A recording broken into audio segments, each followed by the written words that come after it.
The rival clan brought over 1,000,000 soldiers to go on an expedition, but faced with that sea of troops, this young master went alone and confidently declared that entire legion was besieged by him alone. Not long ago, he was just an ordinary young master in the TRAITORS clan, but this clan had endured for generations, and no one could summon the death soldiers anymore. The declining clan was attacked by the rival clan.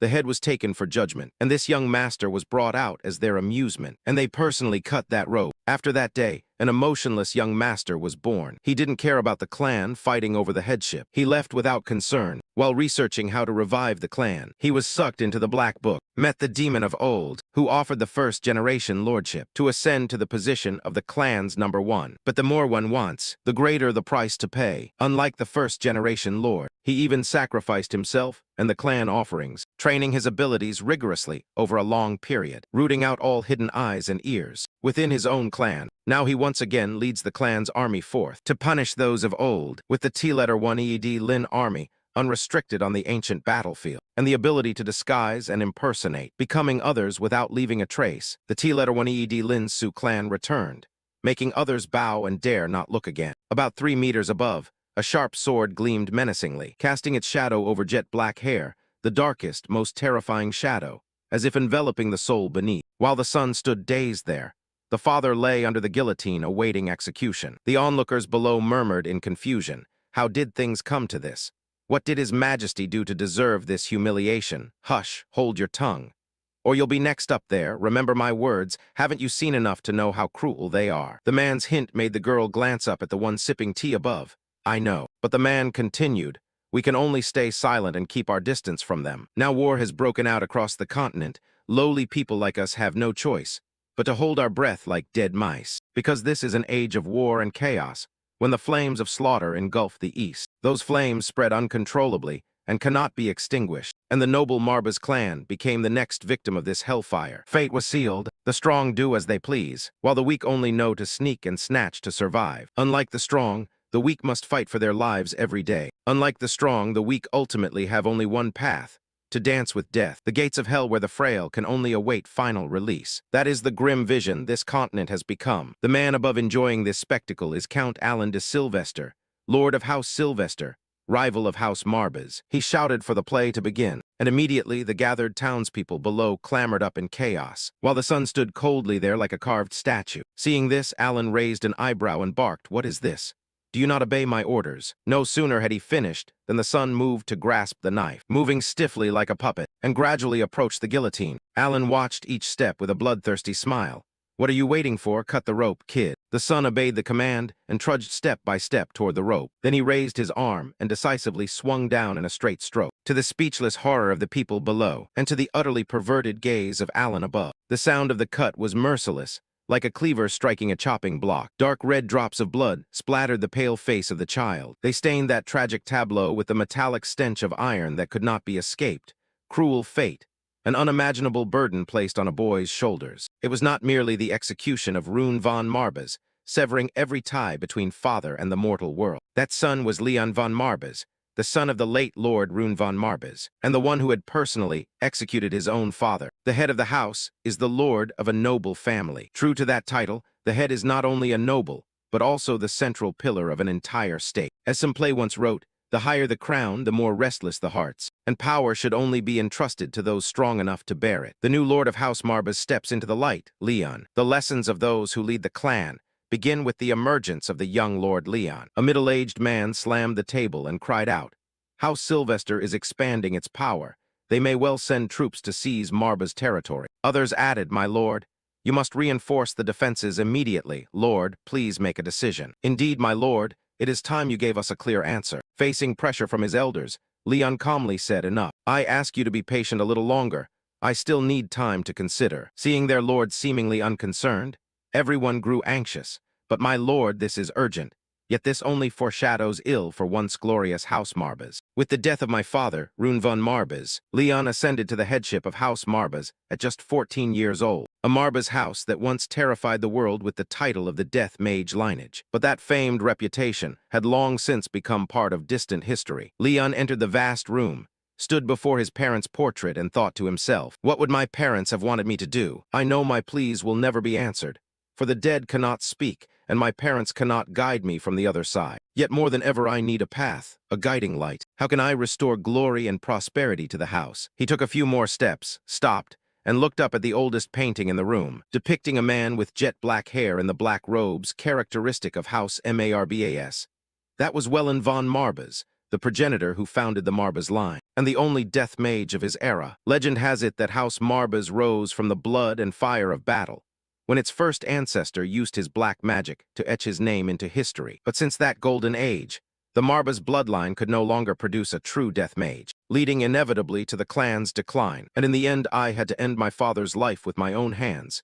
He exhaled wearily. Leon opened the door to another chamber. He walked to the writing desk. On it lay a thick tome whose cover bore the motif of a blood-red eye. The Chronicle of House Marbas.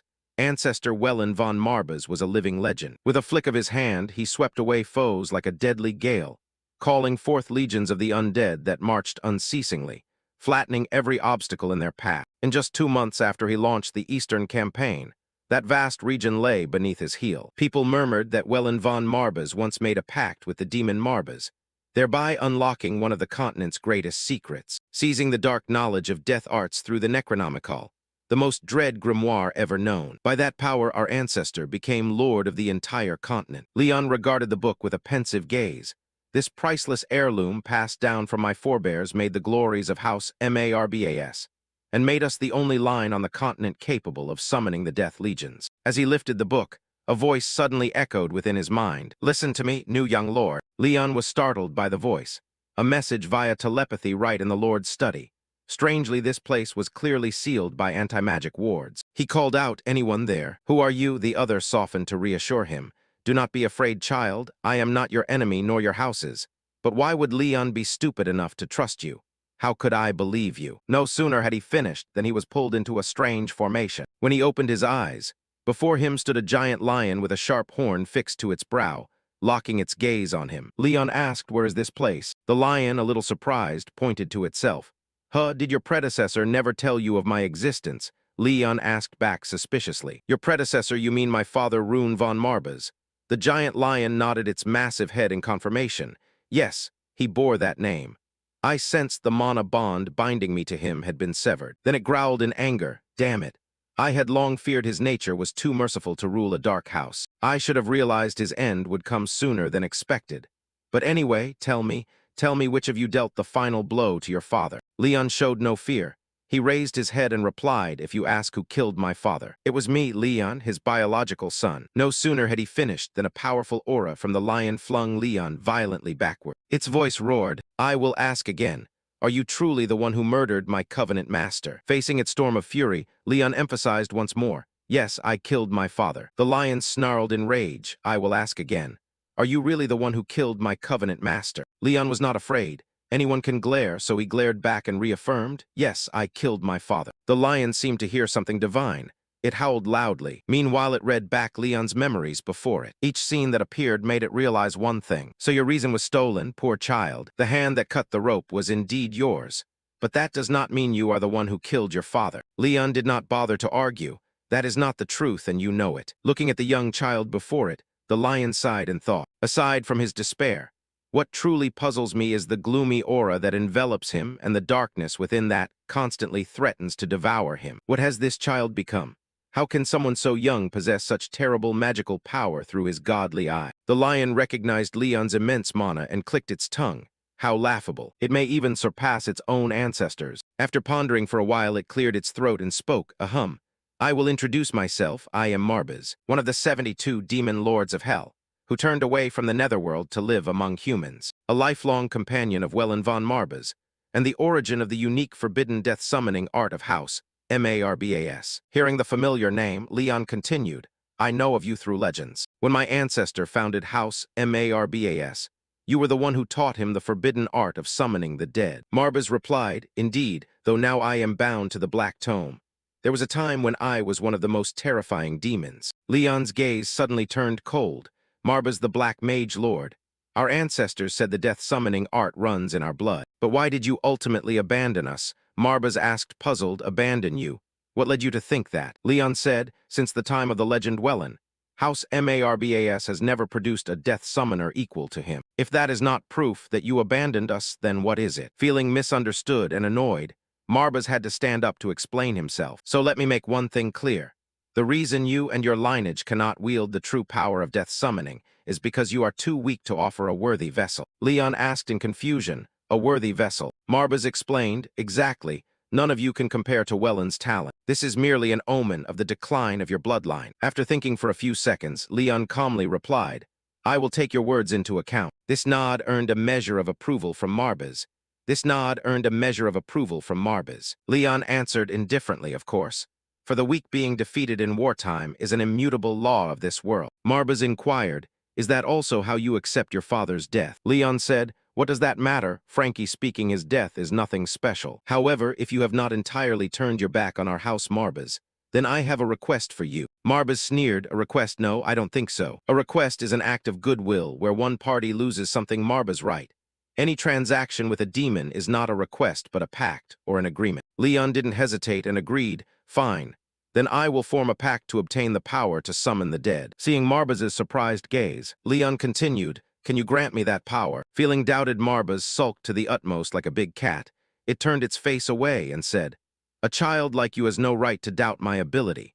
Moreover, what have I seen in you to grant you power? Do you truly believe you deserve it? Leon confidently replied, I believe so because if I were useless with no talent, I would not be standing here conversing with a noble demon like you. People say that merely speaking with a demon drains a mortal's mana, leaving them hallucinatory, and then they lose their life as soon as the conversation ends. Yet here I stand, which can only mean one thing, that I have the qualification to walk this path. Observing from earlier, Marbas had been taken from one surprise to another by Leon. This child is truly not ordinary. He has not only talent, but also resolute will. So it said, as I have said, any request to a demon must be treated as a pact. Remember that. Leon hurriedly added, and I do not think it foolish to believe you have something to trade. Seeing Leon's demeanor and his words, suddenly Marbas burst into loud laughter. Ha ha, wonderful. Then a pact shall be forged. O young scion of the death-summoning bloodline. Leon asked nonchalantly, what price must I pay, sir? Marbas's eyes burned red with fire, as he demanded the entirety of your existence. Hearing this, Leon for the first time smiled, then relief, for I am willing to offer all of myself. This surprised Marbas, and changed his view of the boy before him. Meanwhile, in the clan council chamber, the heads of the branches gathered without the presence of Lord Leon. Leon's uncle stroked his white beard, and said, as you all know, gentlemen, our current head, I refer to Lord Leon, has almost no authority to make weighty decisions affecting the entire house. Everyone agreed with no one answering him, so he continued. Therefore, as granduncle and closest kin to the current head, I intend to temporarily assume all duties of the house in the near future. Now, I will let you express your opinions on me becoming the steward of this house. One among them immediately stood and supported. It would be foolish to oppose because the rest is just an upstart brat not yet of age. We cannot place the fate of the house in the hands of a child not yet qualified. I believe no one is more suitable than Lord Kirchar, uncle of Leon, to manage the house. At that moment, another with a kindly face spoke awkwardly. However, Lord Leon is the sole direct heir of the late housemaster. There has never been a precedent in our house for choosing a successor outside the direct bloodline. The other replied coldly, what use is precedent if our entire bloodline is at risk of being wiped out? The army of the Sylvester Raiders has marched to the border. I do not blame you for worrying about hereditary rights, but remember that following a callow youth means choosing death, and I will look after my own survival first. The kindly man could not help but slam the table in protest. You have overstepped, sir. Each of you holds your seat here thanks to the late housemaster. Your duty is to fight to the last breath, not squabble like vultures over a carcass. He thought to himself, even if the current lord has not had time to build his own faction, I will not fold my arms and watch that brazen old fox seize the throne. Show me the way, Lord Rune. How can you abandon us to this shameless vulture? Kirchar rose and said, a bold but interesting view. Indeed, House Leon, the current lord, still has at least one loyal follower. The other angrily said, speak plainly, sir, what do you mean? Kirchar said coldly, what use is loyalty if you are not wise enough to see the predetermined outcome? My respected old friend Pullen, accept this sincere advice in the spirit in which it is offered. Do you truly think I summoned you all here today to hear your opinions? Under the mana pressure from Kirchar's hand, Pullen realized everything. So it was all part of your plan, Kirchar. He gently reminded, Choose your words carefully for your house's sake, if for no other reason. We are all gathered here for a single purpose, to present a bitter but least tragic choice for the house. You need not stand in our way, friend. All I ask is that my counsel guide this fate. Pullen replied bitterly. So I was merely a pawn in his game from the start. Forgive me, Lord Rune. Have mercy on this wretched vassal who failed to protect your legacy. Contrasting with the tension in that council room, Leon remained calm, facing Marbaz's gaze. After watching long enough, Marbaz concluded, Atrum, everything is fine except one thing. With the change in the Pact's terms, my true power has been significantly limited. Your father Rune, though too weak and naive, as the Pact signer, possessed a mana reserve far greater than yours now. Your father Rune, though too weak and naive, as the Pact signer, possessed a mana reserve far greater than yours now. So what am I to do? Marbaz replied, there is nothing you can do, but at least we should limit your mana usage for now. So it snapped its fingers and vanished. Then a little tuft of black fur appeared before Leon, cute to behold. This form will help lessen the burden. He looked curiously at the black puff and said, I suppose that makes sense. You look so adorable you could be mistaken for a pet. Marbaz's pride was mortally wounded, and it fluffed up threateningly. Dare call me adorable again. Pact signer, and tend to your own life or I'll turn your face into a maze of bites and scratches. Do you understand? Clearly Leon was not the least bit intimidated. He tilted his head, studying the fluff, and replied in a coaxing tone, that seems rather off. Seeing this person had punctured the posturing, Marbaz turned and left. Good. If we understand each other, then let's be off. Leon was surprised. Off where? Where are we going? Marbaz asked again. You wished for power equal to your ancestor, did you not? If you truly want to reach his stature, what better way than to walk the very path he walked? Leon pondered and said, sounds reasonable. Hearing this, Marbaz was pleased. Very well. We will journey to your ancestor's mysterious shrine. But remember, this path may steal your life still. Do you choose to follow me? Leon tilted his head in puzzlement. Why do you keep doubting my resolve? Marbaz paid no mind and strode ahead. I'll lead the way. If you think you can keep up, then stay close behind. Young Pact signer, Leon politely said, please go ahead. After a short time, they stopped deep within the forest. Leon was somewhat surprised. The Marbaz family's mysterious forest. Marbaz said, this is it. This forest can be a bewildering maze to those not of your blood. Leon recalled his father saying only the legitimate housemaster could set foot in the secret shrine. But one thing puzzled me. If this is truly the source of death-summoning power, then why? Marbaz immediately understood Leon's question, because no one has ever passed the trials. I suppose they all lack the core element. Leon feigned inquiry, the missing element. Marbaz explained, only those who possess the purest black hue of the abyssal element can open the path to the shrine. To date, none have met this primary condition to pierce the bone veil. Looking at the mana world before him, Leon said, I understand. That seems fairly clear. Marbaz raised his feline paw, opened the door before them, and urged, hesitate no more. I advise you to begin the trial at once. Standing before a flight of steps, the voice rang out again. You may enter, my descendant. Marbaz warned, be careful, Pact signer. From now on I will not intervene. Leon paid little mind. Very well. You said this is a test of metal. Marbaz kindly added, nevertheless, I have one piece of advice for you. Follow all the instructions of the Black Tome. It will guide you to the ultimate prize, the death-summoning power. The two ventured deeper, the path stained with the dust of time.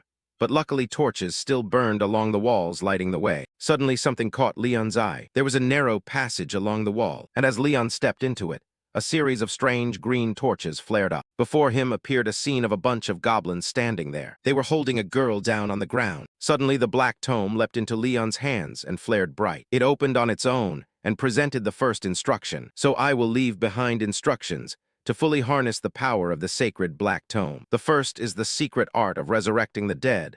You must begin by taking the life of a living being. As the prophecy finished, the goblins went berserk and charged. Leon read the prophecy again.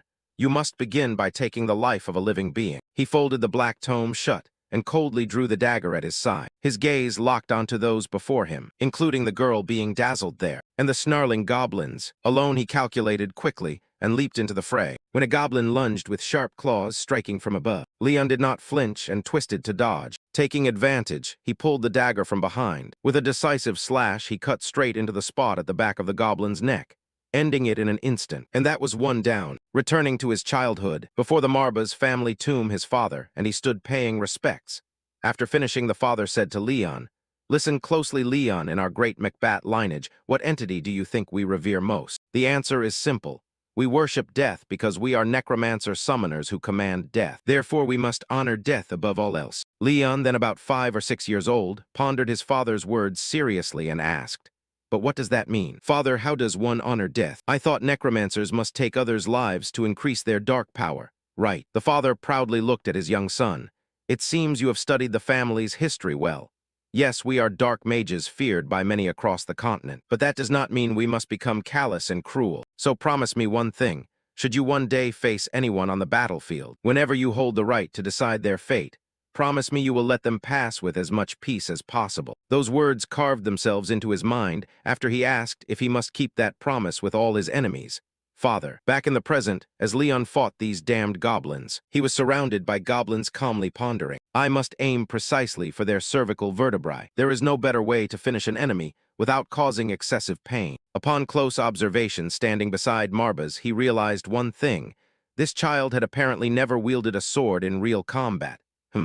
Yet he pierced the cervical vertebra with absolute accuracy. Could that be mere luck or an innate genius? I will soon find the answer. Regardless of Marbas's sly villainous grin, Leon tried to calculate how to take them down. I defeated one, but it was more luck than skill. The goblins were cunning and deceitful. The darkness made it hard for me to judge height and distance. Moreover, my vision seemed to grow ever darker. If I recall correctly, the torch went out when I killed the first goblin. I need to get used to the dark as soon as possible, and instead of slashing recklessly at enemies, I should focus on precise thrusts and disarming them. So he moved like a blade to the rear of a goblin, and while it was still unaware, he stabbed it to death. As it screamed in pain, its kin immediately spotted Leon's position and rushed to attack. Fortunately, he noticed in time and leaned aside to dodge successfully, causing 2 goblins to turn on each other. Seizing the chance, he swung his blade and killed another goblin. At the same moment, a nearby green torch went out. Leon wiped the sweat from his face and assessed the situation. His eyes were adapting to the dark, and he could see a little better. But unfortunately, his dagger was degrading after each clash. Fair enough. It was only a ritual blade, not a true combat weapon. As he pondered, Leon suddenly heard footsteps beside him. A goblin had closed in and raised its weapon to strike him down. Leon hurriedly struck, making it take a slash to the cheek. Marbas watched perplexed at this move. Did he just discard his weapon? After dropping the dagger, Leon bent low and slipped behind the goblin, causing it to miss its swing. Then he quickly seized a sword from the ground. Just as the goblin turned back, Leon used a push from his foot to spring up and stabbed from below, taking the foe's life. After clearing out the goblins, Leon slowly carried the sword over to the dazzled girl. After he removed the gagged rope, she hurriedly thanked him. "Oh, thank you, sir. Thank you so much. Did you save my life?" "I am truly grateful." But her pupils twitched briefly from the pain radiating up from her throat. Leon had driven a straight stab into her, with a gaze colder than anything. After pulling the blade out, he then explained the situation to her. His father's teachings echoed in his mind about creatures that mimic humans, those he had encountered on journeys across the continent. As he spoke, he delivered another slash, causing the monster to scream in agony. Additionally, my father told me deceivers who exploit others' trust do not deserve a peaceful death. His words merged with his father's teaching. They must taste the horror and despair they inflicted on their victims. So I think you need a lesson in pain, do you not? Then, after letting the creature suffer enough, he delivered another blow, finally sending it to hell. The last green light in that room went out, at a certain manner, where a ball was underway with beautiful dancers singing and performing. Glasses brimmed and noble chatter was jovial, haha. At last my moment has come. Before long this cursed family will be entirely in my hands. The woman propping her cheek with her hand fawned. Of course, sir, who would want a milk-faced brat as head of the family when there is a dignified and capable gentleman like you? The person beside her hurried to interject. It's unbelievable, Sir Kirchar. I never thought you would use the sin to achieve your ends. The two of them continued fawning over Kirchar without restraint. Indeed, allying with the enemy to rise to the top. Only a man of great courage would dare make such a move. Kirchar laughed merrily. "Ha, you flatter me, my lady, though I fear we will have to kowtow to those Sylvesters for a while. But in any case, that is 100 times better than letting that brat Leon remain and drag the entire Marbas line to the brink of ruin. There truly is no better choice than letting me take control. After all, who can deny that I played this game perfectly and won?" Watching Kirchar grin and jest with the beauties, the man opposite probed, mentioning the young lord. "How do you intend to deal with Leon, Sir Kirchar? The people in this domain were absolutely loyal to his father, so removing the boy may be harder than you think." Kirchar really did not care much. "I see no reason to complicate matters. After all, his death will be justified once everything is over. But you all know the dead cannot open their mouths to tell anything, nor can their sons. Seeing the malice on Kirchar's face, the other laughed in agreement and said, "Exactly, Sir Kirchar. I think the last time someone heard a voice from the dead was centuries ago, when the founding chieftain used necromancy." The two of them filled each other's glasses, then chuckled together, toasting to our new and rightful chieftain, Sir Kirchar. Ha ha ha. And so the two who thought themselves above all sat laughing and chatting until late into the night. Meanwhile, far away at the Sylvester house, Alan sat receiving reports from his subordinates. "I believe the plan to seize the Marbas family is proceeding smoothly," one replied. "Of course, sir, that gray fox Kirchar von Marbas has essentially become a pawn under my command, meaning I only need to wait for official royal approval to launch an all-out war." Receiving the favorable answer, Alan smiled. "Ambitious, pitiful fools. How laughable that they think I would hesitate to wage a second war simply because little time has passed since the last clash. Indeed, a convenient loophole for us, I must admit." Another began to flatter. "None of this would be possible without your sharp strategic vision, my lord." Alan looked at the photo brought forward. That traitor's name again, Kirchar. How ridiculous that the proud centuries of the Marbas family should end at the hands of a petty, short-sighted and foolish traitor. "Oh, tonight will be an interesting night. Hasten the preparations immediately. Do you understand?" The servants responded respectfully, "Yes, sir." Alan felt victory was assured and could not help but smile slyly, first the father, now the son. "I cannot wait to hear your pitiful cries." Back at the mysterious Marba's shrine, Leon had by now completely dealt with all living creatures there, except for him and Marbas. He realized darkness had engulfed the place, as all the torches had been extinguished. Has the last one finally been defeated? Then suddenly, all the torches that had gone out flared back to life. The light now was that of an ordinary flame, no longer the ghastly green from when I first entered. Leon, seeing that everything was settled, ran his hand through his ruffled hair and exhaled tiredly. Marbas beside him began to gape, and his mouth moved non-stop, astonishingly. "In all my life I have never met a contractee as mad as you," it cried. Then it lunged at Leon's head. Before he could make sense of what was happening, it had shoved Leon flat, and Marbas landed on his face with a soft, fleshy foot. Its mouth babbled continuously. "I bet you have the guts to survive in a camp full of orcs as long as you keep your wits about you." Leon let Marbas fumble on his face and mutter praises. "Ha ha ha, no matter how expertly that monster disguises itself, its human form cannot fool you, yet you pierced it at first sight." Leon lay still waiting for Marbas to finish ranting. Then he slung the creature across his arms and said, "Honestly, I would still prefer to avoid an encounter with the orcs if possible. I've heard they hate humans more than any other race." But Marbas was riled up and wouldn't listen to anything he said. It cut him off at once. But that didn't matter, so what made you suspect the last monster was connected to the others? Leon paused a second or two before answering. "Simply this. When all the torches went out, there remained one that still blazed." Marbas butted in. "I understand. Continue." Leon, unbothered, slowly continued the explanation. "When I first set foot here, I noticed the fires on these torches bore colors unlike any I've seen. They were green. I recognized it as the color of necromancy. And indeed, each time I felled a monster, the flames on the torches would gradually extinguish one by one. But then I noticed that even after all the goblins were destroyed, there remained one torch that had not died. That was how I deduced there was still one monster left, and I could not proceed while it remained." Then the two fell silent for a few seconds. Marbas's inward admiration was chillingly cold. I did not expect a 14-year-old brat to reason so far under such a perilous situation. When life is threatened, even reading the situation is a challenge, let alone acting without hesitation. Yet Leon did it in the blink of an eye, single-handedly slaying all the remaining enemies. Perhaps what interests me is not only his vast mana source, but also something even more special. Fascinating. I'm eager to see what else he might reveal next. After a sly chuckle, it spoke to Leon. "Very well, the first challenge of Wellen is complete. Let us move on to the next challenge." The Black Book continued to give instructions to Leon.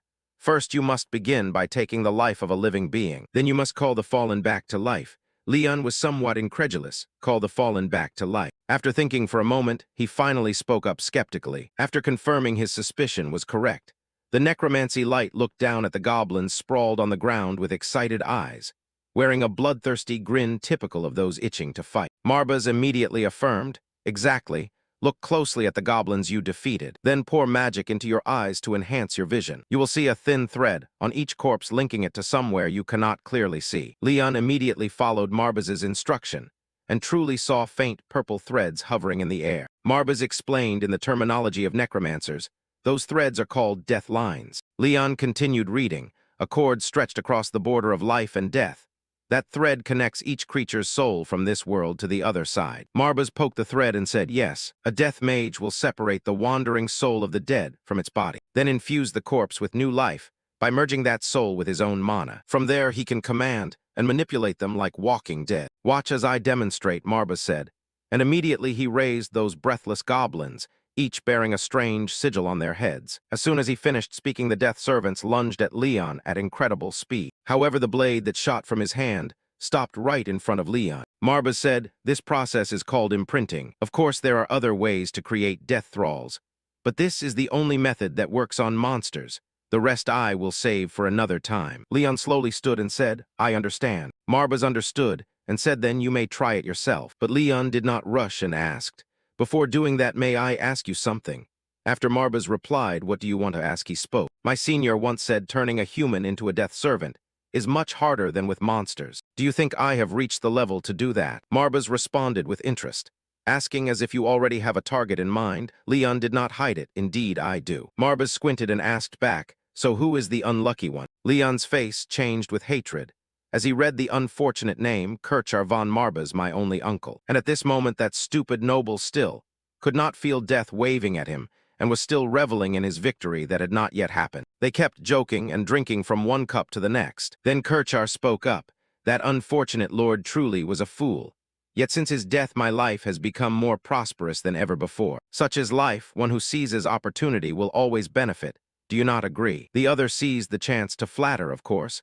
Now only the last obstacle remains to be cleared. You must feel somewhat relieved, Sir Kirchar. Kirchar did not feel obstructed and waved carelessly, showing indifference. Dealing with that brat is no big problem. Now raise your cup and drink it dry. Enjoy this moment of glory. At that moment, a loud noise rocked the entire building. A hanging lamp cord snapped with a crack, and the chandelier fell crashing onto the table. The delicate beauties were terrified and screamed as they ran away. Kirchar was puzzled. What the hell is this? The woman beside him was sweating profusely. This building is protected by relics. How could a gust of wind shake the place like this? Suddenly, Kirchar noticed something and signaled for silence. He turned that way and called out, anyone there? No one in the Marbas territory dares oppose me anymore. Suddenly, a voice rose from behind, making Kirchar jump.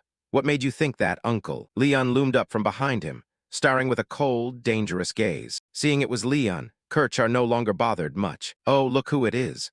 The newly appointed head of House Marbas, looking worse for wear. He waved and summoned his men. Leon narrowed his eyes at them and then said, thank you for still recognizing me as the legitimate heir of this house. Kirchar laughed confidently. I see no reason for you to barge in here unannounced at this late hour. What do you want with me? Leon replied imperiously. What a strange question. Does the head of a house need a reason to see his vassal? Must I announce my intentions just for your convenience? Kirchar felt his pride pricked and retorted sharply. Any worthy head need not do such a thing. But you and I both know you are not worthy, are you? Are you afraid your seat as head will be taken from you? Too late, brat. Your father is no longer here to protect you. Leon slightly drew back the thin curtain to reveal his perfectly heroic face. No, I have learned that only I can protect myself. Kirchar laughed as if hearing the funniest joke of the year. Ha ha. And your so-called enlightened wisdom tells you coming here alone is wise. You dare to seek me out as if you have many lives to waste. Leon asked back, bewildered. Dare, uncle. The daring here is you for thinking I came alone. Kirchar grew alert. What nonsense are you saying? At that moment, the ground beneath him trembled violently. He looked at the flow beneath his feet in alarm. This is not ordinary magic, but abyssal magic. I know this feeling well. A darkness deeper than anyone can imagine. As if thinking something unbelievable, his pupils contracted at the sight. Impossible necromancy. As if to confirm it, Leon answered him. Yes, they are necromancers. He seemed to tell the arrogant madman. You have arrived, but your number is up. Kirchar could no longer laugh and shouted. But how is this possible? Even my brother in life could not summon them. Leon explained almost charitably to the dying man. Do you not understand? The Marbas house has always been and will be a family of master necromancers. Kirchar clenched his teeth and ordered, soldiers, quickly cut down these disgusting monsters. The soldiers, receiving the order, immediately leapt forward. Leon looked at the fools before him as if they were a pile of trash that overestimated themselves. At that moment, a goblin rushed up and slashed down a vanguard. The man only realized it as he was dying. He tried to fight back at the goblin like, "Hey, I have hands and feet, I'm not crippled. Of course I'll fight back." And so the assassin was granted a one-way ticket back to Mother Earth due to his own carelessness. He collapsed as Kerchar's stunned followers watched. The death servants, obeying Leon's command, continued their sweep with no intention of stopping. Kerchar stammered at the horrifying scene before him. Monsters. Kerchar stared dazedly at the bloodshed. Something was wrong. This was completely beyond reason. If my eyes are not deceiving me, that brat is using necromancy. But how could that be? Thinking this, he condensed a sphere of dark magic in his palm. Gnashing his teeth in fury, he looked at Leon and shouted, "What have you done to profane the power of the ancestor who founded this house?" Leon replied coldly, "Is it so strange for a Marba's housemaster to be able to command death servants?" Kerchar roared in disbelief. "Absurd necromantic summoning is an arcane art long lost, buried in the currents of history. Even your father in life could not use it. Do you expect me to believe that a useless brat like you is different? I do not accept your words." Seeing him mouth off as he was dying, Leon indulged him.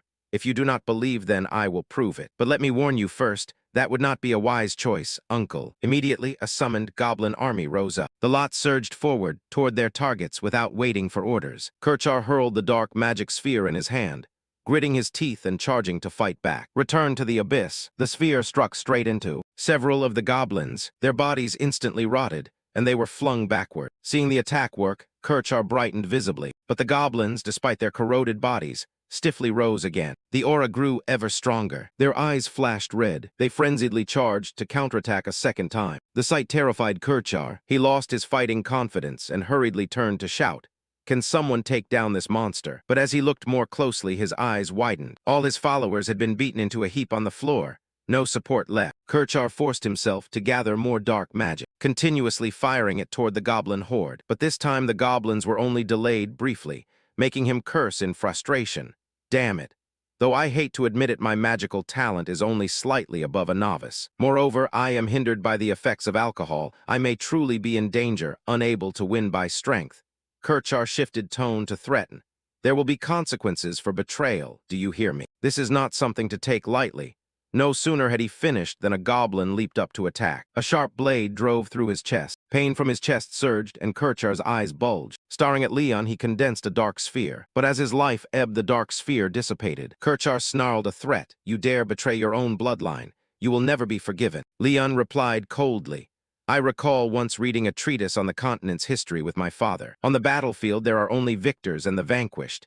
And as time flows, history's cold eyes will decide who is who." Kerchar growled in anger. "Are you going to lecture me?" Leon said indifferently, "Though I am indifferent, perhaps I have not fully comprehended that. However, there is one thing I read in that book. That forgiveness is the prerogative of the victor. You too were once a victor, were you not? I suppose after you stabbed my father in the back to save your own life. But alas, the times have changed." Exposed for his past, Kerchar bared his teeth and shouted, "Shut up." Leon paid no mind, giving orders to the goblins as he said, "Uncle, no, Sir Kerchar von Marbas, I will not see you off, for I hope you will endure every moment on the road ahead. I will always remember today as the day you were defeated, and as a punishment, I will take away your desire to see tomorrow's dawn." The moment the head of the Marbas household finished speaking, the band of Lin warriors lunged forward to attack. Kerchar's eyes widened as he stared at the blade pressed against his neck. A horrific scream rang out, blood spurted. Kerchar's body went limp and collapsed. Seeing this, Marbas licked the blood and remarked, "Indeed mad as I thought. Even my demon San would weep witnessing this." A newcomer able to use the dead spirit summoning art so deftly on his first try. "One might think you've been commanding dead spirits for a decade." Hearing him, Leon looked down in silence. After a moment, he thought of something and spoke up. "I just came up with a rather interesting idea." Marbas forced a smile and muttered, "Interesting or terrifying?" The next day, the meeting room absent the head was open. Someone grumbled, "Another council meeting. Does anyone know why Kerchar summoned us this time?" Another said, "Who knows? I'm as clueless as you. It seems his close aide on the council hasn't arrived. We'll have to wait patiently a bit longer." Baldy was sweating nervously. After all, an emergency council meeting is not to be taken lightly. What if news arrives that House Sylvester intends to break the peace treaty and attack while we're in chaos? The long-haired man interrupted, "Come on, don't be so suspicious. I don't think they'd dare break an agreement between two great houses. Besides, for war to resume, it requires official approval from higher-ups." The blonde agreed, "You're right. Whatever the case, let's wait and see. All doubts will soon be resolved. when Kerchar officially becomes head of the household. Just then, the meeting room door opened. Leon entered coldly. He said nothing, causing those present not to dare speak to him. They only whispered to each other, "What's going on? I thought this meeting was summoned by Kerchar. So why is Leon here? If he's intending to challenge Kerchar's succession, it would make sense if Kerchar cared about such formalities. But if not for that, why is Leon here?" Hearing them, Leon glanced coldly and pulled out the chief's chair, sat down and said, "Did you expect to see him here instead of me? Unfortunately, we will not be attending this meeting. Or more precisely, we cannot attend." The long-haired man got straight to the point and asked, "Cannot, could you clarify?" Leon paid him no mind and said, "He's dead." This left them stunned, dead. Leon confirmed, "Killed by my hand, if that answers your question. Does anyone on the council have anything else to say?" Everyone present stared at him in astonishment. One of them angrily demanded, "If what you say is true, Lord of the House, I demand a clearer explanation than a few spare words. How do you intend to explain the death of the highest elder of House Marbas, while we haven't even finished mourning your predecessor?" Faced with those words, Leon remained indifferent. Another person, seeing him silent, chimed in, "That's right, you may be the head, but at least give us a satisfactory explanation." He cast a dark glance at them, then declared in a low voice, "Kerchar von Marbas is a traitor to the house, not only turning his back on my father, and revealing vital information to the enemies in House Sylvester. He even conspired to seize the rightful position of mine at the head of this house." The man who had just questioned him was horrified upon hearing these accusations. Despite the frightened looks directed at him, Leon turned to them and asked, "What I find strange is that, although there are ample justifications to execute him at once, you all vigorously defend him with suspicious loyalty." The entire room fell silent at this remark. The man who had just challenged him now quietly assessed the situation. This council summons was issued in Kerchar's name, yet he did not appear here. This further supports the claim that he was killed, and not only him. Another sharp-tongued man wondered inwardly how stupid that old man must have been to be killed by someone as young as you. But others immediately calculated the implications. This is not the time to worry about Kerchar. If this young Leon truly could assassinate Kerchar without assistance, he hurriedly stood to make his stance clear. "My gods, I knew nothing at all." He kept calling on everyone in the room to denounce him. How dare he commit such an atrocity?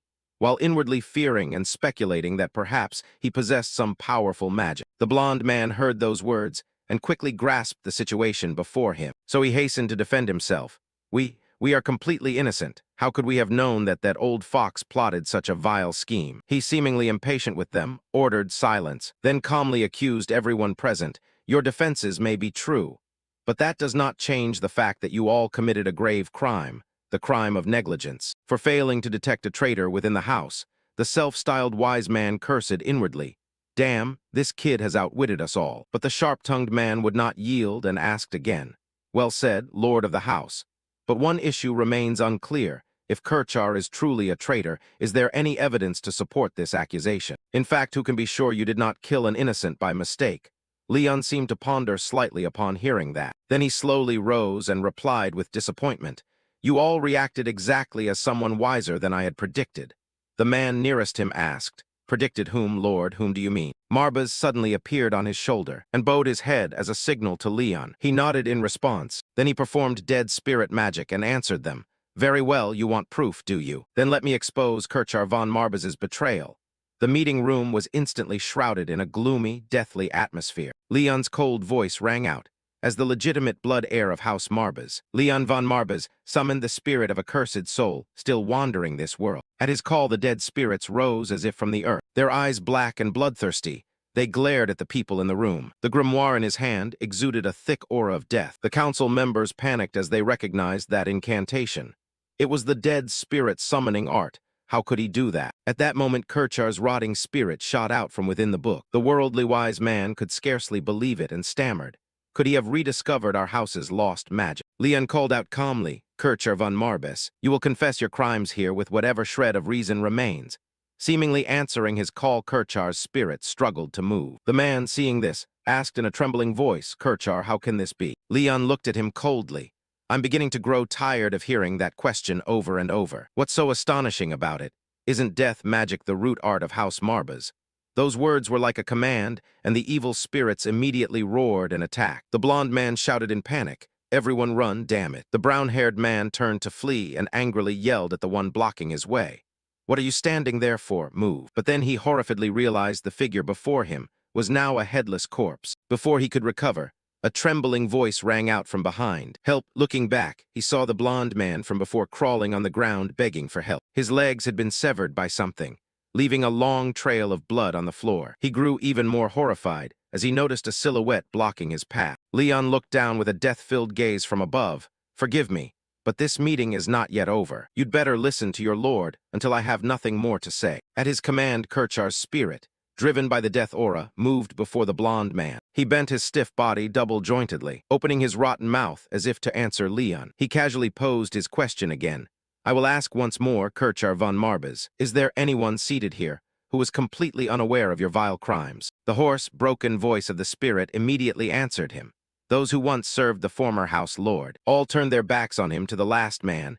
"There is not a single person here who did not know of my betrayal."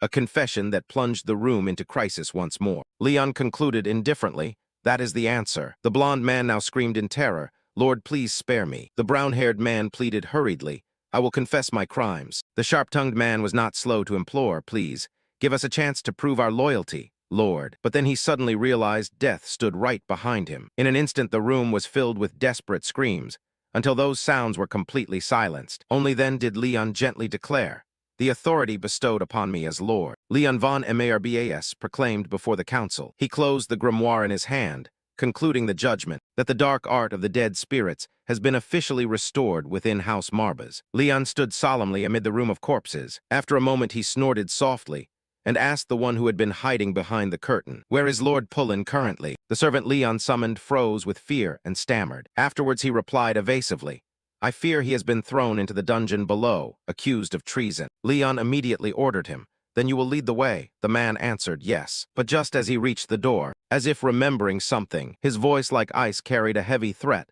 "The rest of you may choose to flee if you wish, but remember that I am not responsible for what happens next." The servants in the manor were still collapsed in terror. They turned frightened eyes to him and received the menace in his words.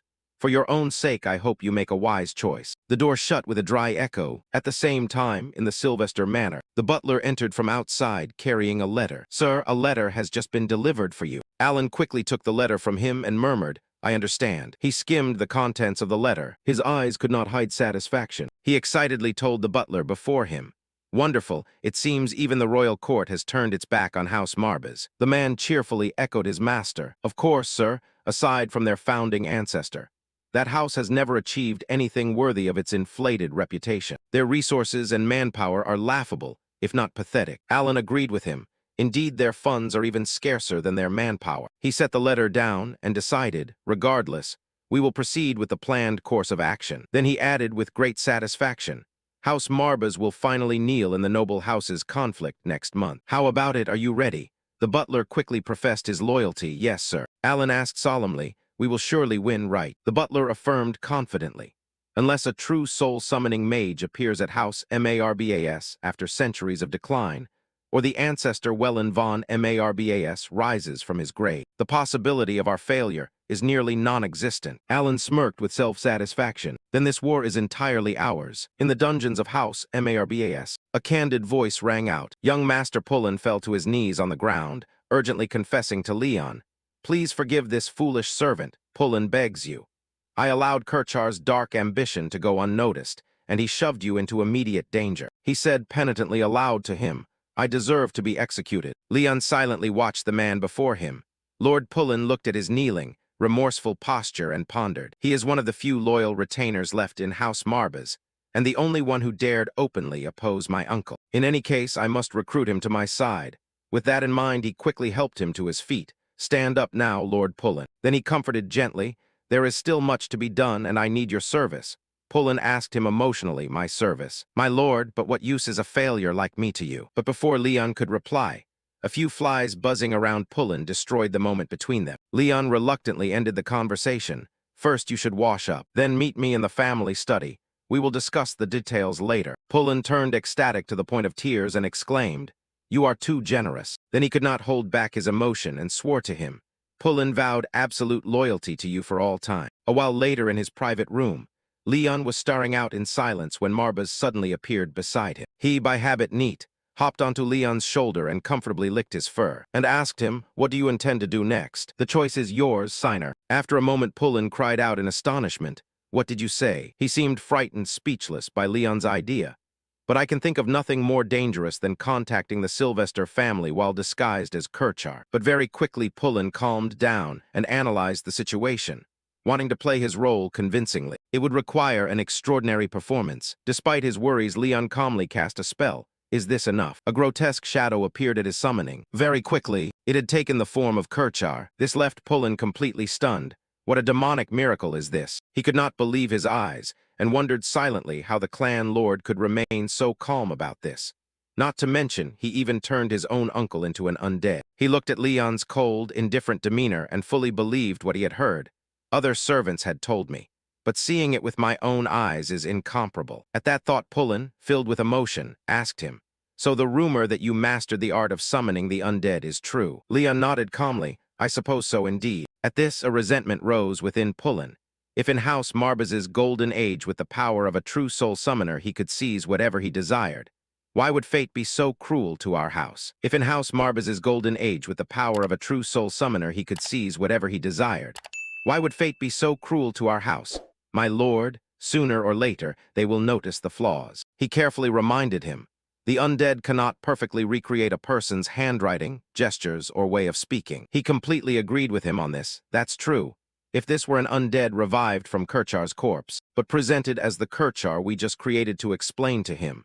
But in fact, this is only the undead of a doppelganger I happen to find. It is a creature capable of copying the appearance, memories, and even part of the victim's abilities. While Pullen was astonished by the abilities of the fake Kirchar, Leon quietly recalled the circumstances in which he found the doppelganger before him. In the memory, when he drew his bloodied sword out, exhausted he panted, and staggered backward in the dark temple of the clan. Before a corpse that had just been felled before him, Leon asked curiously, "What is the name of this monster?" Marbaz replied quickly. Doppor, he further explained. It can mimic part of a victim's appearance, memories, and skills. It is a fearsome creature that often disguises itself as lost or abandoned people. It had disguised itself as the girl following Leon, hiding to one side and waiting for an opportunity to strike. Marbaz also warned him that it ultimately kills the original, and can even devour the victim's companions. Leon fell silent for a moment. So what now about Doppor? Meanwhile, Marbaz was inwardly very satisfied. As expected, life begets life and Wellen. At that moment, the corpse of the doppelganger began to pour out streams of deathly chi. It seemed to be controlled, as it stirred and rose before Leon. While Marbaz, pleased, finished his thought, "You were kind to leave your most precious pack to your beloved descendant." The girl's body that the doppelganger had become smiled, with eyes flashing a cold light. With the oppressive deathly chi around the girl, the doppelganger had become soulless. Standing before him, Leon asked in puzzlement, "Should I feel pleased?" The Lord confirmed with satisfaction, "Certainly. Be careful, this creature can only transform into targets the necromancer has encountered before." As Marbaz said these words, a strange form made of deathly chi began to take shape over the girl. He paid it little attention and continued explaining to Leon, "And any target possessing magical power far superior to the caster cannot be resurrected as a duplicate by any means." Marbaz asked him in a low voice, "Do you accept these conditions? Signer, no matter how talented you are still inexperienced." He then pointed to the grimoire in Leon's hand as a reminder. Even if you succeed in imprisoning your uncle's soul, it is meaningless if you have no way to maintain long-term control. Eventually, his soul will dissipate into nothingness. With that, Marbaz made a suggestion to him. "I advise you to leave House Marbaz for a time, at least until you find a solution to this situation." But before he finished, Leon cut him off firmly. "No way, I will not turn my back on my bloodline." To that persistence, he did not hesitate to explain plainly as day. "If I am absent, what will happen? The innocent in the manor will be slaughtered or at best subjugated under the boot of the invading Sylvesters." Marbaz growled back, "So you are willing to put your life on the line for them?" Leon kept his stance and firmly asserted, "I am willing to die for them." He could not comprehend Leon's thinking and could only wonder silently, to win for blind loyalty to this house. To achieve what? But quickly Marbaz pushed that question aside and turned back to the monster that had just manifested. "Very well. Perhaps there are more urgent matters to discuss." By now the girl's body had completely vanished, leaving a monster made of dense deathly chi. He directed Leon toward the monster. "Then do as you wish. Make that thing your death spirit. I suppose you will find it useful." He was a bit curious about the creature's provenance and asked, Do you know this being? Marbas replied indifferently, of course. It was once one of the death spirit attendants commanded by Wellen. In your current condition, it may be somewhat difficult to control. Remember, its temperament is rather unpleasant. After receiving the clear answer, Leon directed the death spirit matrix from within the grimoire toward the monster. Read aloud the soul-summoning incantation, Spirit of the Departed. Heed the summoning of the heir of Marbas. Leon von Marbas summons you back to the mortal realm. Very quickly, the monster, which had been only a mass of deathly chi gathered together, took on a clear human shape. While it was still staring with milky eyes at Leon, Marbas from behind struck it hard on the head and shouted, "Wake up, Black Lump, stop sleeping any longer," for the first time in centuries. "I have a signer," the creature called the Black Lump flailed awkwardly, while he impatiently scolded the foolish being. "At least change your appearance before you speak. Otherwise no one will understand what you are saying." The Black Lump absorbed this and considered seriously. Then it came up with a new idea. It performed magic. Very quickly from the deathly chi emerged Leon's cold face, accompanied by mocking words aimed at Marbas. The arrogant speech of a tattered stray cat. Those words successfully angered him. "What, are you tired of living?" The Black Lump now wore Leon's complete appearance, mocking Marbas. "I was already dead, you foolish cat." But Leon faced a perfect replica of his face with complete calm, and that thought was the last to end his memory. Back in the present, Pullen seriously considered the plan before them. If there is any way to replicate even Kirchar's small habits from his memories, then it is very possible that I can deceive the Sylvesters with his death spirit, my lord," he asserted confidently to Leon. "In fact, I guarantee this plan will succeed. I Pullen swear to carry it out at any cost." He replied with satisfaction, "That is the answer I wanted, Lord Pullen." This time he carefully asked, "If permitted, my lord, would you kindly allow me to ask one final question?" Leon's silence was taken as consent. Now Pullen spoke his concern. "The Sylvesters will surely receive royal backing to attack House Marbas once more. So why are you determined to stay despite the obvious danger? Would not fleeing offer a better chance of survival?" This remark reminded Leon of Marbas's earlier counsel. "I advise you to leave House Marbas for a time, at least until you find a solution to this situation." As before, he answered firmly, "Protecting the family is my duty." At that, the firmness moved Pullen's heart. He cautiously made an oath, yet remained curious. "Then I Pullen pledge to serve you wholeheartedly, however. If I may be so bold, may I ask about your true motivation, my lord?" But this question seemed to trouble Leon. He paused and replied, "Honestly, I have wondered that for a long time." Pullen was surprised. "You mean your own motivation?" Leon confirmed without concealment, "Yes, but I cannot say I have any lofty ideal in mind. I simply wonder how to become a worthy clan lord, and what truly counts as worthy." The answer was still unclear. At least for now, Pullen was completely stunned by those words, while Leon calmly continued, "For that reason, I choose to buy more time to seek the answer for myself." He smiled faintly, his tone briefly growing cold. "With that purpose, I will stop anyone who tries to take what belongs to us." He recalled past days and mapped out plans and direction for the present. "As long as I do not repeat my father's mistakes and can protect what I have. Time and again, perhaps one day I will find the answer why I fight for this land. That is all I think about it. I fear there is nothing more sublime." He ended his words with a relieved smile. That night in his bedroom, the Black Lump again took his form to converse. Who would have guessed this house had declined so much? "You still have a lot to do." The signer, sitting to one side, snapped angrily, "Call me Master, Black Lump. How dare you speak condescendingly to our signer like that?" He calmly retorted to him, "Oh, but the Lord of House Marbas himself doesn't seem too concerned with such formalities." Marbas was about to shout back, but he suddenly thought of something and turned to ask Leon, signer, "Has anyone ever told you that you are very insensitive to social cues?" He was slightly surprised and bowed his head. "I think so, how did you know?" He replied offhand, "I just had a hunch," then went on to explain Black Lump's background to Leon. After all, the Black Lump was once Welland's bonded beast. In other words, he was passed down to you as part of the inheritance. The Black Lump had once been a loyal assassin serving your ancestor. Leon pondered the information and agreed. "I see. The ability to transform into anyone would surely be useful for an assassin." Encouraged by Leon's confirmation, he smugly teased, "Marbas the Black Lump excels at killing and will be very useful to the signer, not like some stray cat with an oversized ego." Marbas exploded and shouted, "I am not a cat. Do you want to be thrown back into the abyss for insolence?" Meanwhile, Leon completely ignored their noisy squabble and told him seriously, "I truly need your talents." The Black Lump also ignored the brawl and asked earnestly, "Can you impersonate my late Uncle Kirchar?" The black lump immediately assured him, of course that's as easy as a piece of snake, as people say. Marbas immediately seized the slip in his words and mocked, "You idiot. The saying is as easy as pie, not as easy as eating a snake." The black lump couldn't understand why he should waste his taste on human pastries when there is delicious snake venom at hand, right within reach. Leon went along and replied, "To each their own." I suppose Marbas, lost for words, turned to warn him, "Don't indulge this fool, signer." Just then there was a loud knock on the door. Someone, Pullen, having received his reply, rushed in from outside. "It is I, Pullen, my lord," and he presented a letter before him. "I have just received a letter from House Sylvester, and came immediately to deliver it to you in person." He slowly read the contents of the letter. It was an indictment and a declaration of war. More than a century has passed since House Marbas reneged on ducal duties.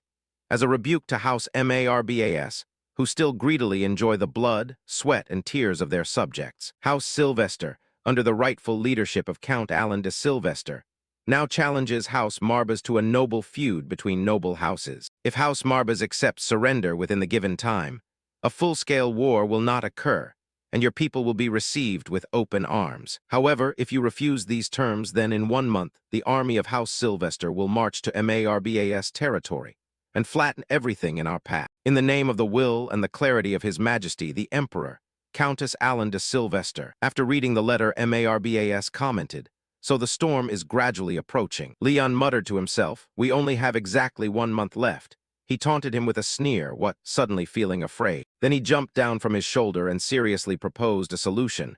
"We do not have much time left, but I think we can still retreat and wait for a counterattack, gather forces," and Leon calmly cut him off. "Lord, you misunderstand my meaning." He looked at the dark magic in his palm, smiling with a low tone. "I mean, I'm not sure I have the patience to wait that long." Marbas, hearing that, warned him again seriously. "You truly are an unimaginably mad signer. Their army will number in the hundreds. Do not be naive and underestimate them. This threat is completely different from your uncle. Will you really face them?" He replied with cold eyes and a faint, confident smile. "Oh, I think we'll manage." He raised his hand and summoned a stream of black chi filled with wailing souls, smelling of death, in response to Marbas. "This time I need not concern myself with mercy, only with wiping out every life before me." The next morning, in the crowded marketplace, a few townspeople were chatting. "Hey, have you heard about Master Kirchar disappearing at midday?" Another replied, "Of course I have. So many bad things happening in a row, especially since the old clan head only recently died." A middle-aged man spoke worriedly. "Yes, I only hope the young master is safe. He just lost his only relative shortly after his father's death." Another continued uneasily, "I don't know if he has the strength to face the storms ahead." A young man who had been eavesdropping joined in. "You're talking about the Lord's son? Don't worry, I believe he'll be fine." The middle-aged man thought of the opposing army eyeing the city and worried. "True. It's not like the Sylvesters won't come to batter the gates again soon. I hope you two are right." Another chimed in, but an exclamation from behind quickly cut their conversation off. Pullen's face darkened as he admonished the townspeople. "Do I need to remind you that walls have ears?" Following behind him was none other than Leon. The townspeople recognized them and hurriedly bowed while explaining, "Lord Pullen, we were just gossiping in our spare time." They turned to Leon and added, "And of course please accept our deepest condolences to you and the clan head for Marbas's loss. It's truly tragic. Losing a loved one is hard enough. I can't imagine how much sorrow you must be in, young master." Leon calmly cut him off and announced, "On the contrary, my uncle is still alive. He's merely bedridden from a sudden grave illness. If you must know," he thought inwardly, "it's best to let the whole territory believe he is still alive at this time." Then he gently reassured the townspeople, "But that said, you need not worry excessively about him." With those few words, he swiftly ended the conversation, turning away while thinking to himself, "To deceive the enemy, you must first deceive your allies." On the way, Leon quietly ordered, Pullen, you will ensure all surviving servants of the house and any witnesses keep this secret." He hurriedly replied, "At your command, my lord." Trust me, he took the opportunity to probe Leon's purpose for visiting the town center. "By the way, do you have any particular reason for coming here? Just say the word and I will prepare whatever you need." He answered him briefly, "But there is one thing I need to verify personally." At that moment, Marbas, perched on Leon's shoulder, spoke up here. "I sense a powerful source of magic from the building ahead." They now stood before a building with its doors tightly shut. He walked forward alone, not forgetting to instruct Pullen, "You can wait here until I return." He called anxiously, "Clan Lord, are you sure you wish to enter by yourself? Leon calmly affirmed, yes.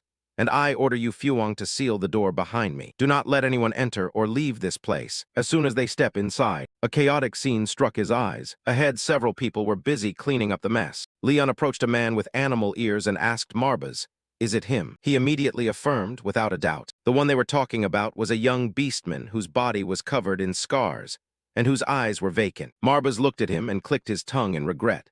Such a pity to let a rare talent waste away. Then again, it's understandable when your house lacks a single perceptive servant to recognize talent. Leon stepped in front of the youth and spoke kindly. "May I trouble you for a moment?" The beastman panicked at the sight of him and hastily dropped to his knees. "Forgive me, young master. There was a scuffle at the tavern last night caused by some unruly patrons. We would be very grateful if you could return at another time." A woman from behind rushed forward at those words and kicked the beast boy Walter hard. "Is that how you speak to the young master?" She then turned to Donda with a forced smile. "Forgive us, young master. We did not intend to have a lowly beastman receive you." As soon as she finished, she immediately snapped at Walter in a harsh voice. "Insolent wretch. Do you know who you are speaking to?" "Ah," she belligerently lectured Leon. "Remember well. This is young Master Marbas." The beast boy remained kneeling and pleaded in a low voice. "Forgive me, madam. I just arrived in this area, so I did not know." Leon kept a gentle tone and repeated his request, "Yes.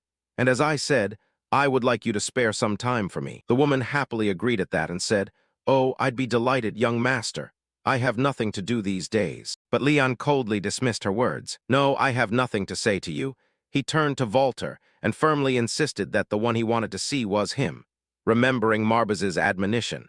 According to the Demon King Marbas, this beastman has extraordinary potential. He will become an important servant of the house. The youth still knelt on the ground, but facing the person before him, his emotions became panic. What did she just say? That youth is the young master of House Marbas. Meanwhile, Leon cast dark magic. Streams of death energy reached Walter, gently healing the wounds all over his body. The youth looked in disbelief at his smooth skin and exclaimed, "You healed my wounds." Leon patiently repeated his offer once more.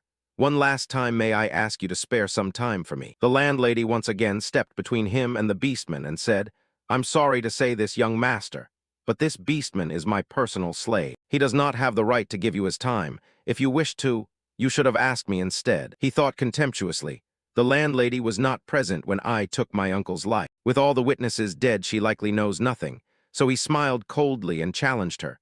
"Very well, I have a few questions. First, since when did the Duchy of Marbas permit the existence of slavery? Moreover, and secondly, although some time has passed since my predecessor died, why do you insist on calling me by the title from my youth? Could it be?" At that, death energy began to flood the space, causing both the landlady and the guards to startle and become alert. Leon activated the dark script and asked in a low voice, "Ah, you do not acknowledge me as the rightful head of House Marbas." Marbas approved with satisfaction. "Well done, Oathmaker who bound with me." He then turned to the others, his voice full of menace. "Though he is still young, I will not tolerate anyone who dares disrespect the bearer of my pact. Such people deserve no mercy." Meanwhile, Leon calmly ordered the woman, "He is not the only one I care about. If you own any other slaves, release them all immediately. You have 10 minutes to carry out this order. I will grant no further chance." She glared at him in displeasure, completely disregarding his command and smirking contemptuously. "Young master, are you truly prepared for what will happen next?" Saying that, she sneered as if remembering, "Oh, did I forget to use your proper title? Just be aware of it." Leon paid little mind to her contempt and replied indifferently, "After all, I've heard worse." As he once more gently reached out toward Walter, the gesture confused the boy. "Master, I do not understand why you treat me so kindly. I am merely a useless slave." But a snap of his fingers cut off the boy's question. Quickly, a group of people surrounded Leon at the command. The landlady loudly ordered her thugs, "Now, brothers, take him away. Lord Kirchar promised to back us." "Rush in," the men charged immediately. Faced with that, Leon calmly cast his magic. A stream of death energy dripped from his hand, in an instant summoning a pack of death spirits. They without hesitation lunged and took down those men. The landlady was immediately frightened by the scene before her. Meanwhile, Leon drew out his cracked sword, calmly presented it to one of the death spirits and said, "Lend me a sword, you see. My weapon is already chipped." The spirit obediently handed the sword into his hand. Leon promised with satisfaction, "Very well. I will return it when I'm done." He slowly walked forward, and without mercy killed the unfortunate men before him. The landlady now panicked and trembled as she murmured, What is this? She stared unbelievingly at the carnage before her. How could a useless kid possess such terrifying power? Meanwhile, Walter remained stunned watching the scene before him. Leon then spoke gently to him. You ask what I have done to make you worthy of my kindness. You may view yourself as a useless slave. He turned to the boy and affirmed sincerely. But the truth could not be further from that. At least for now you can be an important factor in my plans. The youth could hardly believe what he had heard and silently denied it. What is he saying? A noble clan lord like him would have no need for someone like me. The youth could hardly believe what he had heard and silently denied it. What is he saying? A noble clan lord like him would have no need for someone like me. Memories from long ago suddenly flooded his mind. Of when he was a child beaten until he begged. "Oh, it hurts so much, please stop, I beg you." But those children ignored him and continued to strike and kick cruelly, spouting vicious curses. "Shut your filthy beast mouth. It was you who ruined the harvest this year. We should never have let you into the village." What a disgusting beast. The boy could only clutch his head and endure the blows. As a child, he could not understand the cruel smiles and contempt directed at him. He always wondered why human children bullied him like that, or why they took pleasure in seeing him suffer. I was just an innocent child, unable to make sense of any of it. His pupils burned red, as if ready to submit. But in the end, they flared up with bitter anger. But now I understand. And a terrible power surged from him. Knocking those human children away, he angrily asked them, "Why can't you leave me alone?" In the boy's heart that moment became clear. There was no specific reason they chose to make his life a living hell. Other than that I was different from them. But in the memory, the beast boy cried out pain to those children. "Why are you doing this?" For that reason alone, I became the target of their hatred. When the boy calmed down, he found himself surrounded by the bodies of the other children. And one day he realized what he had been too naive to understand before. The boy was horrified as he realized what he had done, terrified and blaming himself. Could it really have been me who caused all this? At first he could not accept that truth. He was afraid to face it. So the child in the memory ran away, fleeing from the horrors he had caused. The truth that he was a monstrous creature, just as they had said. Back in the present, the fight in the room had ended. The landlady, unaware of the moment, angrily shouted at Leon. "What have you done? Do you think a petty rage will make Lord Kirchar give up his title? A useless noble like you cannot do anything to stop us. Remember that." He replied coldly, "Oh, you might be more right than you think at the moment. But that does not mean I will always be the useless noble you describe. Someone who never fights injustice. Soon I will become a clan lord worthy of House Marbas." As he spoke, a black orb gradually formed in his hand. Leon aimed the orb at the woman and pronounced in a low voice, "And you will have no place in the future of this domain." She only managed an incomplete shout, "You insolent wretch." Then very quickly everything fell silent. Leon turned away in disgust. Facing him were Walter's eyes that had not left him all this time. He stared at him and thought to himself, he may be a killer with blood on his hands. Standing among a row of corpses, watching Leon walk slowly toward him. Questions kept arising in his mind. But why do I not feel afraid standing before him? Why? He stepped before him and smiled gracefully. "Walter Wright, offering his proposal, would you help me? I need your service." The boy paused briefly, then chose to be honest with him. "If it's not too blunt, Lord of the Clan, may I ask one question before pledging my loyalty?" Immediately after, he shed his disguise, revealing his true form to him. "I am a descendant of the Wolf Demon clan. Even among the beast people, our clan is the most hated." He carried the pain in his heart and asked him anguished, "Must I endure this contempt for the rest of my life? How long must our clan live in the shame of wild beasts? How long must our clan live in the shame of wild beasts?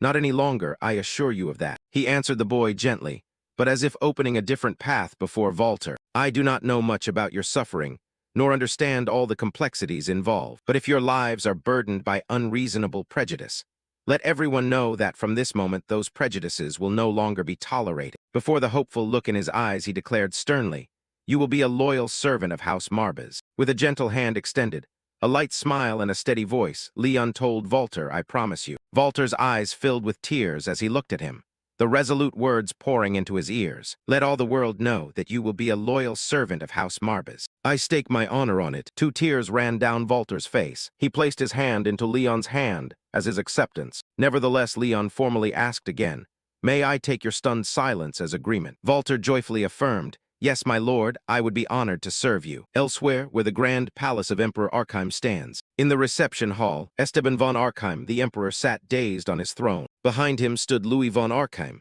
crown prince of the Arkheim Empire. He spoke for the emperor to those below. Attend, Eldoras. For what purpose do you request this royal audience? Eldoras bowed respectfully and spoke. Your Highness, a letter has arrived from Count Sylvester. The prince sneered with contempt. As Crown Prince, I only concern myself with the affairs of state and duchies. Must I now bother with a mere count? He added, turning to the king's stiff expression. My father will surely be angered to hear this. Eldoras hurriedly explained. I would not dare presume such a thing, Your Highness. I rushed here only to bring good news, please forgive me. Those words successfully piqued his curiosity. Good news, hum. Eldoras faced the question sweating, thinking, the Crown Prince is the most powerful person in the Empire now. I cannot afford to misspeak and offend him. After a moment, Louis von Arkheim asked with interest again, Really? You speak of the Marbas family? Eldoras excitedly confirmed to him, Yes, Your Highness. It is the enemy you have harbored hate for all these years. One of the three great houses of the Abyss. He also approached the Crown Prince full of schemes, and proposed that His Highness should take this opportunity to side with House Sylvester, to once and for all eliminate their mutual enemy. Louis also showed excitement at the idea, an intriguing proposal indeed, but he remained wary of the Marbas family's power and cautioned in a low voice, Have you forgotten? House Marbas commands the power to summon war revenants. A direct clash with them would not be easy. Eldoras, pleased, reported that indeed he was as sharp as ever, Your Highness. But currently House Marbas has no heir capable of wielding that power. Meanwhile, the Sylvester power has risen to rival Duke Marbas. Louis seemed persuaded by these flowery words and agreed nonchalantly. Very well, continue with your maneuver. This is the right time to wipe those loathsome tomb robbers from the Empire. Eldoras, hearing his consent, became elated and shouted, In the name of the Empire made greater, I will personally lead this campaign to victory. Watching his figure depart, Louis smiled with satisfaction, thanks to our ruler's lenient rule. Father, at last I can remove this thorn from my eye, a remnant of a bygone era. He addressed the soulless emperor with admiration. Your legacy will be preserved in my hands. Louis was like the puppeteer, and the emperor was his puppet. He now embraced the throne from behind with a cold, satisfied smile.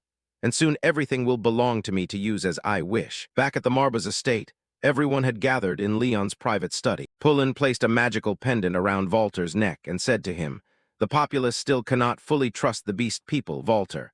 So I suggest you always carry this with you. He looked at the glowing red gem at his throat and warned sternly, Of course your lord and I both see you as a loyal servant, but I fear we cannot ignore public opinion. At that moment, Walter's ears on his head pulled back. He touched his smooth scalp in surprise, while Pullen stood aside continuing to admonish. From now on, none of our actions may hinder the Lord's ideals. Do you understand? Walter stammered in reply, Yes, Sir Pullen. He nodded in satisfaction. Very good, indeed a perceptive young man. Only then did Leon speak to draw everyone's attention. If everything is settled, I wish to tell you about several important matters, may I? After seeing everyone gathered, he continued.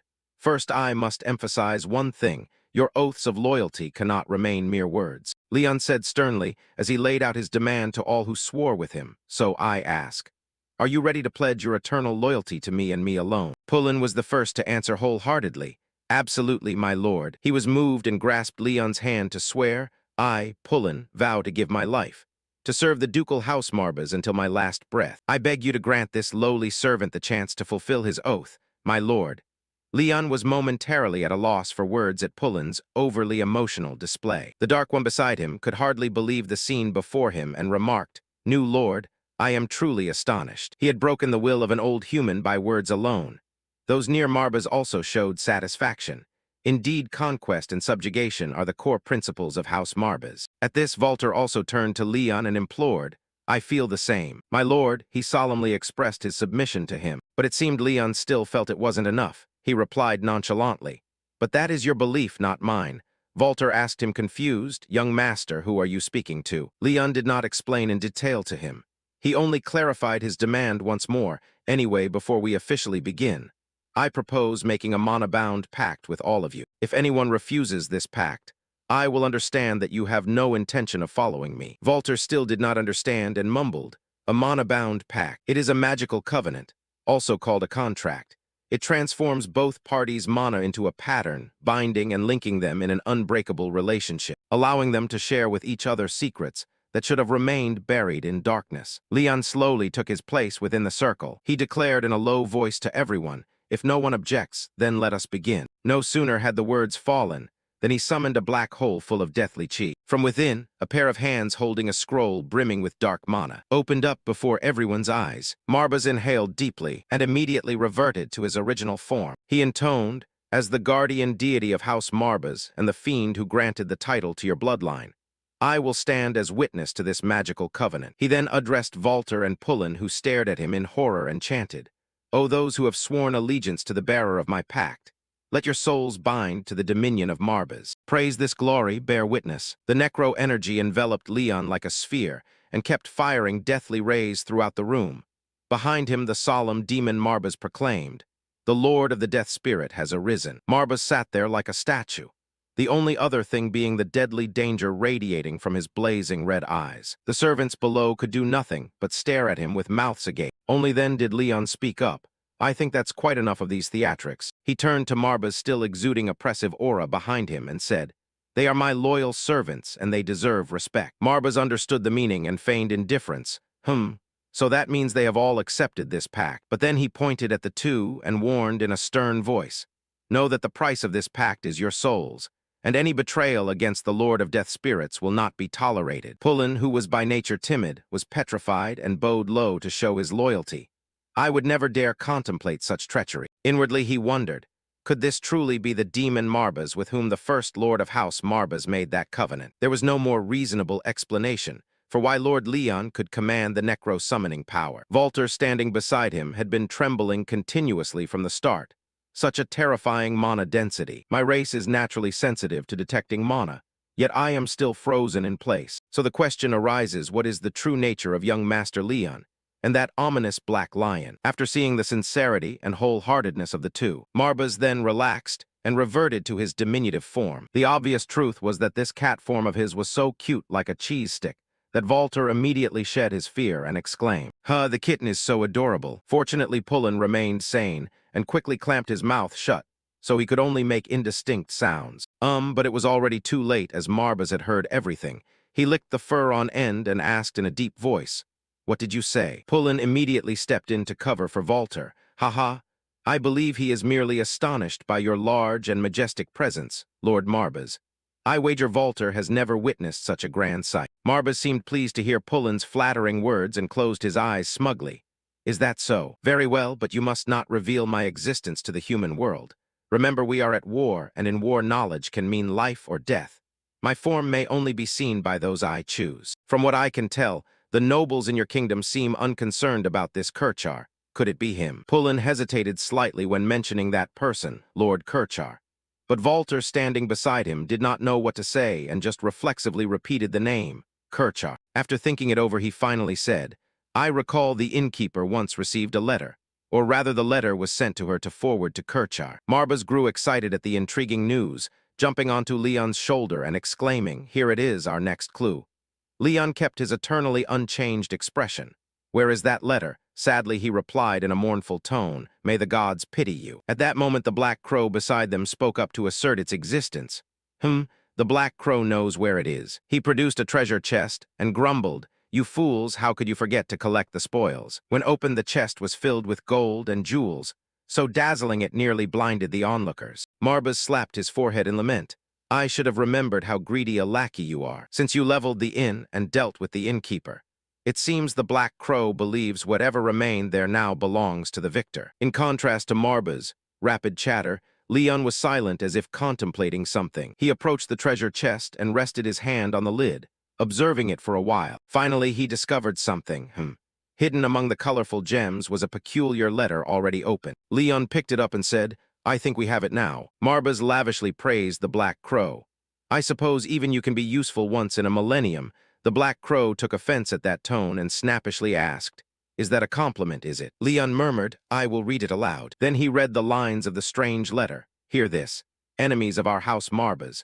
The noble house Sylvester, in the name of the Supreme Emperor, declares a war of the noble houses against your duchy. Although you possess great military strength as a duchy, you have neglected your duty to serve Emperor Esteban von Arkheim.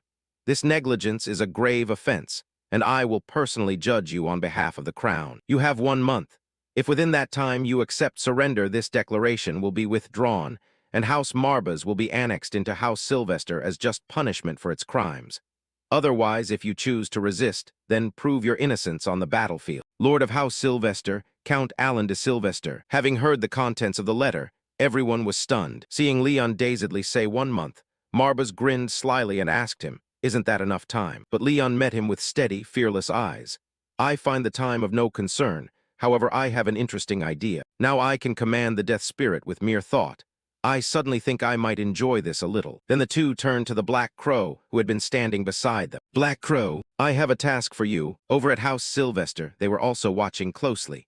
A retainer reported to Alan that a declaration of war had been delivered to House Marbas. So you should have seen Kirchar the ferret's face then. He clung to my trouser leg looking so pathetic I nearly finished him on the spot. Upon hearing the report, Alan burst into laughter.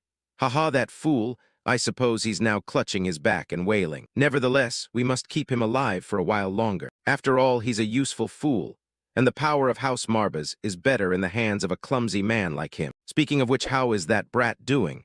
The one said to be the rightful heir to that house." The other replied, "You mean Leon von Marbas. No particular news of him.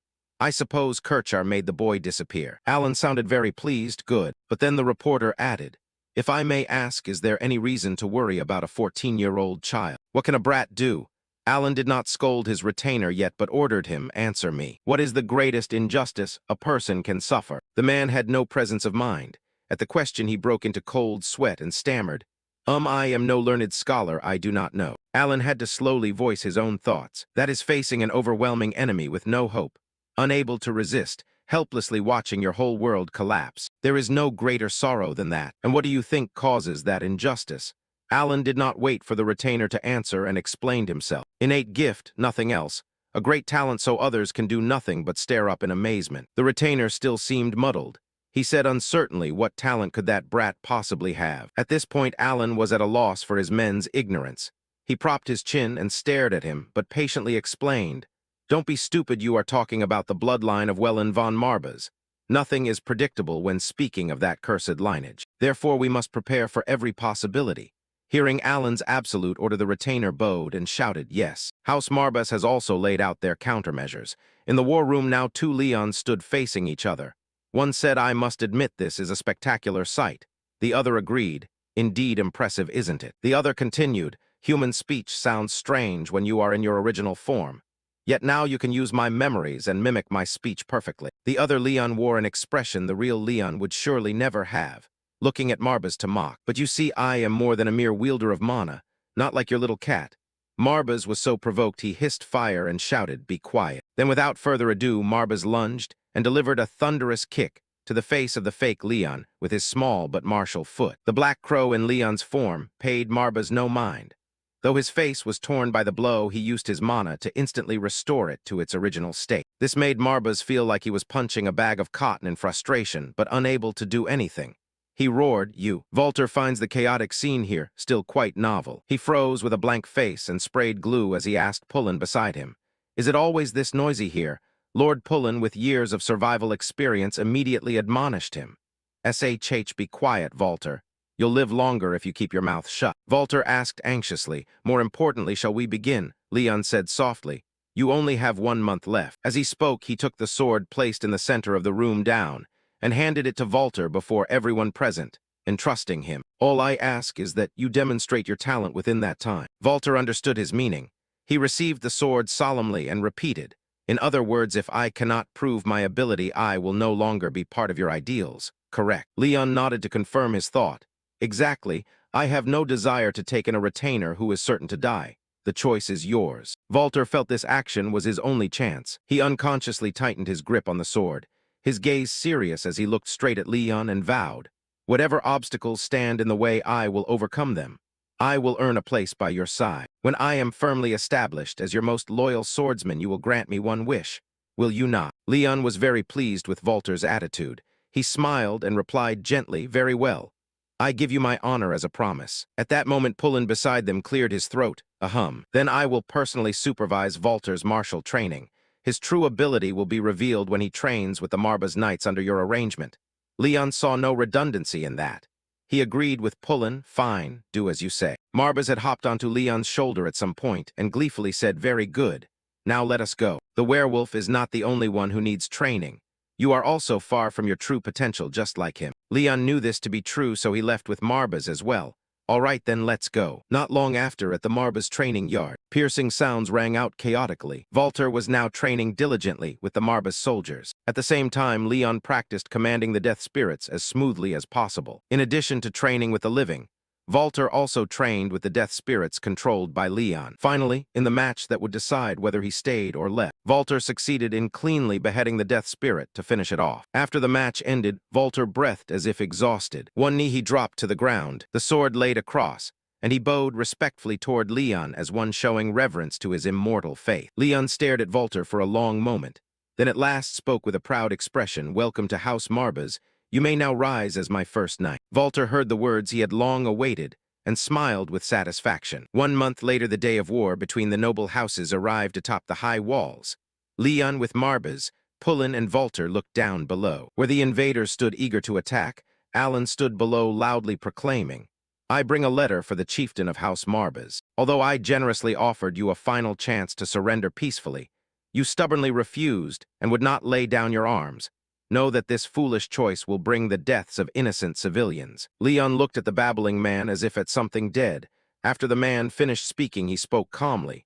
"So the battle has begun." Pullen spoke up as well, "Those loquacious hyenas. Do they understand nothing of honor, damned?" Marbas was completely different from the others. He maintained an excited mood from start to finish, and told them not to be provoked. "From what I see, there is nothing in their hearts but fear. Those growls are really just the moans of insecurity." Pullen swallowed in confusion and asked, "Fearful within, you say what?" "Nevertheless, House Sylvester overwhelms us in every aspect." Marbas explained slowly to everyone, "There is still a flaw. Have you forgotten that their plan has already failed?" Pullen was a little puzzled. "Are you referring to Kirchar?" Indeed, if he were alive at this moment, House Marbas would have raised the white flag at the first opportunity. But would his death alone be enough to shake them? Marbas brimmed with confidence in his calculations. Humans are fragile. A small turn in fate is enough to throw them into chaos. Why have the enemies not surrendered? What has lifted their spirits? Once such fleeting doubts begin to creep into their minds, their military strength will be halved. These thoughts were analyzed logically, which let Penn gradually grasp their meaning. But perhaps he was still not overly confident about this battle. That may be true, yet even have their forces still outnumber ours. Marba's mouth curled into a seductive arc. A demonic yet confident smile of one unafraid of heaven or earth appeared on his face. "A covenant maker with me who cannot defeat them even at half strength. Do not be afraid. Leon is far stronger than you think." Leon did not deny Marba's assertion because it was true. Pullen, seeing his lord's unflinching expression, felt somewhat less worried and replied, "Of course, Lord Marbas." Outwardly he said that, but inwardly Marbas was like Pullen. He was quite surprised by the prowess of this new lord. Indeed, even I did not expect. Memories of recent training sessions replayed. In the middle of the training ground, Leon sat cross-legged, surrounded by surging streams of mana, while Marbas and the Black Crow stood at the edge observing. From the rock formations and mana fences poured out inky black currents of energy. At that moment, Marbas also lightly stamped his foot on the ground, emitting an energy that summoned red death spirits to rush and attack Leon. Leon sat still, eyes closed in meditation, yet he clearly sensed the aura of the approaching enemy. So he emitted his own purple mana and summoned a squad of purple death spirits to charge back. In the blink of an eye, the two sides lunged at each other, and after a few strokes, Leon had clearly seized the initiative. The purple death spirits quickly finished off Marbas, red spirits, and roared terrifyingly. Witnessing that duel, Marbas pondered. Although these were the weakest souls he could summon, but only a week had passed since that child learned to wield mana, and yet he could feel its flow even with his eyes closed. Incredible, his talent far exceeded all normal expectations. The Black Crow beside him shared Marba's thought and spoke. "The Covenant Maker this time is a true genius, like the brilliant star our ancestor once spoke of." Marbas agreed with this view. Yes, it could once again drown this continent in a sea of blood. One day everything it desires will be within reach. In response to Marbas's arrogant and mad words came an almost thoughtless question from the Black Crow's perch. "Even tasty snacks like peanuts, as many as you want." Marbas couldn't help but scold him out of boredom. "Aim higher, fool." It might even be able to unlock the most forbidden dark magic, the terrifying realm of temporal regression. While the two were talking, Leon opened his eyes and stepped toward them. He bent down and said to Marbas, "It's finished. What training block shall I continue with?" Although the skulls of the death spirits beneath the ground had been severed from their bodies, they still emitted horrifying sounds. Regardless, Leon walked over to where Marbas and the Black Crow were gossiping. Finished, what challenge do you want me to try next? But it seemed Marbas had no next plan, so he hummed, for now just continue. Then he took him back to the Lord's chamber. As for the next skill you must master, do you have any knowledge of dark magic? Upon hearing this question, Leon pondered dark magic. Of course, I was once trained in it within my clan, but that line sounded less than flattering to Marbas. He growled, "Do you mean the cheap tricks your uncle cooked up? From now on, forget that rubbish he calls dark magic." Leon reflected for a while and convinced himself that was reasonable, considering how Ancestor Welland swiftly pacified the entire eastern continent. It would be hard to believe he relied solely on a bunch of spirits. At that moment, the Black Crow slowly shifted into Leon's form and spoke. Exactly. He summoned a block of magic in his hand as he said, "The essence of soul summoning is merely a branch of dark magic. In other words, to control spirits you need a mana source and mastery of the dark arts." Pullen agreed with this. Of course, it sounded like the words of retainers loyal to our ancestor.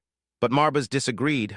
Spare me. I was never his retainer. If anything, we were comrades, walking side by side as equals, not like that foolish shapeshifter. I should add, the Black Crow seized the chance to interject mockingly.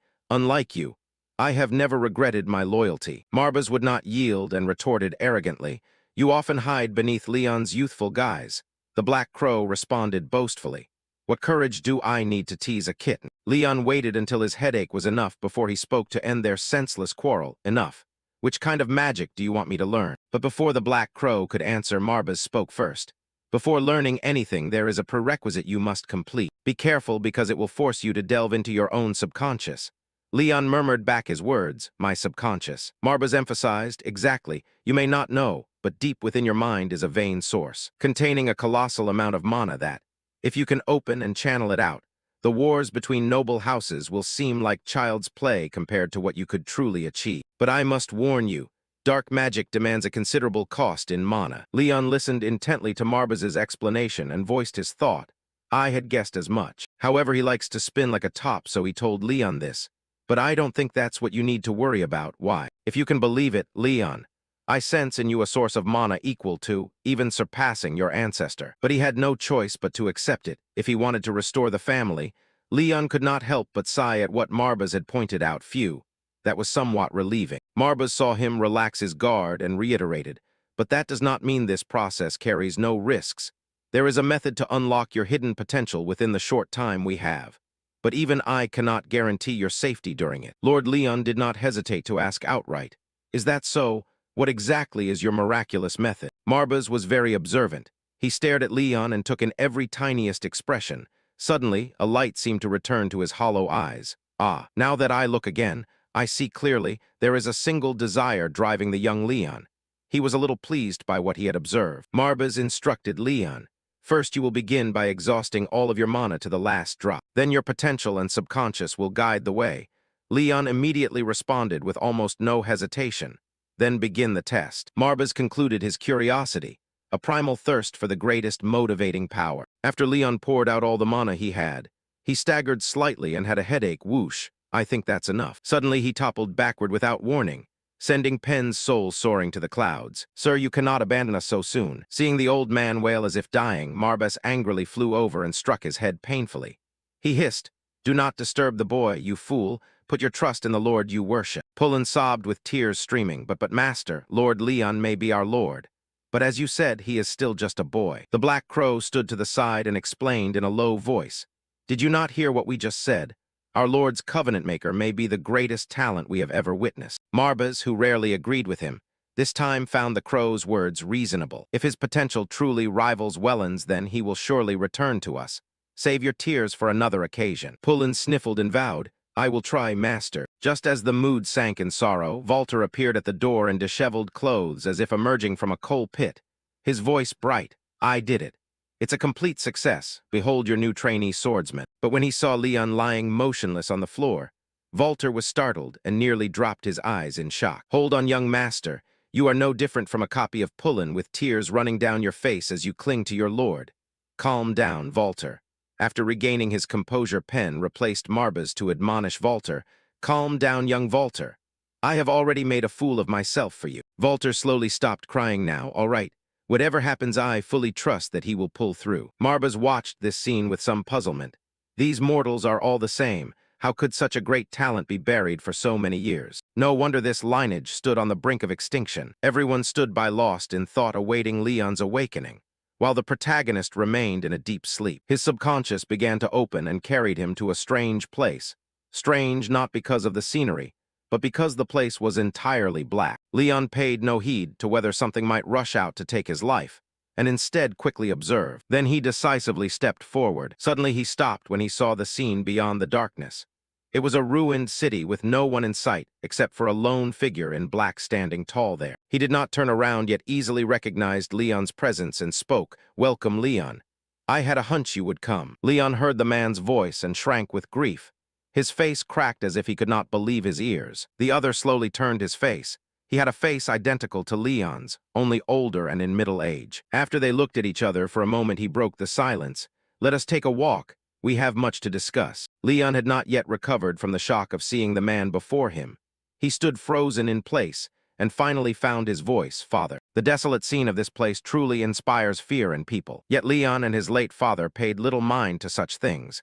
The two slowly moved upward into the city. They walked on until they saw the family crest in the distance, and Run suddenly stopped. He softly said, "Leon, your presence here proves you have chosen to awaken the latent mana within you." Leon answered politely, "Yes, father, although I cannot say for certain what level I have reached. I have gathered a group of loyal followers to follow me." Hearing everything from his son's mouth made Run swell with pride. "How fortunate my son is. As you may have guessed, I am only a fragment of memory within you. I died at Alan's hands, and this body is merely a remaining magical imprint." Leon had thought about this along the way, so he easily realized it. "I understand." Seeing that he understood, Run continued to explain, "A few reasons I fell into this state are nothing more than a lack of innate potential. A cruel fate, do you agree? Nevertheless, I can still help you in some way, as you know. I failed to earn Master Marbas's respect and could not control Tu Lin, the family's sacred relic. But you will walk a different path. When alive, I researched a ritual that can transfer the full mana of predecessors into your magical energy source. Of course, at first you can only control a small portion of this vast energy, but it will certainly help you consolidate power as the head of the house." Leon listened intently to his words and then spoke up. "But father once warned me.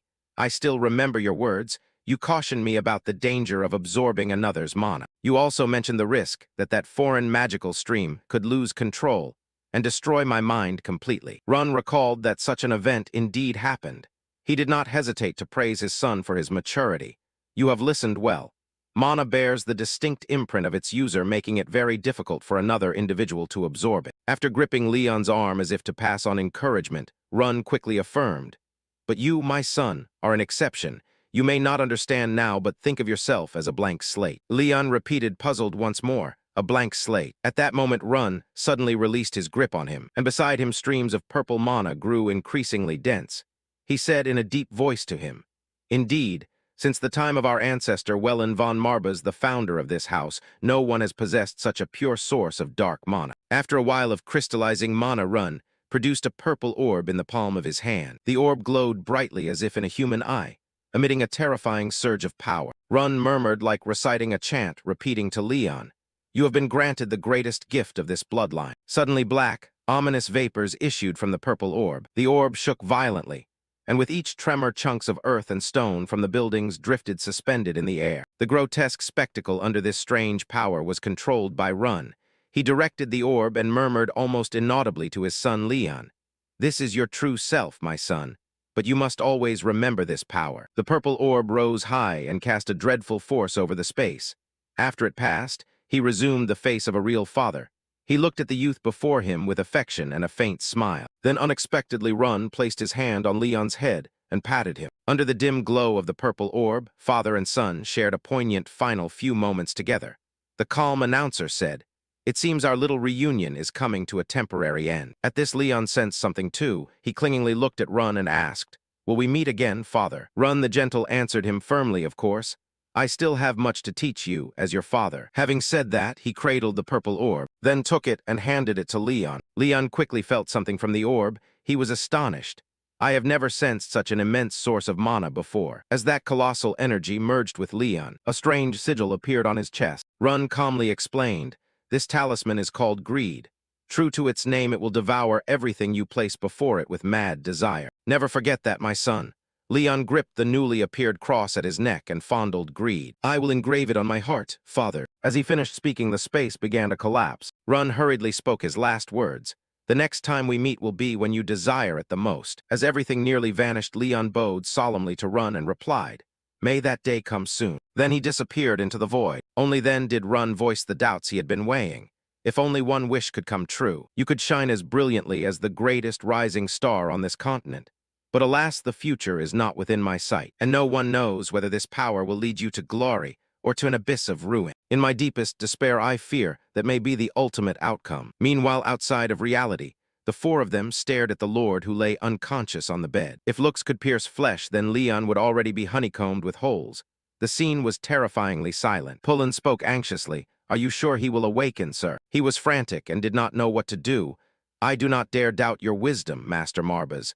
But please remember young Master Leon is only 14. What if this illness leaves permanent damage? I do not know how to face the former heads in the afterlife. Marbas, slightly annoyed, replied sternly to Pullen, You may meet them sooner than you think. If your young master cannot withstand such a simple trial, then put aside your petty worries and wait for your lord with steadfast faith. Walter, however, proved more steel-willed than people thought. He advised Pullen with a confident face, I agree, Sir Pullen, he will overcome this. We need not worry too much. The Black Crow interjected mysteriously. Indeed, this old servant worries excessively. Suddenly, a violent burst of energy radiated from Leon, startling everyone. Marbas realized something and shouted, Ah, now I understand why he awakened so late. Alter asked curiously, Lord Marbas, what kind of magic is this? I've never seen anything so dense and vast. Marbas climbed onto Leon to sense him. Then with a face of utter authority, he assured everyone, Soon your master will return. Be ready to welcome him when that time comes. But be cautious. When the Lord awakens, he will no longer be the boy you once knew. Just as he finished speaking, Leon sprang awake, his eyes opening wide, while those nearby were still astonished. Leon said nothing and shifted his gaze downward. He spoke with some helplessness. No wonder my chest hurts so much. Can you step down? Marbas being stubbornly displeased. Things then continued as if nothing had happened. Walter kept intensifying the training to the maximum. Meanwhile, Leon also attended to the duties of a lord, practicing magic, overseeing the training of the soldiers in the city. At the same time, 4 days before the nobles' war, at the Sylvester estate far away, the troops appeared to be ready. Alan lingered in the command chair, waiting for something and reluctant to rise. After a moment, he turned to the soldiers and called out, The time has come, all soldiers of House Sylvester, listen to me. Today, the centuries-long history of the Marbas line will be erased and sink into the dusty veil of the past. Follow me, and we will write a new chapter. Instantly, the rallying cry roared through the air. Glory to House Sylvester. And at the same time, no one noticed Kirchar standing silently in a corner, his pupils strangely beginning to glow, an omen of a storm approaching, his eyes glowing red in the night. The army led by Sylvester marched quietly. He stroked his beard and exclaimed, So this is the weakest point in their formation, the area with the fewest soldiers. Indeed, you see the issue brilliantly as always, Lord Kirchar. I am most grateful. Kirchar smiled nonchalantly. Ha ha, likewise, my lord. This is but a small effort to repay your generosity. Sylvester said so, but still harbored doubts. Yet I am surprised. I assumed those fools of House Marbas would guard their ancestral tombs more carefully. Moreover, they foolishly deploy their main force to such an exposed field. Kirchar understood his meaning and quickly interjected. After all, we are a Pride Lion Mage house, not strategic advisors, my lord. Perhaps they acted overly cautiously for fear of damaging their ancestors' graves. Sylvester listened and felt reassured. Our house's reputation may have rotted long ago, but they still try to cling to the remnants of its glory, right? Kirchar hesitated slightly. I think so, my lord. Sylvester, hearing that tone, was displeased. Why the hesitation? What do you mean? Do you wish to object? Kirchar hurriedly denied it. Not at all, my lord Sylvester. I propose that we continue our advance. After marching a while, Sylvester suddenly stared ahead. Suddenly, a group of black-clad figures appeared ahead, led by Leon and Walter. The two armies slowly closed the distance between them. Leon called out cheerfully, right on schedule as we agreed. You are punctual, my lord. Sylvester frowned and retorted, I thought this was the weak point of a declining house. Yet you await me with hundreds of fully armed soldiers. As he spoke, he slowly drew his sword. He swung it across Kirchar's head and shouted, Is there some trickery here? What do you say, Lord Kirchar? The blade cut through Kirchar's body, and purple smoke rose forth. The head fell to the ground, yet that cold voice remained unfazed and spoke calmly. Only my master has the right to swing a sword at me. With that, the purple smoke enveloped the entire head. It sucked it back up toward the neck, and finally reattached as if nothing had happened. Kirchar smirked. What a novel experience. Sylvester watched this, sweating. What? That blade should have slit your throat instead. Kirchar paid it no mind and urged his horse toward Leon. Sylvester angrily shouted, "No matter, you will pay for your insolence, young Master Marbas. Do you truly think you can oppose me with a mere few hundred men? This is an insult to the head of House Sylvester." Leon replied nonchalantly, "Not at all. Sir, only a real threat is worthy of being called an insult." Sylvester ground his teeth in fury at his calm demeanor. Leon slowly raised his hand and said, "Do you know why I agreed to enter this battle?" Dark magic slowly dripped from the center of his palm. Leon smiled and said, "To put you in your proper place." Of course, the dark magic continued to drip and accumulate into a viscous pool beneath the horse's hooves. Immediately, countless wights crawled up from under the pool of dark magic. Sylvester muttered in horror, "Necromancy." Leon coldly confirmed, quick to notice. Count Sylvester, surprised that the Lion Mage House would command the dead. Sylvester fell into contemplation at Leon's words. What is the greatest injustice a person can suffer? It is facing an overwhelmingly superior enemy with no hope, unable to resist, forced to watch your world collapse. Nothing is more painful than that. And what causes that injustice? Simply innate talent, a natural gift so deep it cowards others from looking up. On the battlefield, nothing decides victory more than that. As he thought this, Leon's wights surged forward to slay. A commander in the ranks rushed out to block them, but the white soldiers kept pouring forward in waves. The commander suddenly realized that when it was over, the enemy was only a young boy. No matter how gifted he was, he could not have prepared for the brutality of a fight to the death. So he charged forward to attack again, determined to open a bloody path, rushing toward Leon. But just as he was about to reach his goal, he was blocked by Van. The general shouted in anger, "Who dares block my way?" Walter coldly pointed his sword and barked, "Sorry, but I cannot let you get near the young master. That is my duty, and I will not break my promise." After saying these bold words, Walter smiled happily. The white soldiers kept surging forward to slash and kill. Sylvester panicked and commanded, "The mage unit begin the assault." A group of mages gathered and began casting spells, unleashing their strongest attacks upon the whites. A considerable number of whites disintegrated. Sylvester raised his sword and gave an order. The vanguard cavalry charged to break the enemy formation. The vanguard cavalry charged to break the enemy formation. But Leon remained cold-faced and unconcerned. Sylvester advanced a short distance, feeling pleased with himself. Staring straight at Leon, he threatened, "Let me tell you, I am a naturally timid person. Even though he is my elder, you should have become the head of the family or my sister. I never truly considered them family." Before he could finish, Leon cut him off.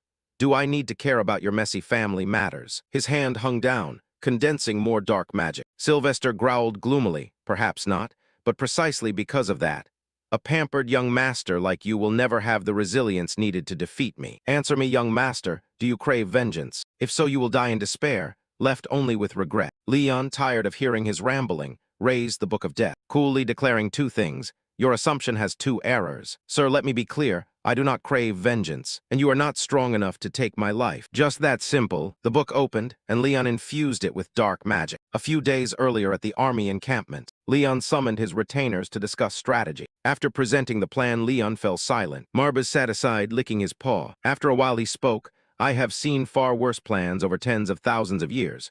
But your plan is excessively risky. Choosing this location as the operation area was a correct decision.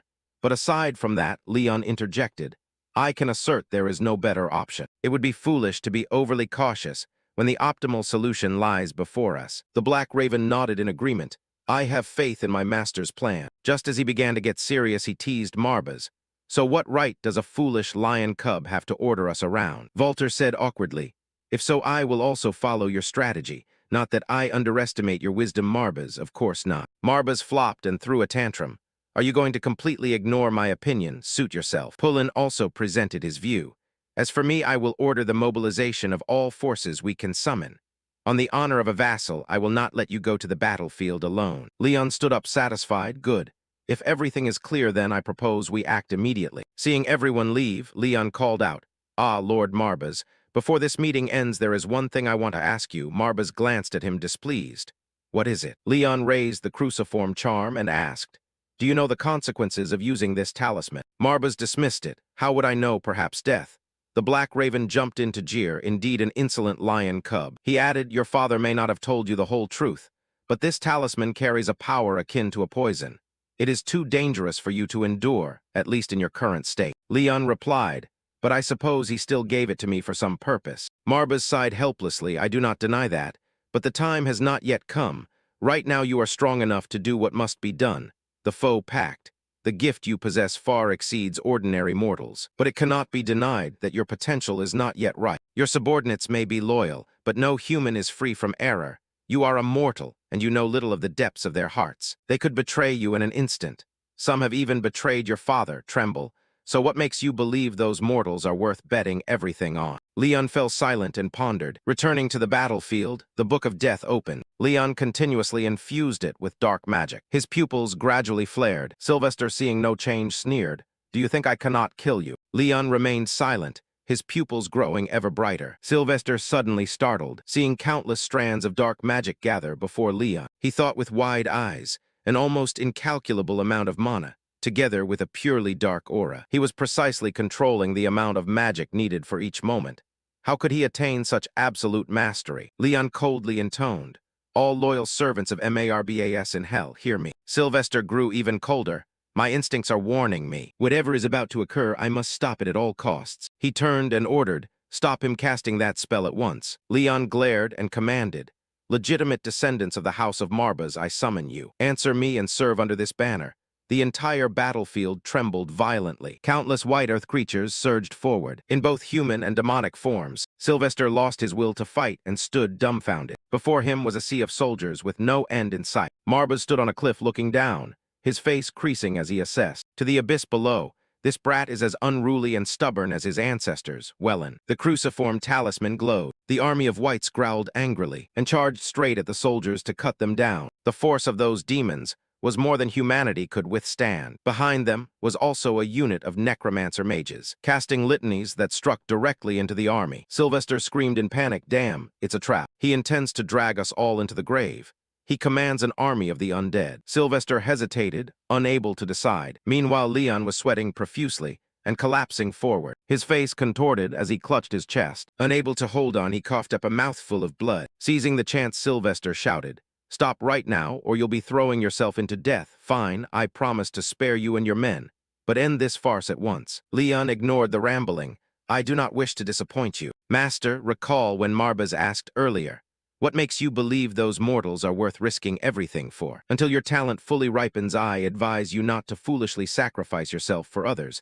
You are not yet strong enough to worry about others' fates, let alone their lives." Leon pondered for a moment, then said, "Lord Marbas, why must we always wait until a fruit is ripe to pick it? Is it really so wrong to pick it first and let it ripen?" After a while, the entire battlefield was left with only Sylvester. Seeing him kneeling on the ground, Leon slowly stepped forward. His eyes looked up to meet Leon's cold gaze. Rain poured heavily. Sylvester remained kneeling there. He dared not lift his head and asked, "You said revenge is not your aim." Leon confirmed, "That's right." Sylvester, trembling, clutched at Leon's robes, pleading, "Then you will grant me mercy, even though I do not deserve it. I swear I will never oppose the House of Marbas again, nor utter a word about your power to the rest of the Empire. Please, I beg you." Leon stood silent and did not answer. After a moment he spoke, "Since when have we been close enough to grant each other such favors?" Sylvester threw his head back and shouted, "But you see, revenge only produces an endless cycle of hatred." Leon coldly glanced down. Sylvester was terrified and dared not speak further. Finally, he threw off his pleading cloak.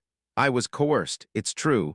As the head of another noble house, you must understand. We have a duty to do everything for the prosperity of our house." Leon rubbed his chin and muttered, "Duty? Perhaps you're not entirely wrong. The burden of being the head of a house is indeed no light thing." Sylvester, seeing him sympathetic, hurriedly added, "Yes, I am also weighed down so I cannot struggle. I am forced to do those cruel things because of my responsibilities." Just as he was getting heated, Leon cut in. "But what does that have to do with me sparing you?" Sylvester blinked stupidly. "What?" Leon slowly drew his sword and said, "Don't misunderstand. I bear you no grudge. The only reason I must take your life is because of a cold and indisputable truth. Your continued existence brings no benefit to House Marbas. Farewell." Sylvester ground his teeth in hatred. Trembling, he threw his head back and screamed, "Arrogant fool. By the time you realize what you've done, it will be too late. The power you toy with like a plaything is not for a child.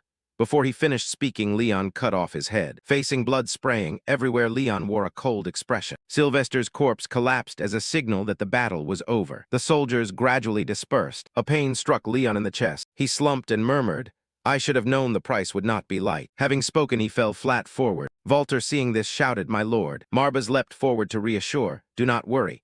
He is merely suffering the consequences of mana exhaustion. Little Leon's talent is beyond doubt, rivaling that of his ancestors of old. The question is whether such a child should be allowed to hold so great a potential. Inside him is a monster even I cannot control, a perilous pact that trades away every aspect of his humanity." Saying this, he turned to look at Sylvester's corpse and exclaimed, and more urgently, "It seems the demons have begun to intervene in the human world." An ill omen. Pullen and the Black Raven rushed over as well. After some time, Leon slowly opened his eyes. The loyal servants rejoiced. "He has woken." The loyal servants rejoiced. "He has woken." Pullen bowed his head and wept. "Forgive me. I have failed you again. I will atone on the scaffold." Marbas said with amusement, "I will not stop you. The old man will be entertaining." The Black Raven jumped in with his mouth. Adorable as he may be, that foolish lion cub lacks compassion. Marbas snapped angrily, "Do you expect empathy from a demon?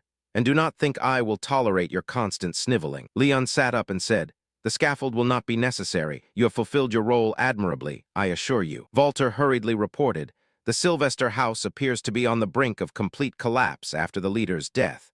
I believe they will not dare launch another invasion in the near future." Pullen clenched his hands in excitement.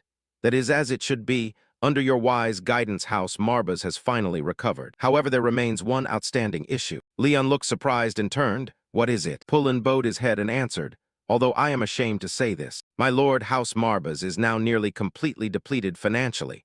Moreover, we carry a substantial debt." Leon gaped, "Huh." Marbas paid no mind and said, "I do not see that as a serious problem. Just send a bill to claim heavy reparations from House Sylvester, and it will all be resolved."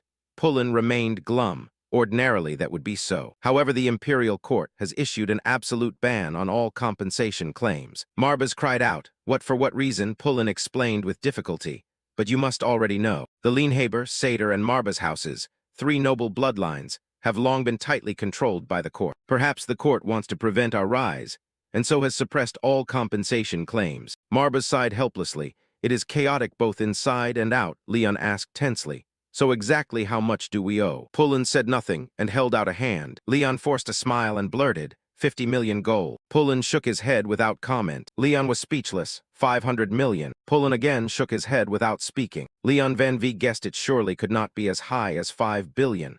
500,000 would still be manageable. Pullen interrupted, "Forgive my bluntness, my lord, but you guessed correctly." Leon was surprised. "Guessed what?" Pullen replied, "The debt of House Marbas, my lord, is 5 billion gold." Leon felt as if he were about to become a beggar. At the same time, inside the city, a handsome young man entered.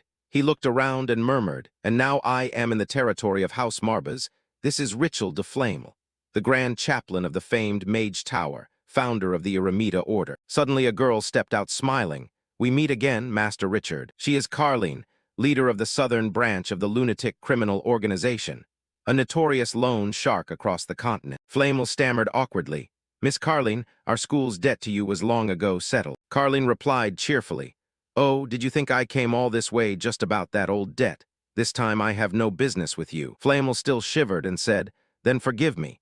I fear I still can't shake the feeling of being used whenever I face loan sharks like you. I once thought the very existence of the Mage Tower was threatened." Carline winked and smiled. "That's why we always advise our clients to read the fine print carefully." Flamel didn't want to quibble and quickly turned to leave. "Enough with the pleasantries. I suppose we've both come for the same person, haven't we?" Inside, the Pullen house confirmed the amount of debt the Marbas family was carrying, sir. Up to 5 billion gold. After saying this, both he and Leon fell silent and began to sweat. Suddenly, there was a knock at the door from outside. The group all looked toward it. Pullen stepped out and called back, "Let me go open the door." Leon tensed as he looked outside. Seeing his odd expression, Marbas asked curiously, "What's the matter, Leon?" Leon replied with difficulty, "I hope it's nothing serious."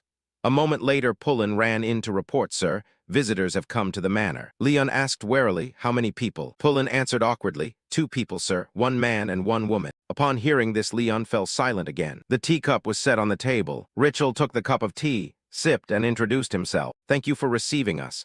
I am Mage Richel, head of the Eremita School, Carleen, sitting beside him, added, "And I am Carleen, head of the southern branch of the Lunatics organization." When the words ended, the room fell completely silent. After a while, Leon managed to squeeze out a few words. "Welcome to the Marbas family." Richel smiled at him. Carleen also smiled as she looked on. Seeing this expression, Walter asked anxiously, "Those two each exude an extraordinary aura. Are you sure inviting them was a good idea?" Marbas replied bluntly, "Who can tell?" The Black Crow stammered mockingly, "My master is stronger, don't worry, he'll get through it." Sensing the tension, Carleen took the initiative to speak. "We recently received news of your victory in the war between the noble houses. Congratulations appear in order, Lord Marbas. The spoils from that battle should be enough for you to settle your debt with the Lunatics organization." "Right." Leon wiped sweat and answered, "By the way, Carleen, exactly how much is the debt?" Pullen, standing beside him, whispered, "Please remember that when borrowing the family's credit, MARBAS had hit rock bottom. But of the total 5 billion gold borrowed, 4 billion is debt owed by you, Carleen, and the Lunatics organization." Carleen, head of the Lunatics Southern Branch, the largest criminal organization on the continent, is said to be the kind of creditor everyone wants to avoid. Thinking of this, Leon blurted out, "Those who can't repay are sold as live test subjects to the Dark Mages." Carleen laughed out loud when she heard that. "So you already know something about our activities, Lord Marbas, how honorable. Then we should get straight to the point." Leon confirmed, "Yes. May I ask what my current outstanding balance is?" Carleen narrowed her eyes and stared at him. Pulling a sheet of paper from her chest, she replied frankly, "We must require you to pay at least 10% immediately. Afterwards, you may pay the remaining 90% in installments as you wish. However, I advise you to remember that the interest rate we apply is 30% per year.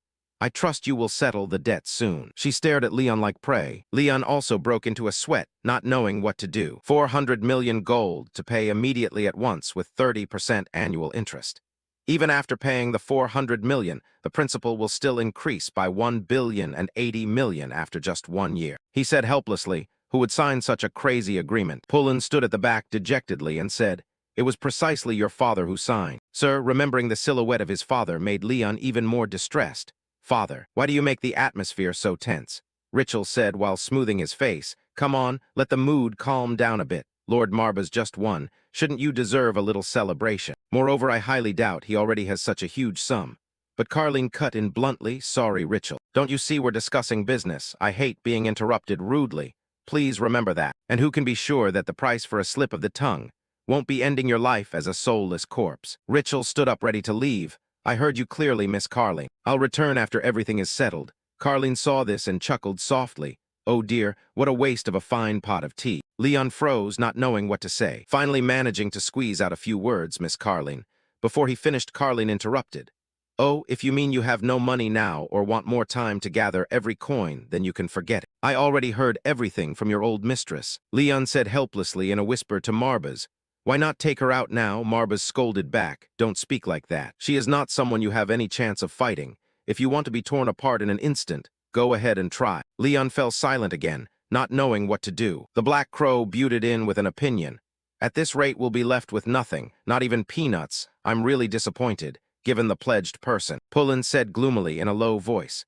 The old master, C-letter 1ED1 Lao Jia, acted tremblingly for the future survival of the family. Suddenly Walter shouted, "Be brave, young master. You'll find a way. I have complete faith in your wisdom." Leon bowed his head in thought. After a while he looked up and said, "If permitted, Miss Carleen."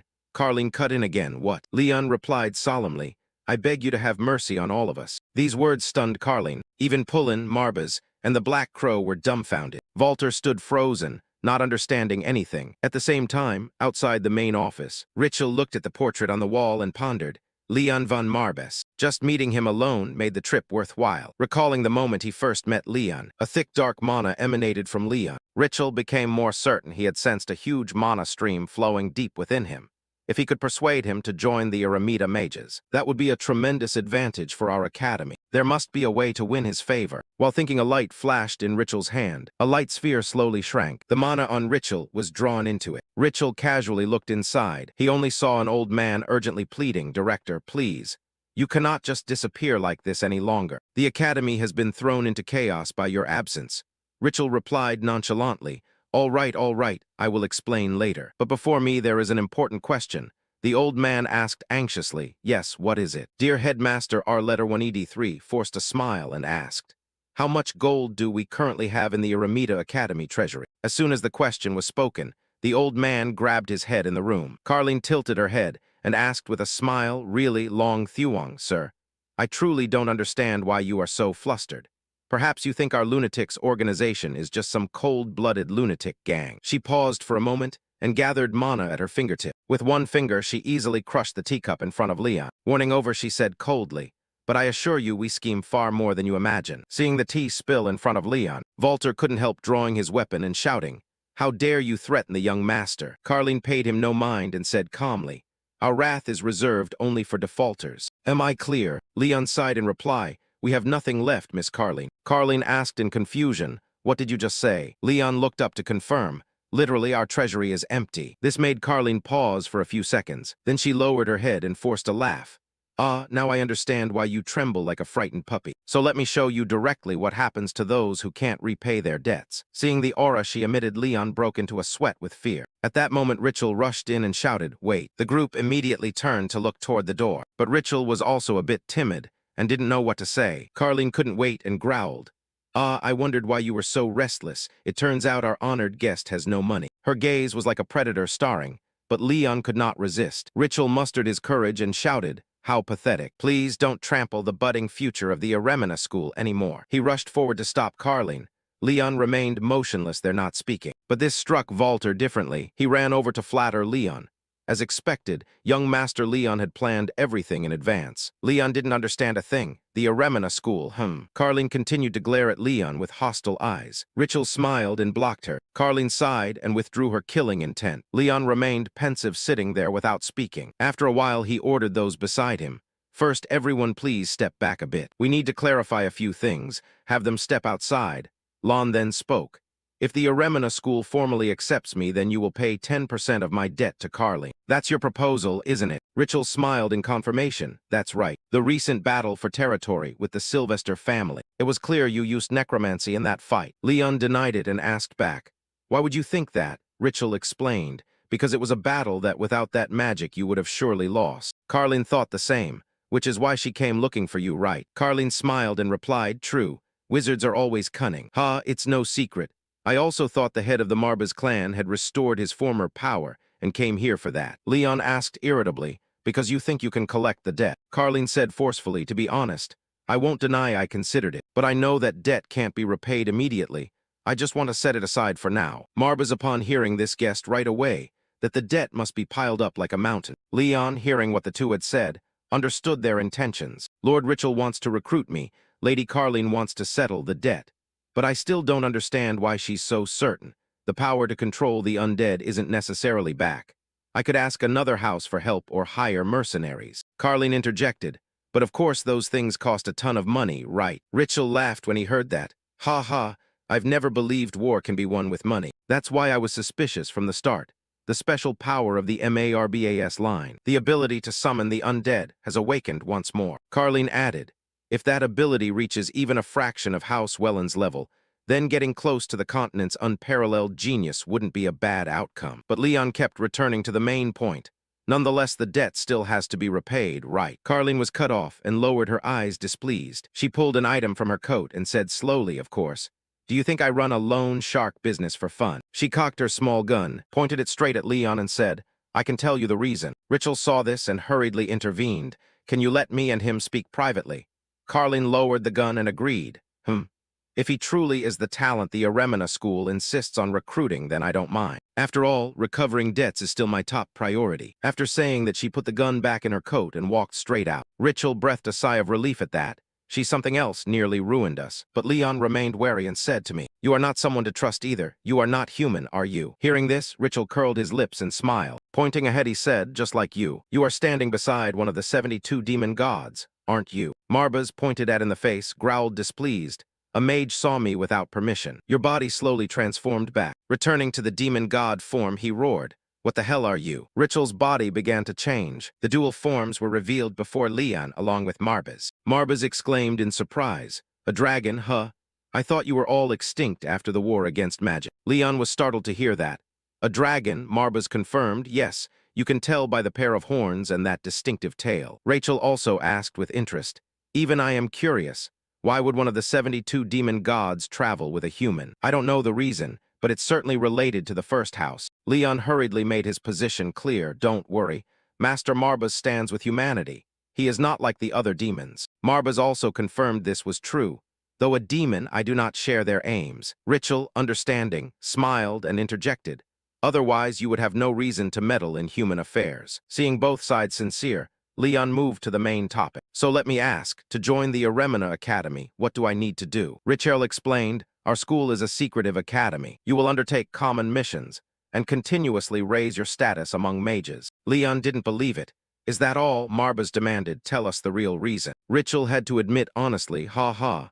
You are sharp. Actually, even if I hadn't said it, I would have added this. You may not join any other academy, nor accept missions from them. Those are our conditions. Marbas grasped the point and asked, to prevent other schools from growing. Richel calmly admitted, of course that's one reason, but the main reason lies elsewhere. He placed a demon head badge on the table and said coldly, among the two other renowned magic academies besides Aremina, at least one is breathing demon energy, a demon. Marbas sighed at this. They have finally begun to move. Damn, I wish I had awakened a bit earlier. He then asked what their goal was, but Richel fell silent in thought. After a moment he answered, the Demon King. They want to resurrect Baal from the war against demons. The first great battle between humans and demons. A tragic event where the human king Solomon has rested forever. Before he fell, he poured all his power into, transforming into countless chains that bound the remaining demons. Through the dark mana from the death book of the Marbas house, sealed by the first head of the Marbas clan, Kong Fong. The war then reached its conclusion. In the demon-slaying war, King Solomon bestowed the seal. But over time, that power gradually weakened, to the point where a demon awakening at any moment is not surprising. Leon interjected to probe.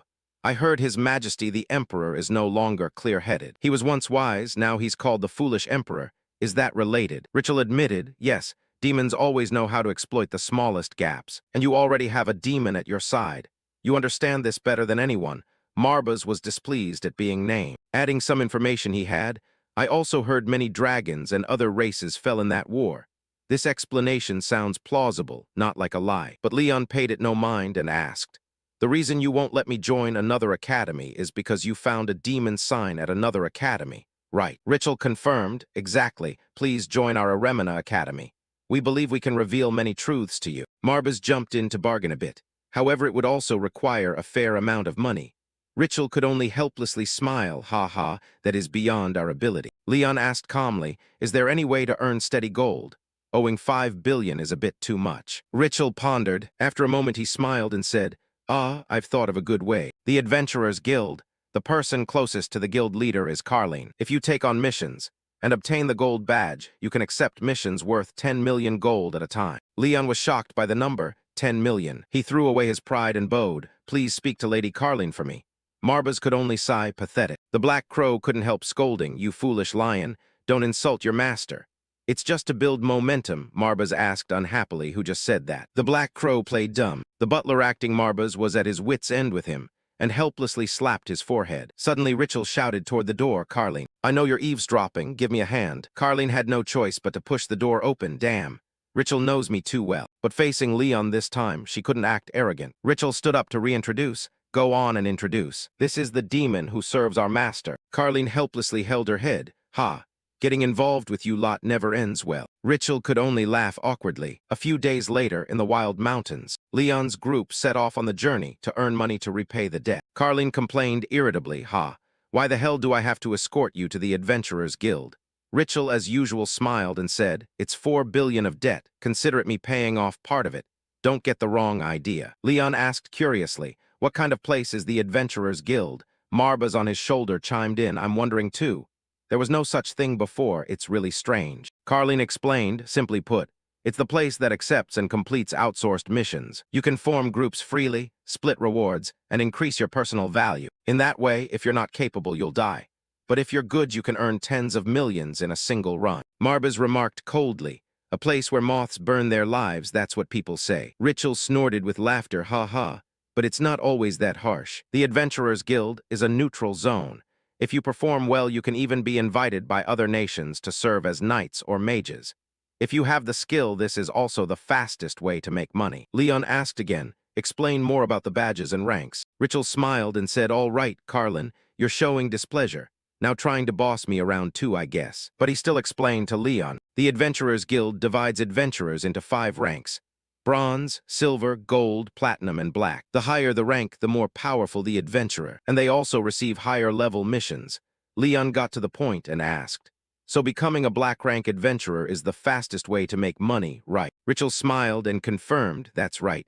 But that level is so hard it's almost unimaginable, so I won't mention it. There are fewer than 10 black rank adventurers on the entire continent, and missions at that tier require rewards of at least several hundred million gold. There aren't many people that rich in the world." Leon understood. That's how it is. The group quickly headed for the city gate. Carlin stopped before the 2 gate guards, handed them a note, and instructed Leon, "First we must check whether you are capable of obtaining the bronze badge. The imperial laws are complicated. Minors can't easily become adventurers." Richel hurriedly intervened, Now, Sin, don't be a spoilsport." They entered a shop with a beer sign. Richel led the way and said, "Start the examination, we've arrived." Leon looked up and asked blankly, "Is this the Adventurers Guild?" He was still looking left and right when a platinum-haired girl noticed him. She lifted her teacup leisurely and asked, "Seems a rather noisy regular just walked in," then stared toward the door. Leon's group slowly stepped inside. The patrons on both sides were chatting and laughing, but when they saw Carlin among Leon's group, they immediately fell silent and glanced over. After a moment, shoulders whispered to each other, "Wait, is that Carlin? I think it really is. Look at those eyes, like a hungry beast. That look shows they're not someone who lends money. Why are they suddenly at the Adventurers Guild? Is that Richel beside her? Headmaster of a Remina Academy, insanely handsome. He looks young, yet reportedly even holds the tower master post. Oh my, ruined my mood to drink. Life is so unfair." Hearing the gossip, Richel looked at Carlin with some embarrassment and said, "It seems you've made them uncomfortable." She scowled and hissed, "Stop the nonsense, hurry up. We don't have time to care about people like that." Leon ducked his head and asked, "Where is the person we need to find?" "There's no one with a powerful presence here." Marbas heard the denial. "No. Don't you feel a stream of mana watching us?" At the same time, a young master in the crowd's face went pale and twisted. He slowly edged closer, tailing Leon. Leon felt the pace slow down. He glanced at the man. A wave of mana spread out searching. Leon was astonished to discover, found it. No sooner had he spoken than the platinum-haired girl lunged forward. Without a word, she drew her sword. Carlin also coldly turned and drew her weapon. The girl pressed her blade to Leon's throat, while Carlin pointed a gun at her head. The girl pressed her blade to Leon's throat, while Carlin pointed a gun at her head. Carlin smiled mockingly. "You're getting more impatient." Raleigh glared back toward the rear, lowered her weapon, and angrily snapped, "I told you not to call my name casually, Carlin." Leon paid it no mind and walked up calmly to ask, "You're the strongest here, right?" Raleigh turned and irritably replied, "Sorry, but I haven't given permission to speak. Who are you?" She judged inwardly, truly a monster, even more dangerous than the 2 standing behind him. Leon casually introduced, "Leon von Marbas, the 10th heir of the Marbas family." "People call me that." Moments later, Walter entered the room and closed the door. Inside, the full group of people for this time was already seated. Raleigh lifted her teacup and exclaimed, "I've heard the head of House Marbas has changed, but I didn't expect it to be a child." Carlin cut in coldly, "Well, his magical talent is undeniable. I can vouch for that." Raleigh still asked warily, "But it's strange for a noble to appear in this shabby adventurers' guild." Richel forced a smile, "Ha ha. I have my reasons." Raleigh grew more disgusted. "Seeing you with a demon is rather amusing, Carlin. Are all your friends this weird?" But being grouped with Marbas made him unhappy, and he snapped, "Apologize at once." The blonde also jumped up to join in, "That's right." Finally, the black cat sobered up. Marbas leapt over growling and said something. Leon nonchalantly held him back and explained, "I have my reasons. I'm in enormous debt. I want to work at the Adventurers Guild." Carlin added, "A place anyone can join without revealing their identity. Isn't that Muolian's greatest feature? So there's no reason to refuse him." Richel smiled and pleaded, "Please give him a chance." Seeing both of them beg, Raleigh reluctantly accepted. "If both of you insist like this, then you might die." Leon replied earnestly, "Our bunch are those who live closest to death. Besides, Richel told me that not repaying that madman's debt would be worse than hell." Raleigh, recalling Carlin's lackeys, agreed, "That's indisputable. Fine, I'll give you a chance." As she said this, she tipped the teacup in her hand. It flowed perfectly into a symbol on the table. Immediately, the floor lit up with the same symbol. The room shook violently, and white smoke rose. Leon broke into a sweat and was speechless. Marbas explained, "It's a teleportation spell. A high-level formula indeed." She even simplified it. "It seems she is truly a capable sorceress." Now an extra row of stone statues appeared in the room. Everyone turned to look. Raleigh stood up, stepped over, and said as she walked, "The test is very simple. Among these statues, only one contains mana. That is the real statue. Find it. You have a total of 30 minutes. If you don't finish in time, you must return to your family. Still want to try? Leon agreed at once. I'll try. Raleigh immediately declared, I begin now, Carlin. Prepare the hourglass. She complained unhappily when summoned. What a bother. Fine, I'll help this time. An hourglass instantly appeared floating in midair. Leon slowly walked into the row of statues. He looked up and examined every detail. Suddenly Raleigh shouted, Hey, that statue is moving. I'll attack you. While she was still speaking, the statues raised their weapons to attack. A mace came down. Leon leapt into the air to avoid the blow. Just as he landed, another statue struck at him from behind. Leon hurriedly ducked to evade. Carlin, seeing this, ground his teeth in displeasure. Richel also said with concern that Raleigh had gone too far this time. Even a mid-level mage would struggle to pass this test. He's very talented, but still only a child. But Carlin objected that that's not right. Is it? She knows better than anyone that the younger you are, the easier you fall. Now we can only watch. The chance of success is almost zero. Marbas was also a bit tense. Each statue's strength was negligible, but finding the magical golem was nearly impossible. The mana density is too low. The blonde stroked his beard and judged that the task was truly difficult. Even a stupid lion could sense that. The contract holder would have a hard time. Marbas stopped bothering with him, staring at Leon, wondering, You contract signee, what on earth are you thinking? Raleigh frowned and thought to herself, Giving the guild's emblem to a child is truly dangerous. Because on this continent, even extraordinary talent can collapse easily. As for Leon, after dodging for a while, he stepped back. That dead-eyed gaze locked onto several golems. They charged up to attack again. Leon gathered 2 dark mana orbs in his palms. As they neared him, he threw them, directly seizing control of Raleigh's statues. Seeing the statues stop attacking, Leon murmured with satisfaction, just as I thought.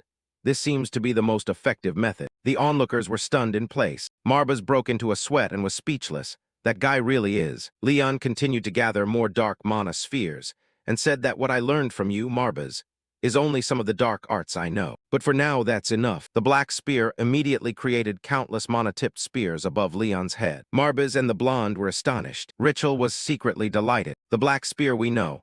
Lon paid no attention and directly ordered the spears to charge. The statues couldn't withstand it and were smashed to pieces. After this attack, there were no statues left on the floor. Marbas helplessly muttered, You're insane. Carlin stepped forward, picked up a shard, and said, His mana quantity and control ability are indeed excellent, but the purpose of this test is to find the statue that contains mana. It seems to have failed, but Rick, unconcerned, turned and said there is only one way to pass the test. If he intends to use that method, then we must recruit him into a Ramita Academy. This remark left Carlin silent in place. On the other side, Leon closed his eyes and recited, I call forth the wandering souls of the celestial realm. I, a direct descendant of Marbas, summon you. Open your eyes. Immediately, the broken stones under the floor began to move. They slowly gathered together. This sight astonished Raleigh. Richel was overjoyed.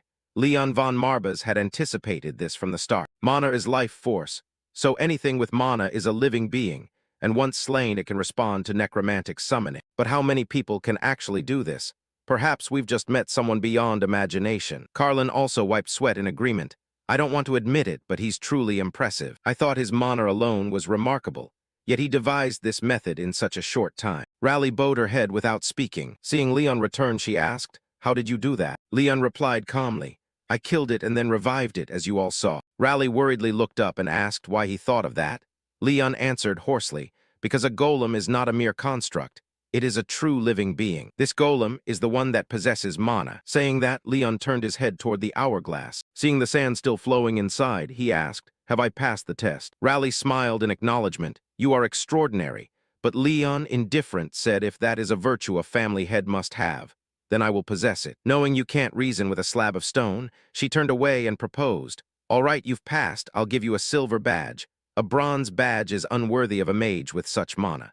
Do we all agree? Carlin, incredulous, asked give him the silver badge from the start. Richel laughed and marveled. This journey is full of surprises. Lord Marbas, you truly are an extraordinary contract signee. Marbas nodded in pleasure. Indeed, he is my contract signee. Of course, not satisfied, the blonde interrupted. Even a lion doesn't know how to accept praise.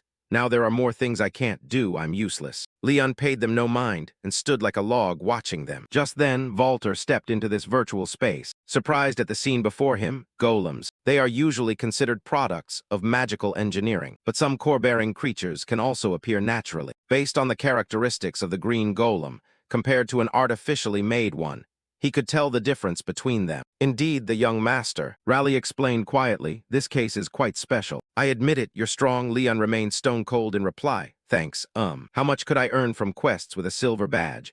Marbas angrily scolded, truly money-obsessed. Richel embarrassed at a loss. Asking that now, Carlin smiled and answered it depends on the situation, but you could easily earn around 3 million. Of course, with your debt, you'll need to secure at least a gold badge. Richel intervened to ease the tense atmosphere, yet it was still a very good start. It had been a long time since the guild leader awarded a silver badge outright. Carlin sighed in agreement. Yes, that's right. It had been a long time since the guild leader awarded a silver badge outright. Carlin sighed in agreement. Yes, that's right. Leon bowed in thanks. Thank you for your consideration. Guild leader Raleigh casually snapped her fingers. The pile of golems Leon had smashed stirred. They perfectly reverted to their original state. Walter, astonished at the scene, exclaimed, just a flick and everything returns to normal. Not only her mana level, but the precision of her control is astounding. Indeed, the guild leader is a monster. Richel turned and suggested, then let's return as well. A moment later, inside Raleigh's office they sat quietly, recalling the recent scene, remembering the image of Leon attacking with the black spear. She couldn't help muttering, I was sure it was over. But he acted differently and ultimately passed the differentiation test. Distinguishing which golem has life force would be easy for him, although from the start he knew which one had mana. Yet he didn't say why to conceal his strength. The Marbas family stood on the brink of survival. It seemed an absurd monster had appeared for the first time in centuries. But what troubles me most is those emotionless eyes. What is Leon von Marbas seeing with those eyes? The next day, inside the office, everyone sat together again. Raleigh pulled out a scroll and said, along with your silver badge, this will be your first mission. Leon took it and read aloud in Celici, where the Archbishop of the Arden Church, the goddess of creation, resides. Am I to investigate accusations of Archbishop corruption? Raleigh confirmed, yes, recently in the southern city of the capital, Celici. Rumors have spread that Archbishop Cadon has been corrupt there. Deal with this, and I will pay you 1 million. Carlin couldn't help asking, isn't assigning such a first mission a bit excessive? This made Jaiolai stare at her. Finally, she replied indifferently, this is a rare privilege. You should be able to handle it. Richel laughed helplessly. It seems there's no room for negotiation. Leon paid no mind and said if this helps me rank up quickly, then I am willing to accept. I will do my best. Raleigh warned, if you give up, you must start over from the bronze badge. Leon nodded in response, I accept. Raleigh turned to instruct if you can accompany him and assist. Carlin protested and shouted, what I said, it's troublesome. Do I really have to go too? Richel smiled and replied, of course, we are also curious about Leon's ability. Carlin angrily snapped, excuse me, isn't my opinion important? No one bothered to answer. Leon bowed in thanks. Thank you, everyone. My father always taught me that in times like these I should be the first to greet. This left Carlin, who was storming, dumbfounded. The blonde laughed heartily in delight. Indeed, my young master. He truly knows how to deal with people. Marbas smugly chimed in, of course. A demon must know how to touch the human heart. Walter retorted irritably, but the young master is human. But before he finished, he was silenced by Marbas's intimidating stare. Leon nonchalantly said, anyway, we'll definitely succeed because we need a lot of money. At the same time, in Celici, where the Archbishop of the Arden Church resides, 2 worshippers were kneeling and praying before the holy chalice. He slowly stepped forward, haughtily exclaimed, excuse me. The 2 did not bother to turn and stared into the chalice. The surface of the water gradually revealed the words that the miraculous saint would inherit the blessing of the goddess of creation, and divine power would be one of the 2 daughters. Only one will shine like the sun, and the other will face annihilation. The 2 will become one, and one will die to become 2. After reading, both sat motionless like statues there. Religions on the continent are mostly divided into 2 types. One worships the goddess who created the world, believed to have created the dead stone. A religion that venerates Arden is called the Arden Church. The other side worships Ban and the 72 demons and many other dark deities, called the demon-serving sect. Usually, if they are human, they will worship the Arden Church, and those chosen to wield this sacred grace, The power of the Holy Spirit is called across the continent by a holy name of miracle workers. Scene changes, the clatter of carriage wheels on the trail. Outside the carriage, a black-haired man wore a stern expression. His gaze kept drifting to the window. Inside the carriage were Richel's party. Opposite him were Leon and the two others. Returning from earlier, the black-haired man was puzzled by their request. "Excuse me, do you wish to go to Selashi?" But Selashi is currently in dire straits after the religious war. Even pilgrims hardly visit anymore. Suddenly he asked, "Is there any special reason you must go there?" Richel awkwardly replied, "It's hard to explain the reason clearly." Then he looked at Carlin, his tone implying. Carlin, upon hearing this, smiled faintly. "I understand." Then she took out a large pouch and placed it on his table. The pouch spilled out a pile of gold coins. She spoke with seriousness and authority, slamming her hand on the table. "At this point, I think there's no need to ask why anymore. If you don't want to, we can find someone else. After all, we don't have only one escort." He hugged the bag of gold to his chest and looked at them. "Anyway, if you guarantee my safety, I will definitely go." As they rode, he thought to himself, "I say it's for the money, but is this really okay?" Selashi, a city collapsing under the aftermath of a religious war. A new cardinal should have been sent to support the archbishop, but everything ultimately fell apart. The divine power likewise, the new miracle-working saint, has yet to appear. With this, the continent will lose Arden's grace and divine power. Thinking this, his face darkened somewhat. Inside the carriage, Leon spoke first. "Our mission this time is to expose Archbishop Cadon's corruption. Is that all?" Walter replied, "You smell danger in this matter." Marbas disagreed. He said proudly, "They're just a bunch of small fry. Don't worry, no one now has the strength to stop someone of your current power." Richel also spoke up. "That may be so, but human kingdoms have grown much stronger over the centuries since Lord Marbas was sealed. If we prepare too carelessly, we'll get hurt." Carlin agreed, "Especially since this involves the archbishop. No one on this continent is free under the name of Aiden, and the new miracle-working saint has yet to appear." Richel added, "The problem is the current saint is a direct descendant of the archbishop, and people expect that tradition to continue. But if something more serious happened," Leon continued, "it would be that two daughters were born when there should have been only one, which has caused turmoil in the church." He said sternly, "Because only one person can inherit the power." Walter looked at him and offered his speculation. "It can't be that both receive divine power, can it?" Lord Marbas answered him, "Divine power passed through bloodline has always been reserved for a single person. In the end, one of the two will have to die." At this, Richel's gaze fixed on Leon. He evaluated silently. The more he thought, the stranger it seemed. Leon was truly surprised. The black-haired man sitting outside interrupted his thoughts to announce, "We've arrived. This is the continent's largest religious sanctuary, Selashi." Inside the mansion, a tall man slowly opened the large door. That man was Glazer. He spoke, addressing Holy One. "The people who requested the mission have arrived." The one called the Holy One murmured, "Is it them? Can they truly evade the imperial oversight?" Hearing this, Glazer answered respectfully, "Yes, your holiness. If they come from the Vo C1EF1C Hoa Liern, it's entirely feasible." Cadon sternly instructed him, "This matter must be kept absolutely secret. After all this fabrication is only to save my daughter." A moment later, he stepped outside to greet them. "Hello, I'm Glazer, the head steward responsible for supporting the archbishop in this city." Richel asked with a friendly face, "Did you send a request regarding the archbishop's corruption?" He smiled faintly, his voice low. "Yes, I did not expect the head of Eremia Academy to carry out the mission personally." He replied awkwardly, "Sorry, but I'm not the one in charge of this mission." His face showed surprise. Then who?" Leon spoke up, "It's me." Seeing him, he appeared somewhat worried. "You seem a bit young to undertake this mission. We must act so the archbishop does not detect us." Seeing his expression, Leon understood his concerns and took out the badges to show him. Glazer was surprised. Those were the silver badges of the Adventurer Guild. Before accepting the mission, he suddenly asked oddly, "I have a question." The two women disappeared. Are they enemies? Behind him, there indeed were two dark silhouettes. When the two dark figures realized they had been noticed, they revealed their true forms. Only then did he look at him with different eyes. His voice serious, "We should move elsewhere. This conversation will probably take a while." Below, they sat properly at the table in the middle of the room. Glazer, his gaze full of thought, looked at Leon. "Finally, it has come to this. Selashi's power has weakened. But how could such a young mage possibly help us?" He suddenly spoke, "I'm not sure, but it's best not to show any emotion." Then he communicated with him by thought. He said his name was Glazer. Hearing what he conveyed, the man could not believe it. He added, "I'm not sure how much this will help."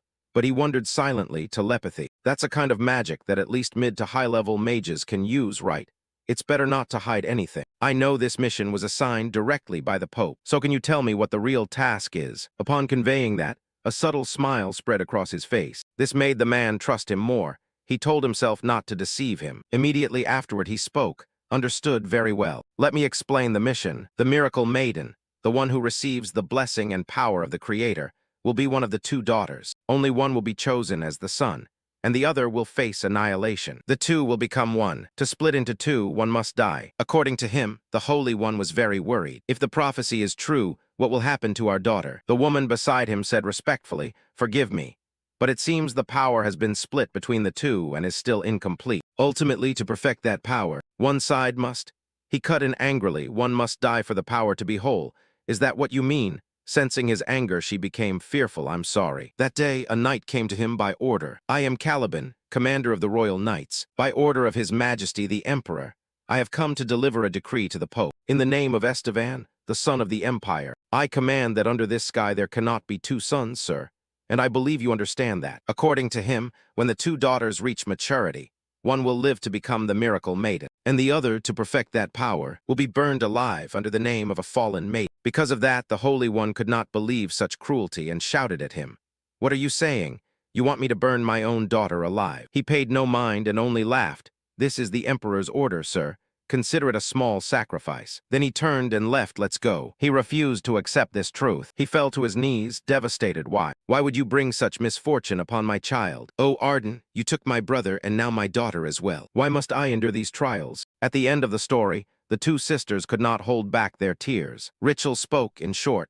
The miracle maiden who bears the divine power has not appeared for decades. And this time the maiden born into the legitimate line is a pair of twins. So the power is divided. "You mean that right?" He replied, "Yes. I came here to save both people beside me. That is why I am here. I know I am acting against the will of the Empire." But Leon interrupted him. "May I ask someone else this time instead of you?" Glazer, hearing his request, he looked puzzled. He politely asked permission to step back a moment. Then he knelt on one knee to show respect. "May I ask which of you two thinks that you can accept death?" Taken aback by his sudden question, Marbas was stunned. Hay contracted one. "What are you saying?" He calmly answered him. "Because it is the most effective way. I will do my best, but it will be hard to deceive the Emperor. So in the worst case, one person will have to die." He kept a serious tone. "I asked the same question again. Is there any one of you willing to accept death?" In their eyes were both worry and shock. The two sisters Heaven and Heaven hesitated. People call us that, but we never thought ourselves blessed. We are the unchosen ones." The demons rampaged wildly, destroying and killing the people. The Holy One was desperate, damn it. And at this moment the miracle maiden has no light power. What are we to do now? A knight said anxiously, "Your Holiness, it's very dangerous. Please step back." He shouted angrily, "A demon. I will absolutely not forgive you who have betrayed his will." Cut to the scene when the mother of the two sisters, Mrs. Rhea, she spoke in a gentle and soft voice. "What a relief that our child may become the new miracle maiden." The Holy One was joyful but burdened with sorrow, of course glad. "But Rhea, each role carries its own burdens. That is what makes me fear that the girl will be worshipped and exploited by people as a saint." As he spoke, he clutched at his garment. Sensing his worry, Mrs. Rhea gently took his hand. "Do not worry. Kadon, this child will be strong, and I will teach her to live that way." Then she continued, "Name her Heaven, okay? Meaning she will bring a heavenly life to everyone. What do you think?" I had never heard my mother speak like that. She poured all her strength into giving birth to us, and in the end, she departed forever. I will say it again. Our beginning was tragedy, and the end will also be tragedy. No one can change that. That is the fate of the two of us. Yes, it is simply like that. At that moment, the older sister spoke firmly. "Have I already decided?" She hadn't finished speaking before her younger sister interrupted. "No, the one who should die is me. You were born first. Only you can carry on mother's will. You are better than me in every way. Of course, how could a flawed person like me compare to you? Please." Hearing her sister say that, she couldn't hold back her tears. "Don't say that anymore." You then turned to him and said, "I was never taught what to do in a situation like this." He thought for a moment and asked, "Are you saying that if both of you die it's fine, then everything would be simpler?" Marbas spoke up to remind them, "Hey, contract bearer, your mission is to save both of them. If one dies, you will not receive the reward." Hearing that, he slapped his hand once. "Indeed, Lord Marbas, you mentioned something I hadn't considered, so let's start finding a way to save both of them." Hearing this, the sister's anxiety eased a little. "It will be very difficult, but please try. But please do not let our father be endangered. He is innocent." The younger sister agreed with her sister's view. That's right, father only fulfilled his duty as pope. Leon stood up. I understand, he said, then asked, tell me the details of when one of them will be burned alive. The older sister answered, in 2 days. If by then there is still no way, I will sacrifice myself. Hearing this, the younger sister panicked. Sister, he thought silently, 2 days is really too tight. Can't it be avoided? He ordered seriously. Next, check whether there is any decisive solution. Lord Richel, first, check the mark bestowed upon the miracle maiden. He carefully asked the two of them, can you show me that mark? The older sister hesitated. Its location is a bit. The younger sister continued. Everyone except Leon and the lady, could you step outside for a moment? Carlin spoke up. Wherever it is, we should still ask that man to go outside. As she said, she pushed him out. Her action puzzled him. Why are you doing this? I am the archmage. I can examine it. She pushed everyone out while arguing with Richel. I can do that too. Planning to sneak a peek at a woman's body, are you? After finishing, she even brushed her hands off. Seeing no one left, the two sisters exchanged a glance. Then the two gently removed the outer layer of cloth, revealing the 2 marks, located on the left and right of each of them. It seemed inevitable. Leon spoke before examining their marks. The transfer or bestowal of power is done by magic, Carlin added. Because it's located there, it's no wonder she couldn't easily show anyone. Lord Marbas also spoke. In my view, there is only one way left, though it will take time to accept, but in the end, Leon used telepathy to tell him, yes, one person must die. One of the 2 prophecies and fate is truly terrifying. They can destroy the lives of 2 people in the blink of an eye. He replied to him, that look I have never seen before. Are you angry? Cut to 2 days later. Louis von Arkham propped his chin with his hand, showing amusement. At last it is beginning. The miracle maiden is about to be born. After more than a decade of waiting, people will certainly rejoice. Caliban added, and one woman in the name of a witch will be burned alive on the pyre. He added it shouldn't have been twins. We had to wait until they matured. Leon stood at a distance and heard everything they said. He fell silent, then telepathically asked Lord Marbas, is it really right to save those who want to live and kill those who want to die? The Lord looked puzzled. What are you saying? He continued, one of the 2 sisters lied. Perhaps only one of them, only someone close to death can feel what it truly means to yearn for life. The other really doesn't care about death. So I'm torn over whom to save and whom to let die. He asked him, will you decide on that very day? He echoed the older sister's words. No one ever taught me what to do in such a situation. Many people stood on the sacrificial altar. The man Louis von Arkham stepped forward. Louis von Arkham, I was commissioned by the Emperor to attend the birth ceremony of the miracle maiden. Those below shouted wildly. He subtly signaled for order with his hand and continued to speak. Tonight the darkest night will descend upon you, but it will pass quickly, and a new miracle maiden will appear. Therefore we will burn the witch called the Nameless One on the pyre. A knight also spoke up. Just as the sky cannot have 2 suns, this world can only have one miracle maiden.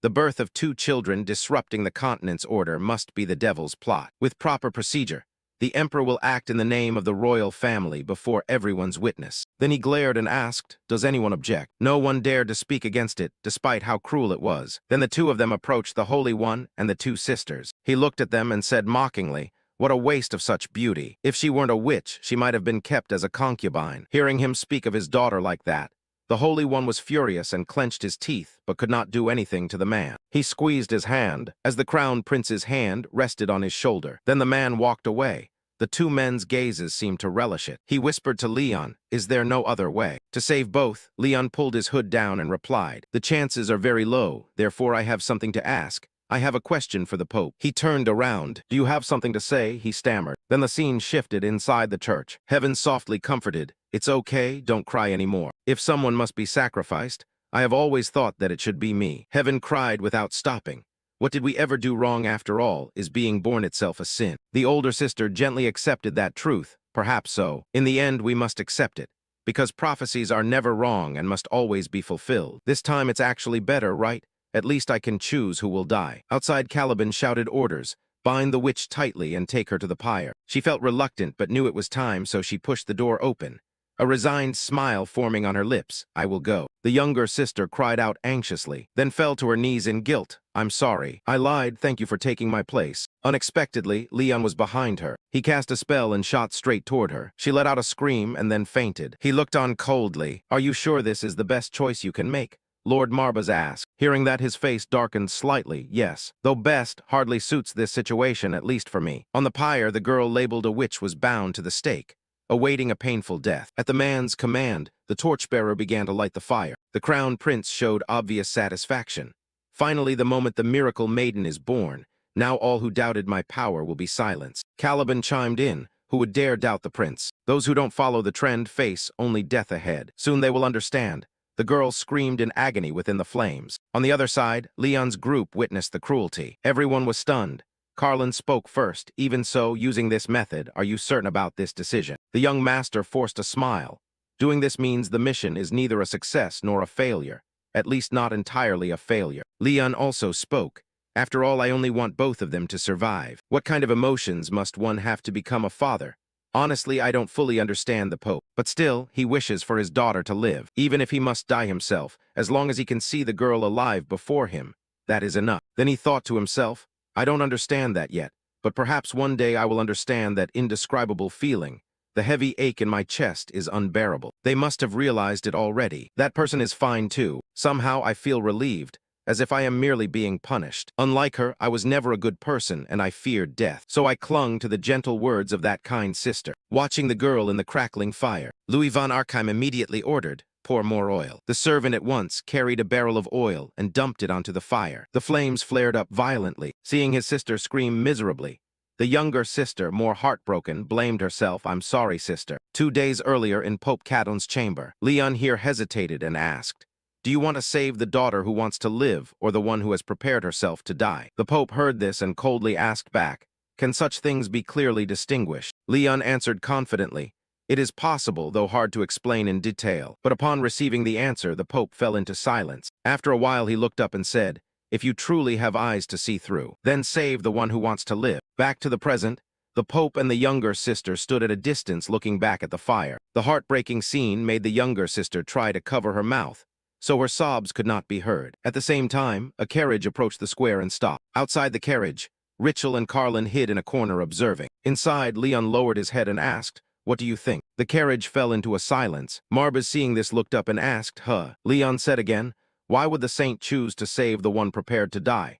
The carriage sank into silence again. Marbas leapt onto his shoulder and smugly said, you asked the obvious. Because I want them to feel the value of life. Leon puzzled. The value of life. Marbas nodded, yes, because the living must live on behalf of those who no longer are. So when the moment of choice comes, you chose death, having understood how precious that choice is, understood its meaning, understood that they stand in place of someone else. They understand more than anyone. Leon understood, but the one who wants to live may never truly understand in their lifetime. Our family used to say gratitude fades with time. Eventually, it will be taken for granted. Kindness that endures will be exploited superficially. Marbas agreed, exactly so. Walter heard them and was bewildered. If this keeps happening, then whom should my anger be aimed at? What did they do wrong? Suddenly, Richel, who had been sitting silently, spoke up. There is no other way. This continent needs a saint of miracles, and no matter how capable we are, we cannot defy royal orders. All eyes now turned to Richel, not to the miracle saint. After a while, the dejected younger sister stepped out from inside. Carlin let out a long breath. So it's over. The saint's power has probably fully awakened. As she was speaking, she suddenly froze and widened her eyes. Huh. Even Leon and the others were utterly astonished. Richel exclaimed in disgust, the power is still incomplete. Even the younger sister stared in disbelief at the sigil on her chest. The Pope screamed in panic, what is this?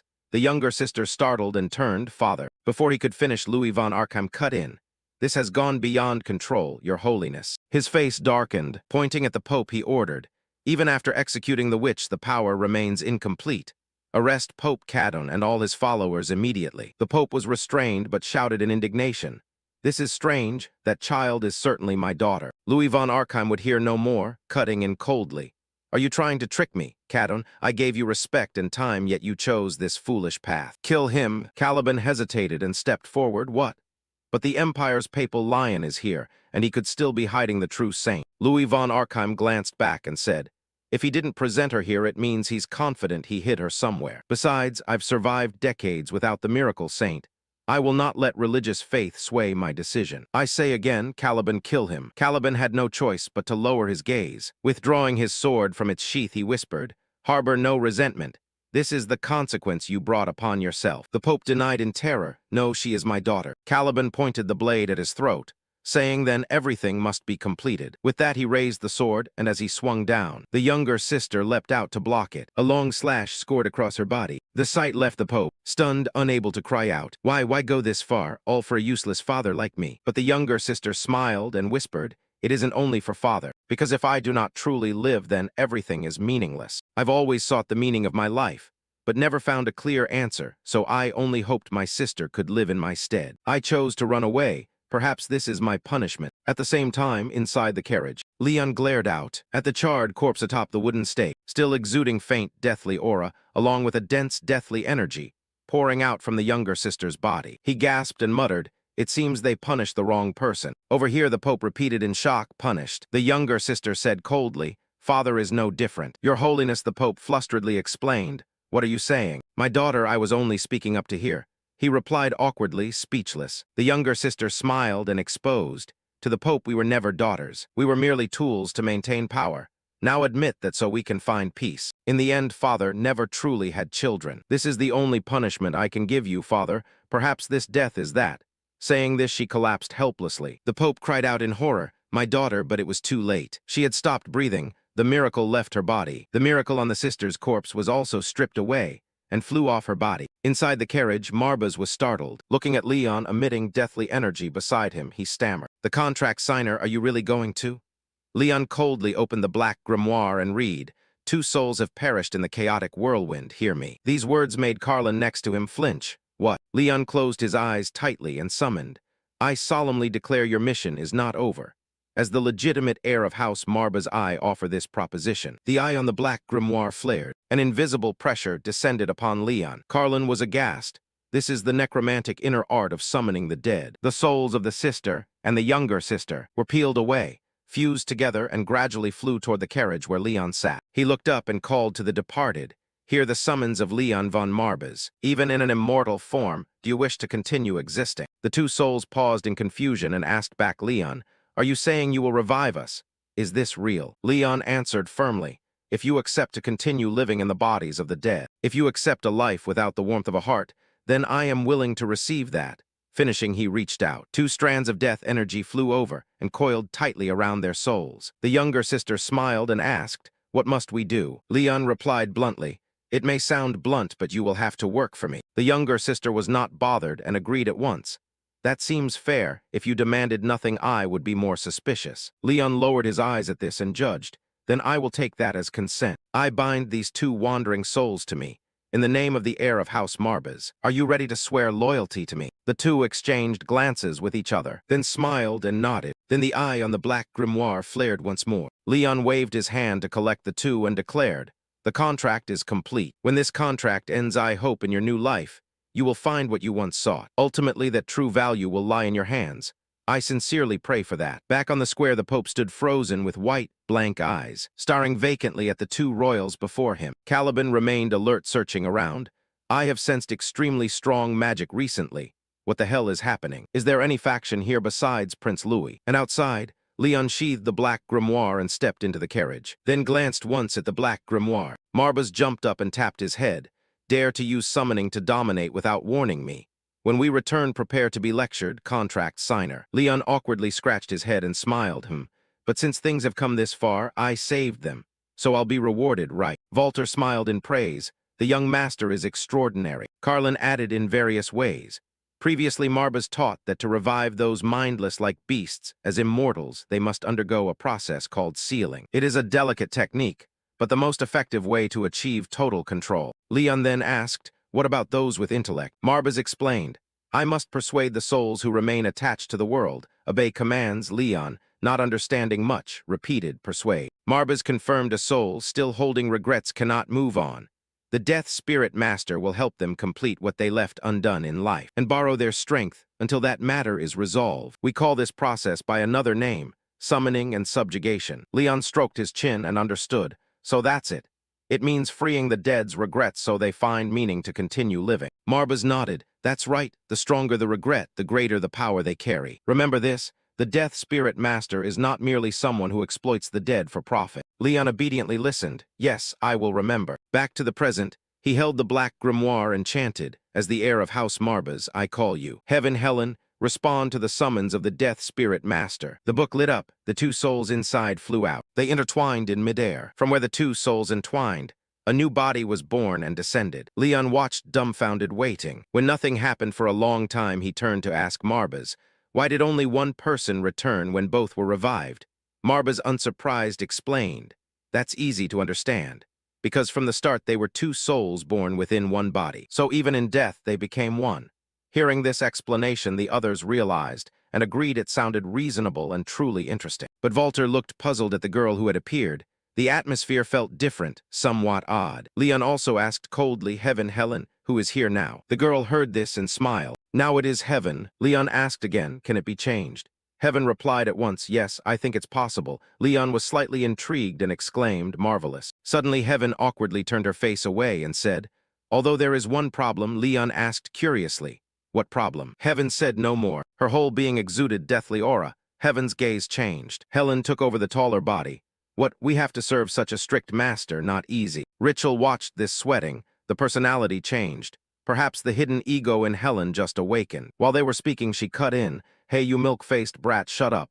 We are speaking to the master, can't you see? Leon hesitantly probed. So what are the twins good at? I summoned you to become immortals.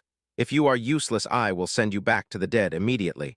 The number of immortals I can register is limited. Hearing him speak, Helen wiped sweat and whispered, you say frightening things very calmly. But that's fine. We can do all sorts of things to please our master. For example, she silently grabbed Leon by the collar, bringing her face close to his, but faced with the beauty before him. Leon's gaze remained cold as ever. Helen whispered in his ear, like this, for example, my lord. The next day in the Adventurers' Guild Hall, Raleigh asked in surprise, all done already? I didn't expect things to be resolved this way. Carlin stepped forward to explain.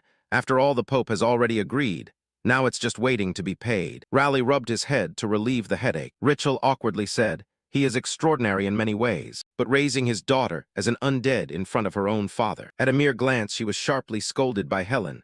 Look where you're starring. No matter what, I still belong to Leon. Rachel, at a loss, stepped forward to put distance between them. Marbas also grumbled irritably. I saved you from the dead, and yet your attitude is like this. Leon casually replied, I'm fine. I'm more used to this state now. Walter forced a smile and said, well, I don't know much, but isn't the fact that I'm still alive a good thing? Although, to be honest, calling it living is a bit of a stretch. Raleigh had no choice but to agree. Fine, I admit it. I officially recognize you as the holder of the silver badge. The reward will be sent to your manor. Leon asked again. This isn't over yet, right? Raleigh looked up and answered, if there's new work, I'll contact you. Carlin also assured, don't worry.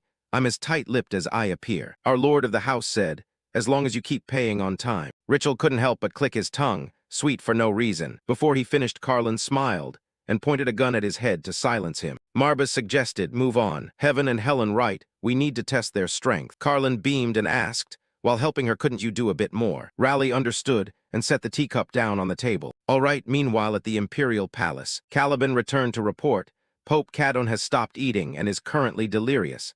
The shock of losing both daughters at once seems too much to bear. But Louis von Arkham was unmoved.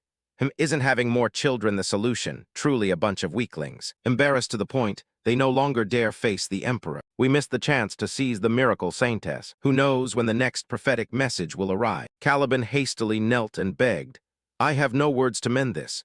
If you grant me another chance, I will devote myself to the Empire. Louis von Arkham frowned displeased. You'd better do so. And this dark mage who interfered, still no sign of his whereabouts yet. Caliban looked up and replied, unfortunately not. It seems the souls of both candidate saintesses have vanished.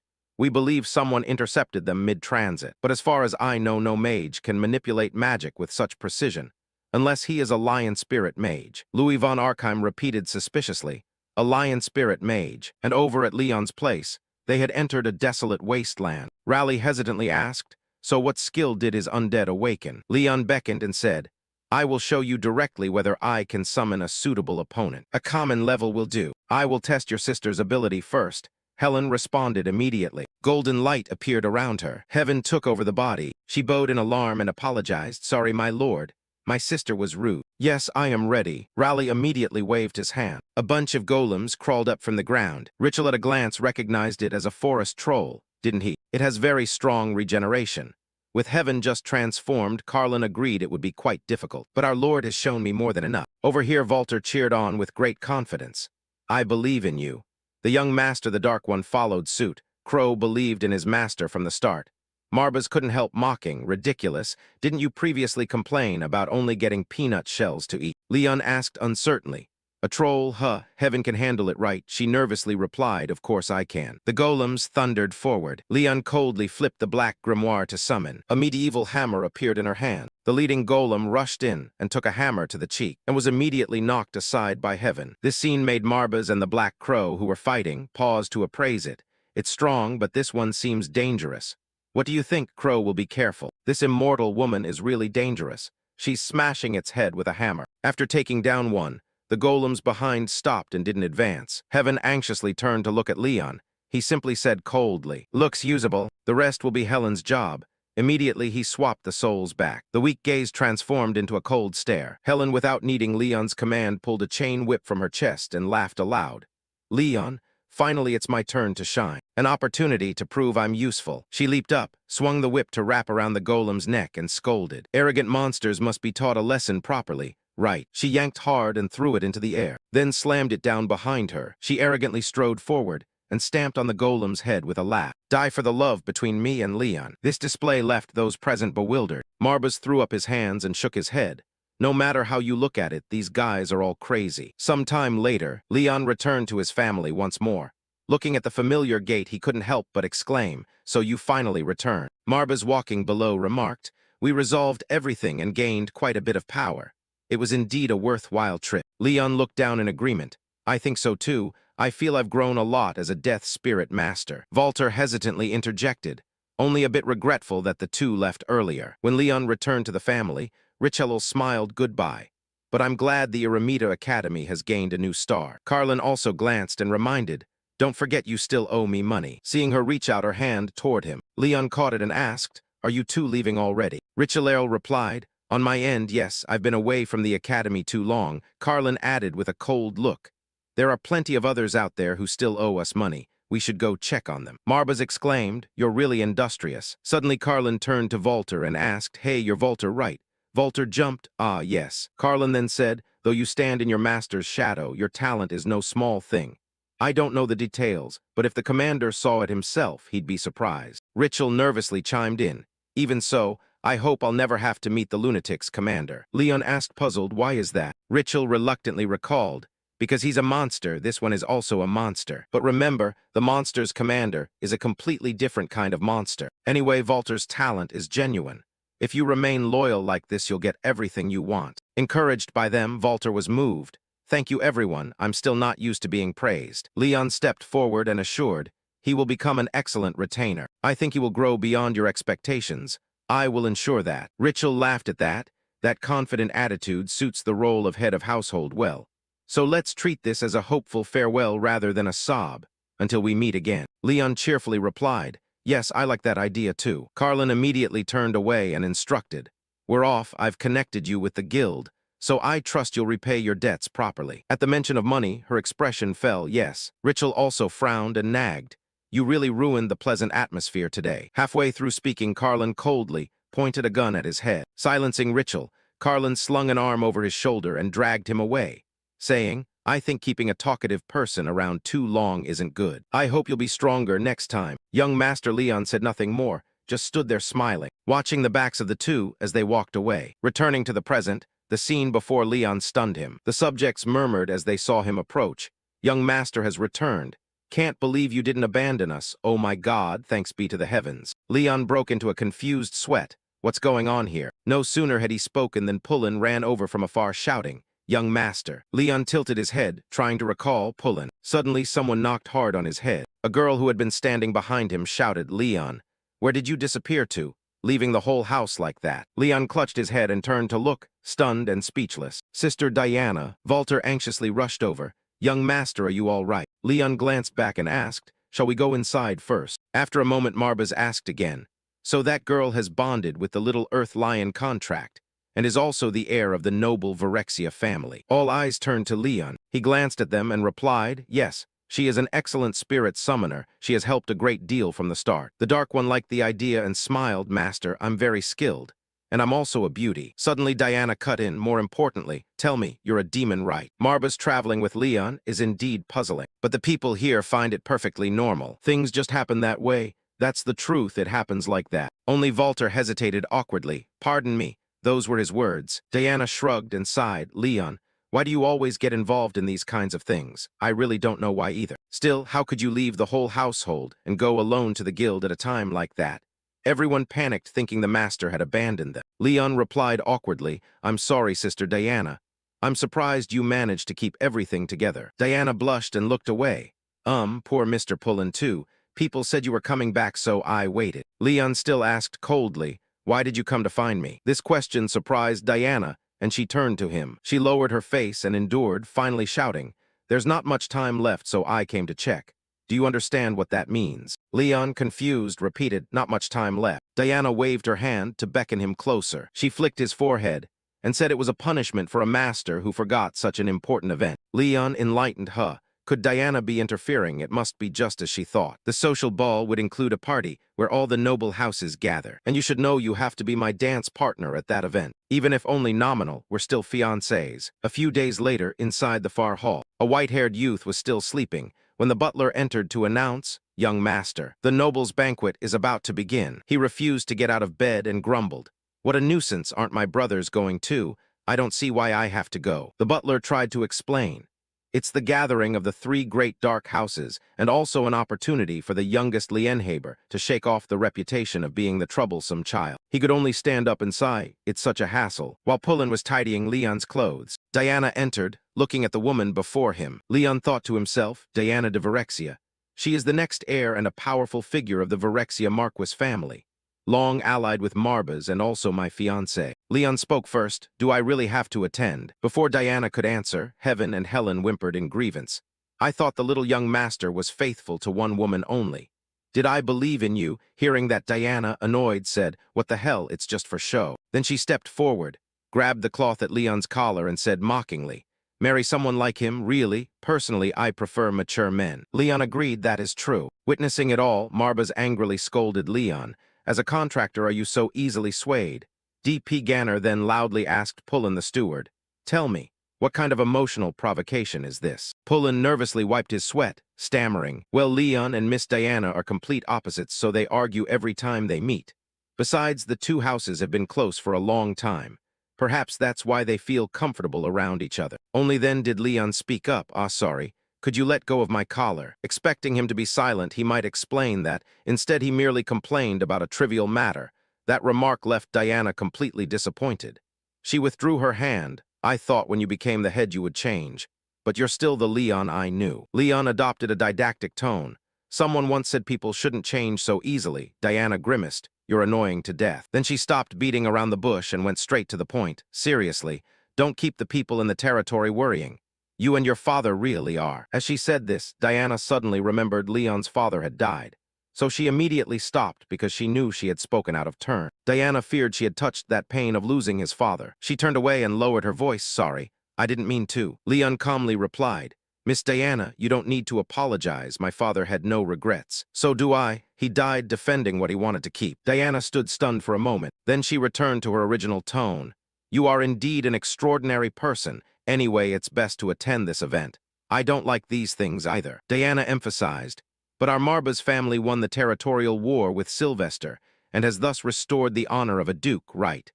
This event is an opportunity to elevate your status, moreover. Leon said, I understand that. Pullen beside him sighed, but unfortunately the other houses still look down on us. Leon elongated his tone. If that is necessary to protect the family. Seeing this, everyone around stirred. Walter exclaimed excitedly, finally, the young master is being recognized. D.P. Gunner crossed his arms and praised. I'm impressed, not bad, householder. At last, Leon decided, all right, I will attend the ball. At one of those banquet tables sat a table, where the crown prince and many other high-ranking officials were conversing. The light brown-haired man spoke up. By the way, is it true Sylvester lost the territorial war? I heard even Count Allen was defeated. One of them asked curiously, who did they face off against? The light brown-haired man whispered mysteriously, would you believe it? They say it was the Marbas family. Hearing that, Revet immediately dismissed it. Come on, isn't that a duke house in decline? How could it suddenly grow strong? Ridiculous. The light brown-haired man tried to explain, no, it's true. Anyway, sensing the awkward situation, he awkwardly pointed toward Leon and Diana. There, the householder, why not ask him directly? He really looks just like his father. As for Leon and Diana, the two must pretend affection and hold hands at the party. Leon was a little embarrassed. Perhaps I'm not suited for occasions like this. It's noisier than I expected. Throughout the time the two held hands, Diana constantly took note of this. But when she heard Leon say that, she showed a proud expression. Annoyed as usual, you think anyone likes these things? Maintaining composure and poise at occasions like this is also the duty of a true householder. Leon suddenly turned to Diana and smiled. I understand. Thank you, Diana. Diana sighed, her mind in turmoil. I've known Leon since he was a child. But this time he really seems stirred. Just mention the household's responsibilities and he'd jump into the fire. What to do with him? Leon spoke up and asked, the others will be fine, right? They have not yet reached their full potential. Hearing that, Diana scoffed. If you say that, it's basically claiming you've fully matured. You know that, anyway, you're still just a 14-year-old kid. Leon calmly asserted, in rank, I consider myself higher. I am the householder. Diana said wearily, you really never yield anything. Reves stepped forward and interrupted Diana. You are the head of the Marba's family, right? Leon answered, yes. What do you want with me? Reves put on a mysterious air. Oh, nothing major, he thought to himself. This guy defeated Alan. Ah, though only a count, his house is still considered comparable to Duke's in influence. I know, the rumors must be exaggerated. With that in mind, Reves pretended to smile to probe Leon. You are the one who defeated Sylvester in the territorial war. I heard such a ridiculous story. Leon said decisively, that is the truth. Hearing that tone, Reves glanced at Diana and realized immediately, acting childish just because a girl is here. Reves forced a smile. I can't imagine that scene. Could you tell me how you won that territorial war? Leon's voice dropped. I killed him. Reves couldn't believe his ears and asked again, what did you say? I killed Alan de Sylvester as the head of the Marba's family. It's hard to show you the process, but as he said this, his eyes widened as if about to devour someone. If you make my family your enemy, perhaps one day you will see it with your own eyes. Marba's crawled out from behind Leon. By that day we'll be exhausted. Everyone's gone mad. At that moment, someone in the distance was watching the whole scene. It was Knox. He stood up and stroked his chin. This is getting interesting. Hearing the commotion, everyone began to pay attention. The blonde asked, what the hell is going on? Why is it so noisy? The light brown-haired one guessed. Is the young master of the Marba's house causing trouble? The blonde shook his head. No way, that house has no power anyway. The light brown-haired agreed. Indeed, all these words reached Reves' ears. Meanwhile, Marba's had jumped onto Leon's shoulder. He teased, you just spout nonsense like it's true, but I don't care. Leon hummed. He was about to leave, when Reves raised a hand to stop him. Giju, your joke has gone too far. He glared threateningly. If you're insulting the Varela house, then be responsible for your words. Leon fired back. Did I say anything wrong? Weren't you the one doubting the Marba's family's victory? Reves growled, but from what you just said, Marba's has almost declared war. Suddenly Diana spoke up. Why don't you calm down a bit? She said sarcastically, tell the truth, Reves, aren't you from a branch of the Varela house? You're not even the rightful heir, yet you dare challenge the successor of a duke. Diana raised an eyebrow slightly. That behavior is clearly rude. Are you prepared to bear the consequences? This meticulous, airtight wording left Rev momentarily speechless. He was so furious he didn't know what to say, so he cursed whatever came to mind. Don't think that winning once gets you everything. He even pressed close to Diana and ranted, especially about her, and also Miss Varela. Diana calmly tossed out a few words. If you were truly fearsome, I wouldn't treat you like this. But right now, I see nothing to be afraid of. Hearing that, he grew even more enraged. You dare. Suddenly, a strange voice rang out. Hey, you're doing fine there. Reves, without knowing who it was, hastily shouted. Who dares speak to me like that? The moment his eyes landed on the person before him, Reves became trembling and submissive. Leon watched with suspicion. He was so arrogant just now. Why has that attitude disappeared now? What is going on? The person turned back to Reves and raised a glass of wine. Reves, something. You just spoke without knowing who you were talking to. At that moment, Marba's whispered into Leon's ear, watch your mouth. That one is dangerous. Knox grabbed Reves by the collar, looking very impatient. Say it, do I really have to explain this myself? Outside the ball, Walter and Pullen were standing here waiting. Walter asked anxiously, is the householder and Miss Varela all right? Pullen stammered, of course. It's just that this is his first time at a place like this, so. Walter said tensely, so in the end you were worried after all. At last Pullen could no longer keep it together, and let out a sigh. Damn it, I have to admit it, but it's true. You know how reckless our householder can be. I can't not worry that he'll cause some trouble, Walter reassured. Anyway, he's still the householder of the Marba's house. All we can do is trust and wait. Pullen rubbed his chest in slight relief. Fortunately, this time Miss Diana de Varexia is accompanying him. After all, he's quite headstrong. Walter curiously asked, reminding himself what Miss Viria is like. I heard she's his fiancée. Pullen confided, how should I put it? Honestly, rather than a fiancée, Walter was a bit surprised, honestly. Pullen continued, she's more like an older sister and is considerably older than him. He emphasized that she is much older than him. He added, she is someone who always cares for and looks after our clumsy householder, Walter guessed. Ah, so it's more familial than romantic love. Pullen said, you can put it that way, but now is not the time to talk about her. I heard there's a social bomb attending this gathering. Walter asked in alarm, a social bomb. Pullen explained, yes, a notorious troublemaker, the heir of one of the 3 dark houses, like our young master, the youngest son of the Reinharber house. Their power far exceeds the weakened Marba's house. His name is... At the same time, during the ball, Knox grabbed Revé by the collar and announced his identity. Knox von Reinharber's voice was always soft-toned yet terrifying. If you don't know, then you'd best remember. If you want to leave this place intact. Hearing that Revé was terrified and hurriedly bowed, I'm sorry. I didn't know you were the young master of the Reinharber house. Please spare me. Turns out the social bomb Pullen mentioned was this Knox. At that point, Knox spared no courtesy and slowly poured wine over Revé. He even spat a few insults. You're pathetic, now look at you. It's because of you that this happened, you fool. Witnessing this, everyone was shocked. Finally, Knox pressed the glass onto Revé's head, then walked away. Revé said in shame, I truly apologize, young Master Knox. Leon asked curiously, who are you? Knox smiled amiably. If it's that name, you've surely heard of it. Diana beside him spoke up. Knox von Reinharber is called one of the 2 great houses on par with the holy race. You are the lousy servant who beat the youngest son of a prestigious house. Knox slightly frowned. Would I recall I helped you back then? Then he laughed and said, your name is Leon Wright. I think we'll be meeting often. Leon did not object. If it's necessary for the family's advancement, then fine. Hearing that, Knox looked at him.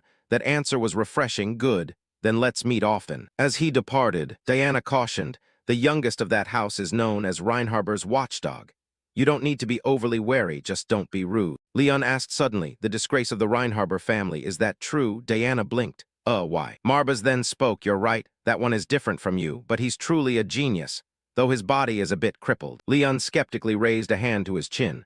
I thought so too. Since birth, this is the first time I've felt such strong dark magic. Watching the figure leave, Leon muttered, I think we'll meet often. I don't think that's a bad thing. As for Knox, while he walked, a maid approached to ask, young master, may I ask why you helped someone named Leon? It's just that you usually find such matters troublesome. Knox simply replied gently, in a few years. The maid curious, a few years. Knox continued, there will not be anyone who does not know his name. Whether he becomes a useful pawn for me, I am not certain. Today we'll stop here. We should rest a bit. Turning back to Leon, Diana suggested, let's go. Even if it's just ceremonial, we're engaged, right? Hearing that, Marbas jumped off his shoulder. Leon wondered, what should I do? Diana said, you know how to dance, right? You must have learned from the head of the leading house. So Diana took his hand and began to dance, moving in time with the melodious music. The 2 moved gracefully with each step. The moment Diana looked at Leon, she felt a slight flutter in her heart. It seems you learned to dance quite well. You're a bit cute too. Diana muttered, but you are completely not my type. Perhaps the music was too loud so Leon didn't hear. He said loudly, huh? I couldn't hear clearly. Diana said shyly, nothing, don't worry, you just need to do it properly. After all, this is just a formal dance. Leon kept a serious face. My father once said the head of the household must do his best in everything. Saying that, he used his hand to pull her waist close. This meant their faces were very close to each other. Diana was a little flustered. Even so, do we have to be this close to each other? The 2 danced together, just like a real couple. This caused everyone's gaze to be drawn there. Tension for a moment. Finally, Diana sighed. Are you still serious about such meaningless things? Leon worriedly said, Sister Diana, you're all stiff. Diana, embarrassed, lowered her voice. Shut up. You used to be just a tiny little bean. Suddenly, everyone rushed out the door, making a commotion. Is there a fight outside? What's all the noise at a holy gathering? Not a fight, it looked more like someone was being beaten one-sidedly. What? Whoever saw something wrong? The 2 looked at each other to confirm, then ran out together in a hurry. When they went out, the scene was very chaotic. Pullen was clutching his chest and collapsing to the ground. Walter was wielding a sword, fighting someone. Diana shouted, you need to explain clearly what is happening here. Revé de Varela. Revé asked, are you the Lord of Varisha? Diana ignored the question. She gritted her voice and said again, explain this situation. The corner of Revé's mouth lifted. No one could help anymore. And you look very tired. Marbas thought to himself, thanks to that white-haired guy disappearing earlier, The situation became chaotic like this. What a useless person, stirring up trouble over nonsense. Leon stepped forward to where Pullen was trembling. Leon glanced up at Walter. Explain how this happened. Walter hesitated. That. Go back to before the incident happened. Revel left the party in a huff after the earlier commotion. The brown-haired man who went with him kept asking if he was okay. Then Revel snapped again, shut up. They're all trash. He clenched his fist. Damn it, images of Knox. And Leon kept flashing in his mind. As he was stepping outside, he accidentally saw Walter and Pullen talking. Walter spoke, after all, this gathering is for noble families to meet and exchange. A place to present each family. Pullen, upon hearing this, said, I see, for my Marba's family, gatherings like this are even more important. Because my influence has weakened recently. So he came to bring the Lord of Varisha. Walter smiled and asked, it seems you two are close. Pullen replied casually, I've had a good relationship with young Master Leon since he was a child. That's right. But at that moment, Walter noticed someone standing in front of them and cautiously reached out to block him. Reves spoke up to confirm, you come from the Marba's family. Perhaps he learned this because he overheard their conversation by accident. Pullen pondered, he is the young clan leader of Varela. Why would he suddenly approach like this? Then he bluntly said, I'm sorry, but I cannot tolerate anyone insulting my family. What are you aiming at? Reves replied with a strange line. It's just a hot topic lately. Then he called his subordinate Kalman. Tell him to go easy on him a little. Kalman hesitated, but isn't Marba's a duke? Revet tried to persuade, I understand your doubts. But after all, it's a family on the brink of collapse. Just do as instructed. Hearing that, Kalman complied and drew his sword to probe. Since it's come to this, if you are the knight over there, draw your sword. Pullen used his hand to stop him. He advised, no, Walter, don't do that. Our family's foundation is still weak right now. There's no need to raise an army. Walter hesitated, but taking advantage of the moment when he wasn't focused, Kalman stepped forward and stabbed Pullen. He collapsed in pain. Walter shouted anxiously. After seeing Lord Pullen, he completely lost his temper. Seeing this, Pullen shouted loudly to dissuade him. Stop, I'm fine. Think of the house master. However, then someone kicked Lord Pullen in the head with their foot. This time, Walter was completely enraged. He raised his sword, ready to fight. Pullen repeated again, Walter, I do not intend to fight. Walter declared firmly, I will protect you. After all, you are valuable as the clan leader. And so is Lord Pullen. Reves smiled. It was truly admirable. Then he ordered his men, just keep watch for me. So Kalman and Walter clashed swords fiercely. But unexpectedly, Walter was put on the back foot. He lost his momentum and fell. But he was determined to get up and point his sword at Kalman. Just then Diana appeared. You need to explain clearly what is happening. Reved de Varela returned to reality. Those around watching the fight began to gossip. Some said, the Varela clan leader has really caused trouble this time. Others excitedly said, what, isn't this interesting? It's also a chance to see if the conflict with Sylvester is real. Hearing that, a girl sneered, really? What can a minor noble do at most? The person beside her added, exactly, now that it's come to this. I hope all the villains get wiped out. Revet challenged Leon, since you are here then clan leader. Do you want to start a bit? The audience is large. Leon said decisively, I accept. Diana tried to dissuade Leon. Leon ignored the calls and focused on summoning. Reves snarled, die. Leon suddenly spoke up. I am truly disappointed, Walter. Walter awkwardly bowed his head, sorry for troubling the clan leader. I couldn't restrain myself. Unexpectedly, Leon denied it, not like that. Suddenly, Kalman swung his sword. A beam of light shot out from behind Leon, severing his hand completely. Seeing this, everyone was utterly astonished. Leon coldly said one sentence, I ask, did you do your utmost to protect Lord Pullen? He lowered his voice. Let me tell you the new rule of Marbas. At that moment, the terrifying skeletons Leon had summoned earlier began to appear. Pullen was somewhat surprised, my lord. The skeletons advanced and forced Reves' neck down. Leon bluntly declared, if necessary, I will kill, for the honor and prosperity of the family, and for the safety of myself and those around me. All will be dealt with appropriately, even if it costs my life. Reves bowed his head low, blood still flowing from above. Suddenly, someone stepped in front of him. He angrily shouted, what? Who dares this time? But when he realized who it was, Reves fell silent, seeing Louis von Arkheim in front of him smirking. He could only address him as Your Highness. Reves fearfully bowed and saluted. I am truly rude. I did not know it was Your Highness. Louis cut him off with a question. No, not important, Reves, right? He immediately answered respectfully, Your Highness still remembers my lowly name. I really don't know what to do. Seeing him speak at length, Louis ordered. Keep it brief, Reves replied, forgive me. Then he went straight to the point. I saw you involved in a dispute. It seems interesting. He was stunned, then quickly explained. The dispute your highness refers to is between young Master Marbas and Lienhaber. Rivet was correct. Louis raised a hand to stroke his chin sensually. Indeed, I cannot suppress my curiosity. Rivet, now I want to know why the two black houses sided with you. I have never heard they could cooperate. So why did House Marbas win this territorial battle? Rivet hesitated for a moment. At that, Louis suddenly placed a hand on his shoulder and whispered into Rivet's ear, I will prepare a small stage. Can you expose the true intentions of those black house pests? He froze at the prospect of personal gain. Earlier, Knox Lienhaber had left, and the Marbas man had lost his fangs. With your highness's backing, it's not impossible to handle them. This is an opportunity. His eyes lit up in response. Yes, I will obey. A faint smile appeared on Louis's lips when he heard that, switching to the present. Rivet was being held at knife point at his throat. Damn, have I meddled in something unnecessary? He tried to threaten, even if you are the house master, this cannot be easily overlooked. Just meddling in the affairs of a few servants. Leon, expressionless, turned and said, A few servants, sorry. But I don't think so. Kallman heard this, veins bulging on his face, but he still bowed. His hand clenched in anger. Rivet questioned in confusion. Must you go that far? Leon calmly affirmed. I already said, if necessary, there are no exceptions. Then he turned and walked away, stepping up the stairs with the undead. Before leaving, he didn't forget to give orders. Walter took Pullen to the royal physician. Walter immediately complied. Yes, I understand. Housemistress Diana sensed the situation was wrong and hurried to intervene. Leon, I understand how you feel, but it's too dangerous. True Marbas is a ducal house and may not be worth worrying about. There are too many eyes watching. It's best to step back. Leon did not answer, but pondered for a moment. At that moment, Rivet turned his head back and signaled the servant with his eyes. The man nodded to take the order.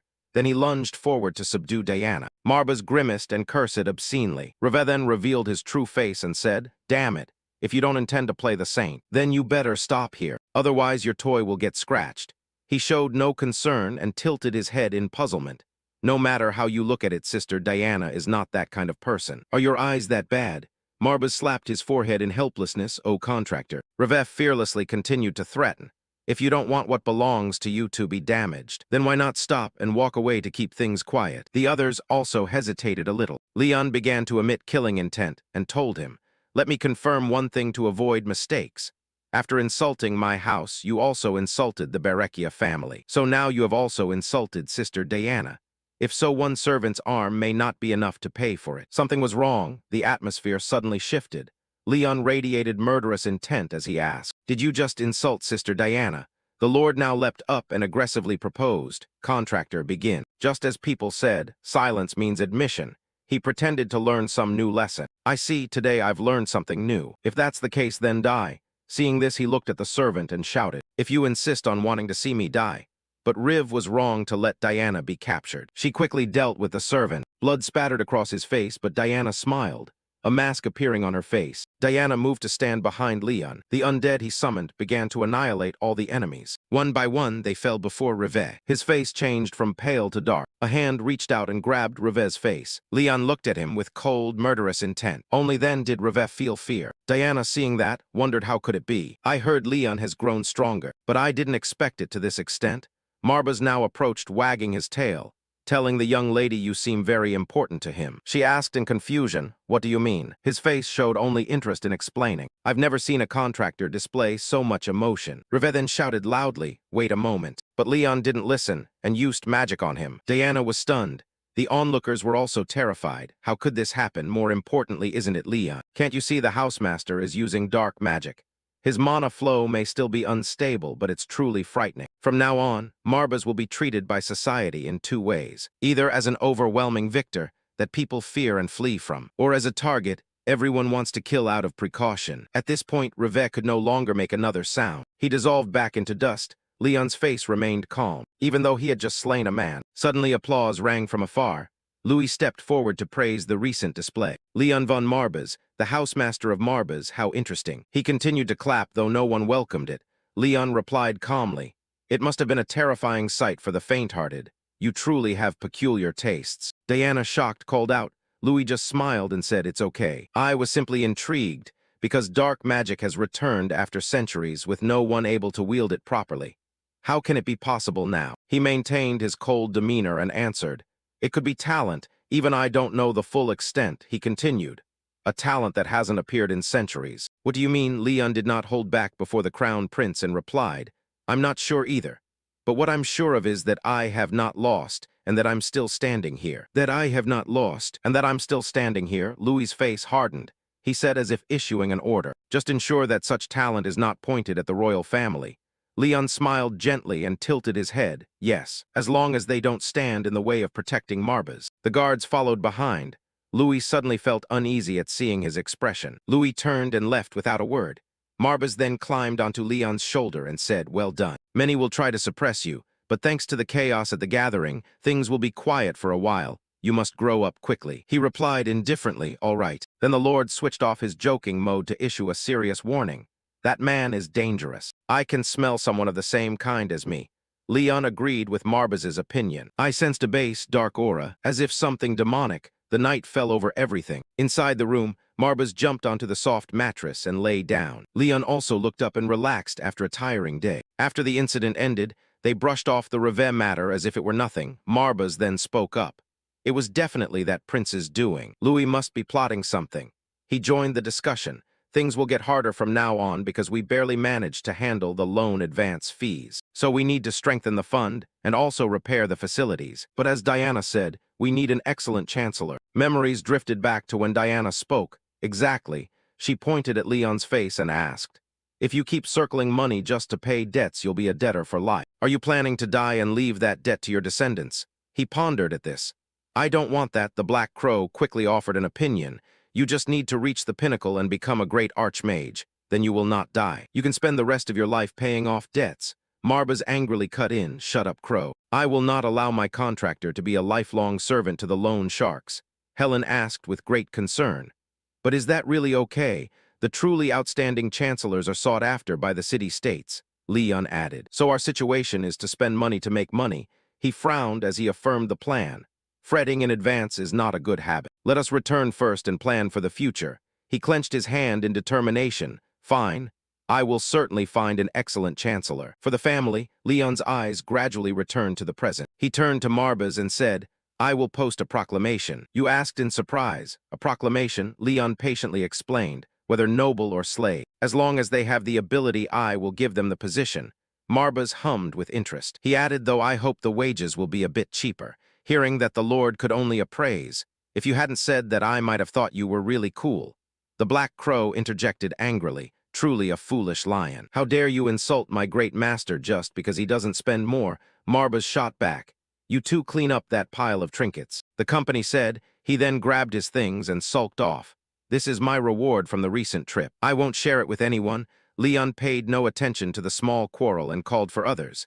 Helen immediately responded, yes, master. A rare seriousness was on his face. Call Pullen. Next, begin the first Great Housemasters Conference. Scene shifts to the Crown Prince's castle. Louis was reclining in a lounge chair. He tilted his head back and murmured, he is indeed an interesting one, as if carrying a certain flavor. The smile on Louis's face grew more tyrannical each day. The demonic mark on his chest peeked out beneath his shirt. Its spreading patches of skin increased. Louis smiled with satisfaction, exuding murderous intent. Though we think the same of ourselves. Inside, the city people were buzzing with discussion. A notice was posted on the bulletin board, and everyone stood there to read it. They were loudly debating the contents of the notice. Is House Marbas really choosing a chancellor?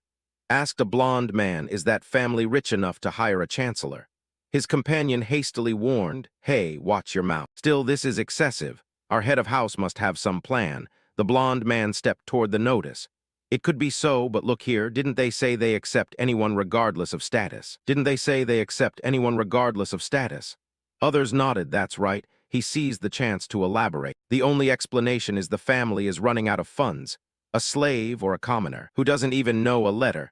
How could they become the chancellor of a ducal house? From a distance, a figure stood, watching everything. Her hand tightened slightly. That person was Saren. At Lord Marbas's manor, Marbas sighed and said, do they really need someone they can pay only 1 gold coin for? Pullen raised the current concern anxiously. We can't do anything either. The royal house is restraining us. We're so restricted that we won't even receive war compensation. Indeed, the house had prepared a not insignificant sum, but most of it went to debts.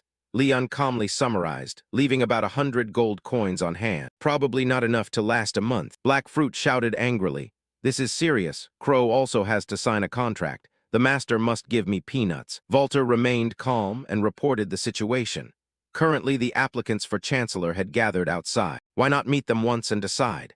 He stood up and quickly agreed, then let's go. Sitting here and babbling won't get us anywhere. No emotion showed on Leon's face. Then Pullen helped him adjust his attire. Marbas, seeing Leon's awkwardness, only sighed. He had nothing to say, and quickly stepped out, saying, then let's go. Outside in the training yard, weapons were laid out, and wooden posts for training were always ready. Above there was a seat reserved for the head of the house. The applicants for the position were already waiting. Saren was among them. Suddenly she startled and turned behind her. What? Alcar had his hands in his pockets. As he passed by Saren, you're here too. Unexpectedly, a lowly wretch had crawled to this place. Alcar de Negishi, the third son of the border clan Negishi, the one who haunts me endlessly. I didn't expect you to follow me all the way here, Saren asked irritably. What does me being here have to do with you? Alcar replied through gritted teeth. Of course it concerns you. You are to be my future wife, so of course I must come, right? Saren brusquely shrugged his hand off his shoulder, leaving Alcar looking displeased. He started hurling insults at her. Why don't you give up, want to climb up the ranks? You were born from the mud, understand? Saren snapped back. What about you? Can you have everything you want? Alcar raised his hand high, asserting you're at least better than a commoner. She immediately retorted, but you won't have me either, right? Which struck exactly at his madness. You wretched piece of scum. Saren, unfazed, continued, I will climb even higher. So what if I was born lowly? Born from the mud, so what? I will change, I will rise higher. Alcar wouldn't back down and continued taunting. Do you think a noble would take in trash like you? At best you'd be a concubine. She fearlessly shot back. Nevertheless, if I can claw my way up. Isn't that better than being sold to filth like you? Insulted, his anger flared. Alcar raised his fist and shouted, You bastard! Saren's feet did not step back. The crowd murmured and turned to watch them. Alcar froze just before punching. A wave of dark aura emanated from Saren, forcing him to recoil. What? The one who produced that dark aura was Leon. Seems this place is getting noisy. Sorry, I dislike noise much. Then he gently sat on the prepared chair. Leon spoke in a cold tone. I am Leon von Marbas, head of House Marbas. Now we will begin the examination to select the chancellor for House Marbas. Saren blushed slightly as she looked at him with admiration. Leon's gaze also swept over her, making Saren smile with pleasure. Marbas on the side smiled satisfied. Oh, indeed, there's someone not bad here. It seems fate won't let you die easily after all. Leon now sat on the presiding chair, his eyes showing a small curiosity towards Saren. What Leon gained after meeting Marbas was nothing other than eyes that could see through others. Demons are like that. They know what talent someone has, what flaws they have, then lure them and crush and take them as their own. This time what caught Marbas's eye was a young woman, but whose will was fiercely strong. Saren maintained an admiring look toward him. The dark aura from Leon spread. He announced in a cold voice, Now we will begin the trial to choose the chancellor for House Marbas. Then Leon raised his hand, took the scroll from Pullen and announced, The first thing you must do is understand the current situation. Walter followed orders and brought each person there a similar scroll. When opened, inside was a map. This is a map of the area around House Marbas's domain. You all know House Marbas's finances are not prosperous. I believe you are all aware of that, however. Through relations with other territories, or by relying on local specialties and different resource sources, it can still be overcome. Then Leon raised his hand and used magic to produce an hourglass. He tilted the hourglass in his hand and asked, 10 minutes should be enough, right? Saren quickly opened the map. She frowned. She skimmed each location and circled them with her pen. After circling them, Saren sighed. Think about it. House Marbas is located in the southern part of the continent. It has no notable produce, only a single ore mine. Of course, they lack the capital to develop it, so it remains abandoned. That's a dead end. After thinking, she put her pen down. The most important thing is still the people. Alcar glanced at Saren from beside her. But the chances of other young men and women moving here are very slim. Hearing knights or mages is also impossible because all require money. If House Marbas has any advantage or strength, suddenly he sneered at her. You country bumpkin will soon realize you can't do anything. Saren glanced back at him, then turned away and wouldn't bother arguing with him. Alcar could only curse silently. Damn it. He muttered at the map. What kind of meaningless challenge is this? Suddenly Alcar had an idea. The last grains of sand fell in the hourglass, signaling time was up. Leon clapped to signal a stop. Anyone who gives up may leave. Those with plans step onto the stage and present them. The participants holding maps hesitated. A blond man volunteered and raised his hand. Let me try, sir. Leon nodded in agreement. Then he stepped up the stairs. The blond man carefully performed a bow. Then he raised the map to present it. First, my plan is this. House Marbas is known as a natural outpost, but as you said, there are no significant resources or produce. So what I thought of was the untapped ore mine. If we could extract sapphires or rubies, which have become fashionable among noblewomen recently. Before he finished, Leon interrupted. Where will you get the capital to mine it? The blonde man was startled. I don't know the specific finances, but I assume the house could at least afford that much. We could also borrow from the guild or the city office. He asked sternly, if that isn't possible, then what? The blonde man fell silent and bowed his head in resignation. Sorry, I think someone more suitable than me. The next person please step up. He called for someone else. Next person please come onto the stage. The participants all hesitated and didn't dare step forward, only. Saren wanted to step up but couldn't. She finally made up her mind, I can do it. If this is the once-in-a-lifetime opportunity for me. Saren slowly climbed each step of the staircase. Everyone below looked up curiously. Leon also glanced at her as she mounted the podium. Saren was already tense and grew even more so seeing everyone's attention on her. She clenched the scroll in her hand. After a moment of stupefaction, the crowd below grew noisy. What is a girl of that age doing there?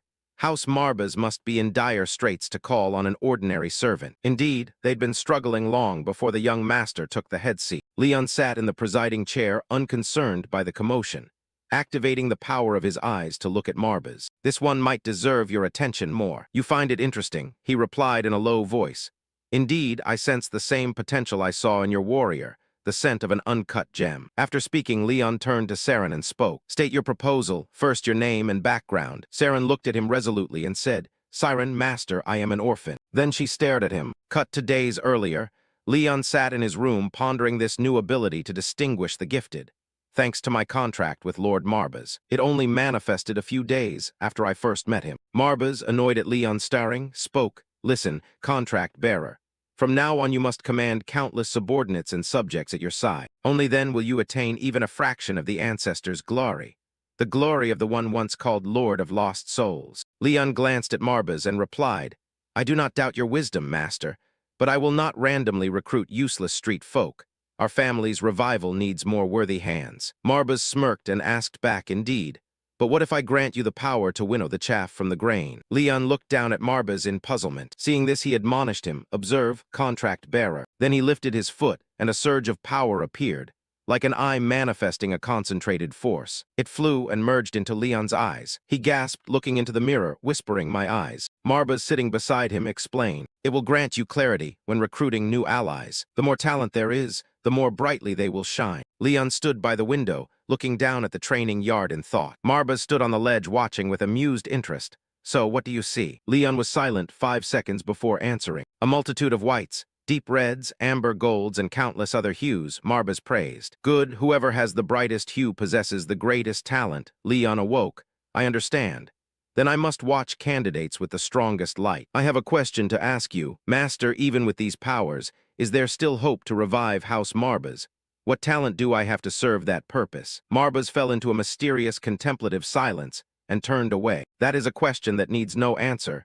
You will soon see it with your own eyes. Dangerous, he thought inwardly. And I will also wait eagerly for everything you deliver to me in return. Back in the present, Leon glanced at Saren. He looked at her thoughtfully, a brilliant golden light. Marbas explained further to him how to recognize the colored specks. In very rare cases, you might see someone radiate a black light, symbolizing their dark promise. Then he gave an example like that man over there. Nox also exudes a black light. At the same time, Saren stood beside him, quietly cheering herself on. Never doubt yourself, Saren. And then she steeled herself to begin, Master. I will present my assessment of House Marbas's current situation. As mentioned before, the Marbas lands lack any distinctive produce. Only 2 materials have value to sell for gold. Therefore, it is important to find new avenues to raise capital. Leon listened silently as she replied. Below, people soon began to buzz. Isn't that what that man just said? What do you expect from a peasant woman? She should have left from the start instead of wasting our time. Leon's cold tone radiated lethal warning at the noisy hecklers. The other candidates fell silent. I do not like being provoked or hearing meaningless words. Do not forget, all of you are being tested at this moment. Then he turned to Saren, waiting for her to continue. Saren, seeing everyone quiet, continued, the abandoned mine is one possibility. Yes, aside from the lack of manpower to exploit it profitably. In my assessment, the greatest challenge is the scarcity of young labor willing to migrate here. So my proposal is to overcome this by mobilizing the Master's greatest asset. The undead army led Marbas to victory in the recent war. Leon looked at her, his eyes narrowing into something dangerous. Leon asked in surprise to use an undead army. Saren raised the map and replied exactly, with the ability to command a horde of undead. Master would have fields they could work, not just battlefields. Leon propped his hand and considered the idea. Meanwhile, the crowd below whispered and muttered that Lowborn must be joking. Who in their right mind would think to use the Master's undead to work in the mines? What can you expect from a lowly farm girl? She clearly doesn't know how fiercely these nobles protect their magic and swordcraft. I agree, if my life depended on it. Every noble family builds around their own secret of warfare. Seeing Leon hesitate and not decide, Saren could not wait and quickly urged, Master, do you not wish to revive the glory of House Marbas? He replied, indeed. Saren continued, then there is no other way to bring you there in a short time. Place your faith in me, and I promise I will not disappoint you. Having spoken, she anxiously looked to her master, waiting for a decision. Leon silently looked at her for a moment. Then he turned his head away. Shortly after, Leon produced a lion-shaped badge and handed it to Saren. You have passed the trial. The rest of your proposal I will hear in detail later. Saren, surprised she had passed, broke into a joyful smile. Below, among the astonished crowd, Alcard and Ajishi, with a look of disbelief and envy towards Saren, exclaimed, "What the hell?" Afterwards, the competition continued. One by one, the contestants stepped up to speak about what they had discovered. But Leon, with a cold face, did not respond to them. As the sun neared setting, Mr. Pullen stepped forward to announce, "Thus ends the first trial in the selection for the new Chancellor for the glory of House Marbas. The second trial will proceed via private interviews later. For now, all candidates are dismissed." People departed one after another. Only Saren remained, still stunned as she looked down at the badge in her hand, smiling and thinking, I really passed. Yet this is far from over. Wake up, Saren. You still have much to prove. Thinking that, she slung her bag and put the badge away. Having finished preparing, she set off to return, elated. Scene shifts to a village. As she walked, she kept sensing something unusual approaching her. At least 4 shadowy figures trailing behind me. It was strange for such a secluded alley to be crowded. Thinking this, she covertly glanced back to see if anyone was following her. She clenched her hand and pressed it to her chest anxiously, but then she lowered her hand and drew a dagger attached under her bag for self-defense. Saren, brave, turned back to directly confront the follower, but she did not notice a large arm lunging from behind to clamp her neck. Saren was taken by surprise and could not resist, screaming, "Damn it, I can't breathe." In the darkness, the man who had been following Saren appeared with a smug smile. I told you to know your place, Saren. It was Alcard and Ajishi. Saren immediately recognized him, Alcar. But she could not speak because of the hand clamped on her throat. Alcard and Ajishi said gleefully, honestly, does the sight of your betrothed excite you so much? I see your legs trembling, Saren. Though frightened, she refused to submit and shouted, stop right now. You know this is unfair. I will not allow it. Hearing this, Alcard and Ajishi's expression darkened. You will permit me whatever I desire. It's amusing to see you so weak. You should be the only one to understand how ridiculous complaints about fairness are in the slums. Saying that, he raised his hand in threat. Simple, hand over the badge to me and abandon that fanciful dream. Saren had obtained it with great difficulty. How could she let him take it?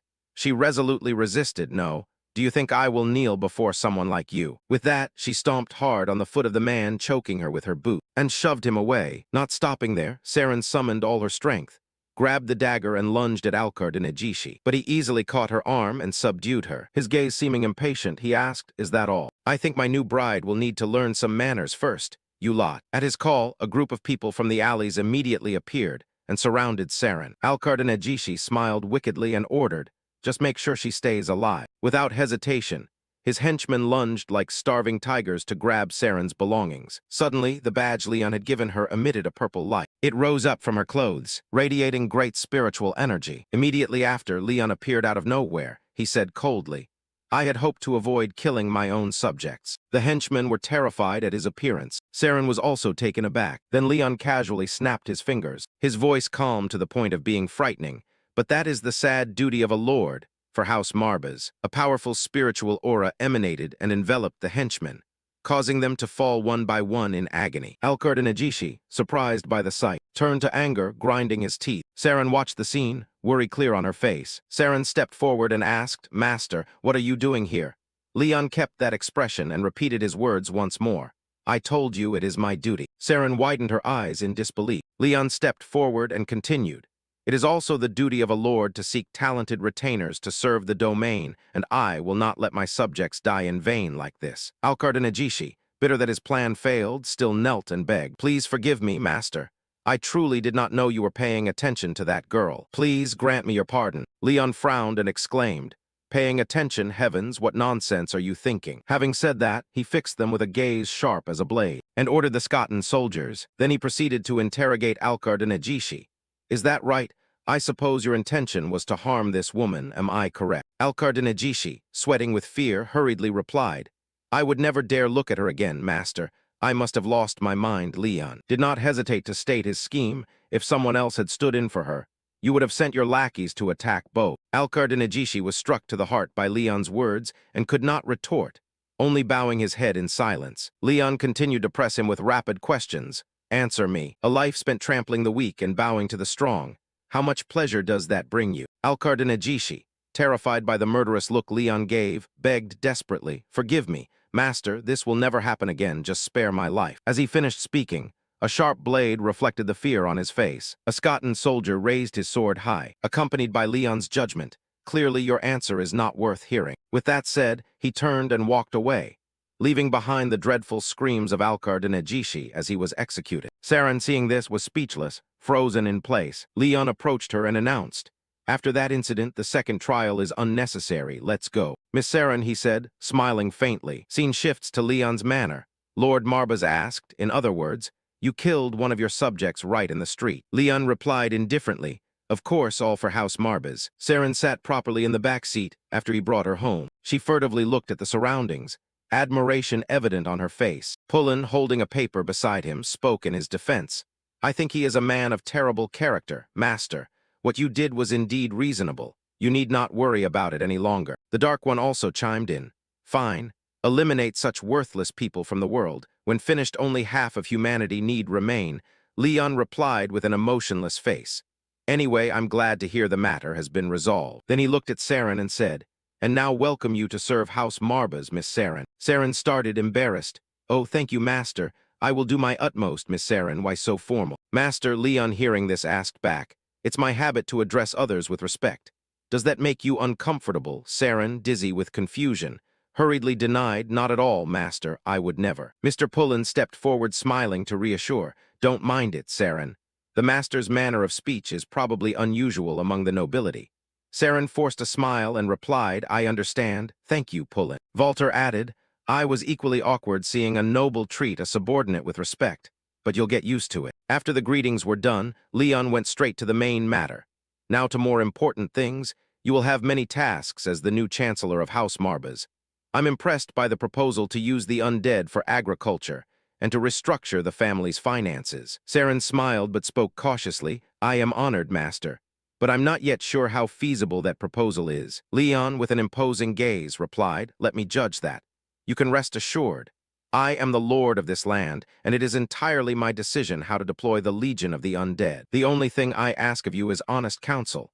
The rest is the duty of the Lord to make it reality." Having said that, everyone in the room fell silent, smiling. Saren couldn't help but think in surprise, "How astonishing. I did not expect a 15-year-old youth to speak so clearly." Perhaps he had to grow up too soon after the tragedy of slaying his own father. Leon, seeing her staring, spoke. "Do you have any questions, Saren?" She quickly waved her hand and answered, "No, master." In her heart, Saren resolved she would need all her ability and more to help steer House Marbas back to prosperity. "This opportunity is yours, Saren." Suddenly Helen appeared behind her and threatened, "By the way, I will not tolerate another vixen lurking around the master. Understand?" Saren jumped and let out an "ah," causing everyone in the room to burst into laughter. Meanwhile, at a dark temple, a mysterious man with golden hair spoke up. "The revival of House Marbas has collapsed. Unacceptable." He sat amid a large chamber, making him appear even more imposing. One of his subordinates asked curiously, "Master, isn't the family cursed for generations? Their talent sealed forever. They can never restore their power." The golden-haired man smiled with glee and said, "On the contrary, there is still a way for a transcendent genius to overcome every limit imposed on mortals. Indeed, my grand plan must be accelerated." Saren pushed her spectacles up and spoke slowly. "First, we plan to exploit the minds of House Marbas. To do that, we need to know how many undead the head of the family can control, and for how long. I need many pieces of information." Leon, hearing this, stroked his chin in agreement. reasonable. However, Pullen had a different view. Isn't agriculture the top priority? Why assign the undead to mining first? Saren began to explain the reasons in detail. Because it is the most suitable option, and it yields the highest efficiency in the shortest time. The Dark One heard this and shouted excitedly, "Oh, the highest efficiency." In contrast, Marbes appeared calm. He ordered her to continue. Saren still could not believe the enormous power hidden behind that small, cute appearance, she thought to herself, really. Is that one of the 72 demons?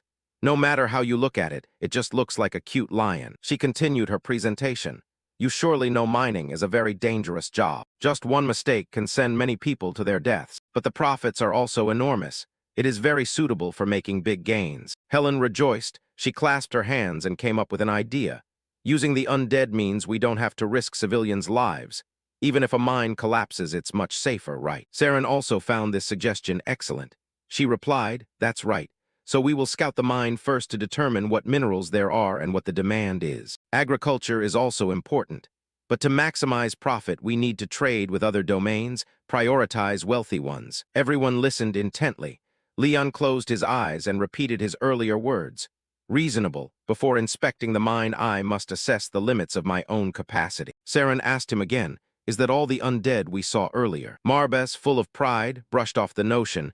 "Don't be ridiculous. This is a talent personally recognized by Lord Marbes. If it were just summoning a few dozen undead, it would be an insult to our name." Seeing everyone discuss heatedly, Van Tor added, "However you imagine it, there is probably even more. Even I am quite shocked." Saren thought in confusion, how strong is he? Suddenly, Leon pushed himself up to his feet. He decisively stepped out the door and declared, "Anyway, let's depart. Seeing it with our own eyes will be fastest." Saren froze as she looked at the scene before her. She anxiously assessed, so many undead, can one person control them all? Now Leon's eyes were stained with blazing gold authority. His presence suppressed everything. He channeled mana and noted the space seemed a bit cramped. He pondered as he looked at everything. He proposed, "I still have about half my mana." Marbes curled a smile, hinting to him, "Contractor, we're only going to mine one site. If you don't intend to fight, you'd better stop." The Dark One animatedly praised again, "This is an army. Master is truly astonishing. I've never seen such talent." Helen beside him shyly chimed in, "Exactly as expected of our master." Saren turned and asked him curiously, How long can you maintain them?" Leon replied, "About 6 hours a day is no problem. If I reduce the number, I can sustain them over 10 hours. Saren adjusted her glasses as if unable to believe the power before her. She exclaimed, "Really? Other mages struggle to hold a summoned creature. I've heard it drains almost all their mana." Walter was not surprised either. He explained for him, "Our master is somewhat special." Leon suddenly strode and led everyone toward the mine first. Having hundreds of undead is meaningless if you cannot command them properly. In the magnificent palace, Louis wore a sinister smile along with his schemes. He ordered, "We must eliminate all underground forces at all costs. Eldoras, your role is crucial. You must prevent them from growing at all costs, understood?" Eldoras respectfully obeyed him. "Yes, your majesty. I will crush them so they never rise again." Louis continued maliciously, "I've heard they took private high-interest loans just to mine. Do whatever is necessary to sabotage them." Eldoras bowed in salute, fully understanding the lofty mission he was about to undertake. He said, "Understood." However, in a corner by the wall, the silhouette of a woman was hiding there. She had heard everything. She told herself, "So it was my brother who prevented them from paying compensation after the territorial war." That was Penelope, princess of the Archime Empire. Beside her was the Holy Maiden. She spoke. "It seems so, under the current circumstances. Of course, eliminating the underworld is necessary for the royal house." The Holy Maiden speaking was Echidna, the eldest daughter of a sacred house who serves the princess, and her right hand. "And her right hand?" Penelope asked, puzzled. "But strangely, why would my brother care so much about only one underground organization?" Not knowing the reason, she answered, "Who knows?" Penelope immediately frowned and said solemnly, "Whatever it is, I need to verify it, whatever his plan is. I cannot let him contend for the throne. Do you understand?" Echidna bowed respectfully and replied, "Of course, your majesty. I will ensure that never happens." After saying that, her eyes were terrifyingly brave and resolute. The undead continued busily at their work in the mines. Saren and Leon were in charge of overseeing this operation. Seeing a large amount of gemstones, Leon exclaimed, "This should be enough, right?" Saren smiled and replied at once, "Yes. We can arrange emergency funds right away, and it will bring great long-term benefits to the Marbes territory." She proudly looked toward this vast resource. Leon lifted his eyes to look at her. Then he said, "It's better now." This made Saren puzzled. He expressed his feeling more clearly. "I have always admired those who can do that because I never could. You can smile so purely. I have a feeling you will become someone very precious to me." This ambiguous remark made Saren blush immediately. A few days later, the undead mining operation continued as usual, only that it was special in that the quantity of gemstones had reached an unbelievably large amount. Diana demanded, "What the hell is this?" Leon explained to her it's azure gems. She was stunned and replied, "No, I can see that." Looking at the massive field of gems in the distance, Diana cautiously asked Leon in a low voice about his extraordinary method. "What did you do in such a short time to extract this absurd quantity?" Leon simply said, "I borrowed the strength of the undead, and besides that, I found someone who can become a chancellor." Saren, being introduced by him, shyly greeted once. Diana returned the proper greeting. Then she immediately got to the point. "I've heard you became the Grand Minister of the Marbas family." Saren answered, flustered, "Yes, I'm just a commoner, so I may still be ignorant of etiquette." Diana abruptly cut her off. "Don't worry. Those things are less important than you." The brief pause in conversation not only made Saren anxious, but also made her companions tremble, thinking they were about to be scolded. But unexpectedly, Diana praised her warmly with starry eyes. "Wonderful, you know how to use the undead like this. I almost want to bring you to my domain." Of course, Leon couldn't allow his talent to be taken. He flatly refused. "No way, even if it's you, Sister Diana." Diana, seeing her cute scheme fail, let go of Saren and pretended indifference. "I was only joking. Don't be so serious like a child." Pullen suddenly changed the subject. "Can Virexia process all these azure gems? Our house has no one who knows how to craft them, so we're in trouble." Diana somewhat avoided the issue. She said, "It's not that we can't do it, but our house can't afford losses, so let's agree first." Leon, not understanding her meaning, asked again an agreement. "Does it involve money?" At the mention of money, his face turned pale, sweat poured down, his facial muscles froze. Diana was startled and explained again, "Now, just between us, agree not to supply azure gems to other domains. Even the raw stones look high quality. They would probably sell well to noble ladies." However, when Leon made a bold suggestion, "Why don't you handle them directly?" Before he finished, Saren intervened to rescue him. She bowed respectfully and proposed, "I think you should discuss that contract with me. First, I want to take a sample to negotiate the price, and then discuss further." Diana asked, bewildered, if that was okay. Then she turned to the statue-like Leon and said, "You truly chose a perfect Grand Minister, agile and capable. All right, do it. I don't want to exploit him either." At that moment, Saren urgently apologized to him. She said, "Sorry for troubling the house. I will accept punishment later." However, Leon did not blame her. He shared his feeling, "No, it's for the family's benefit, right?" "I think it's fine." Saren cried tears of gratitude and thanked him. Pullen beside them made another suggestion. "Then draw up the contract after the work is done and decide the deal afterwards." Diana placed her hands on her hips confidently like a true lady boss. "I'll cover the processing fee. Call it a service. How about that?" Saren smiled and replied with, "Thanks for your generosity." At the sight of money, Leon behaved very strangely. He uttered with a crooked mouth, "This is gold." The transaction then proceeded smoothly and already covered part of the debt. Pullen was so relieved he could cry. He praised him. "We turned over about 20% of the loan from lunatics. All thanks to you, House Lord." Marbas winked proudly from the side.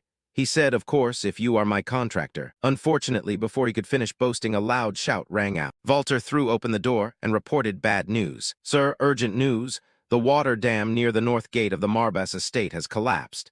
If not repaired quickly, the people could be swept away." The dam slammed money onto the table. Leon ground his teeth in fury. He exclaimed, "Repairing the dam will certainly cost a lot of money, right?" The moment those words were heard, everyone in the room fell silent. Leon's face darkened. He ordered Pullen, "Contact the Adventurers Guild and tell them to assign us the highest-paying contract." The next day, before setting out with Helen and Marbas, Leon said a promising farewell. "I'm setting off now. This time I'll return with much more money, so wait for me." Pullen was the loudest crier. He shouted and rushed forward. "House Lord, return safely. I'm sorry I can't go with you. An unfaithful vassal like me deserves beheading." Marbas, annoyed by the scene, immediately kicked him in the face. He scolded, "Shut up, steward. This trip is necessary if I want to control more undead. Focus on defending the family." Hearing that, Pullen cried even louder. Even the usually cheerful Black Raven was fed up and flew over to peck him. "You complained? The steward always makes a fuss like this." Marbas helplessly intervened. "Fools are all the same." Walter on the edge helped pull Pullen up while reproaching and asking, Are you sure you don't want me to come along? I know I can't help much, but Leon refused decisively. Protect Pullen for me. This trip may take quite a long time. It requires at least a silver rank practitioner of intermediate level or above. If you're not confident in your skills, don't accept the quest. The chance of death is high if you fail. The objective is to eliminate Terrell, the false Kim who has been corrupted and gone mad, difficulty C+. Deep in the Impel Forest, find his secret laboratory in the abandoned corridor of the mages, and eliminate him. If you want more details before accepting the quest, go to the tower of Iramita Academy and meet researcher Ran. Ran wearily asked the applicant if they were okay. They won't die, will they? Richel's voice called from behind. Ran, what are you worried about? Ran was also surprised by his appearance. She replied, but before she finished, Richel changed the subject. Ah, you sent that request to the Infinite Guild, right? Ran nodded and answered, yes. I truly hope someone capable will accept that quest this time. Noticing a problem, you hesitated and asked her again. But you know, the leader of the Infinite never refers ordinary people, even if it's expensive. Hearing Richel's doleful tone, Ran sighed too. She picked up the paper and reflected, I think so too. But the one taking the quest this time is too young. 14 years old, perhaps. Hearing that number, Richel jumped in surprise. She immediately paid attention to that person. Richel asked. Oh, what's his name? Ran replied. Wait a moment. Then she scanned down the list of names to search. As soon as she learned his identity, Richel smirked. His name is Leon. So he's already grown this much. No matter how you look at it, this quest far exceeds the ability of someone with only a silver badge. And Raleigh, being so strict, approved this quest. Ran, seeing his unusual demeanor, asked, do you know him? You smiled and answered, of course. I know him very well. Ran turned back to study the quest, deeply conflicted. She asked Richel for her opinion, so what do you think? Should we cancel this quest?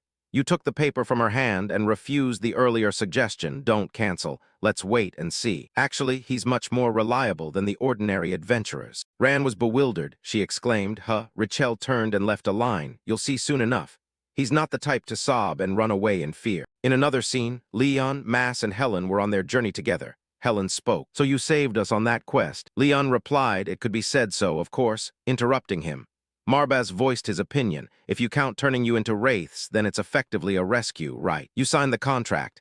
Helen, flustered, waved her hands to object. No, we are truly grateful, really. At least to live like this. Speaking of which, her voice choked. She clasped her hands to her chest. Remembering scenes of the past, she said, better than being confined, repeating soulless tasks. Even as a wraith, to see, hear, and touch the world is more than enough to make me happy. Of course, that's what my sister said too. If it could be a little more, that would be nice. As for me, I think, what if the master takes notice of me? Helen said, but her hand was restless. She lazily stroked down Leon's throat. She stared at Leon with a flushed face and adoring eyes. Marbas scoffed in dislike. What are you saying, you trickster? For a contracted one like him to care for someone would take hundreds of years. Those vacant eyes always. Look, his deadfish eyes are the proof. Indeed, where there's a book, there's evidence. Even faced with Helen's clan's seduction, Leon did not budge. Helen felt awkward too. She smoothed her hair and softly said, sadly, I can't argue. Leon coldly, as always, said, I don't know what you're saying about my eyes. But anyway, prepare to camp. The sun is about to set. That night, Leon sat by the campfire and spoke with Marbas. Marbas began, now that I think about it, I have something to ask. He replied, speak. You ask him the question you've wondered about for so long. Do you have any reason? Leon didn't understand his meaning. He asked again. What reason? Marbas continued the question he had left unfinished. Why did you accept the request from Iramita Academy with that cunning dragon? Leon closed his eyes and calmly explained. It's nothing, it's just that they paid well. Marbas didn't believe it. He challenged him. Contracted one, you're lying. Don't forget, lying in front of a demon is useless. Between you and me, only the truth may exist. They were silent for a moment. Then Leon spoke the truth from his heart. I saw my father in a dream. Marbas was surprised. You mean run? Leon confirmed, looking at the pendant in his hand. He recounted, you gave me your precious teachings and this pendant. You said I could meet him again when I need it. I'm trying to restore the family's glory, but I don't know the next step, what I should do. I'm not sure. So on the way to the magic tower to carry out this mission, I intended to ask. In Ran's study, Richel sneezed as if someone had mentioned it. Ran asked, are you catching a cold? However, Richel only replied vaguely and smiled. I'm just sneezing. It's fine. Meanwhile, Leon continued his story. If I ask a dragon, the primal being of magic, about the kind of magic my father cast on me, surely it will know what I must do to meet him again. People often say sneezing means someone is speaking ill of you.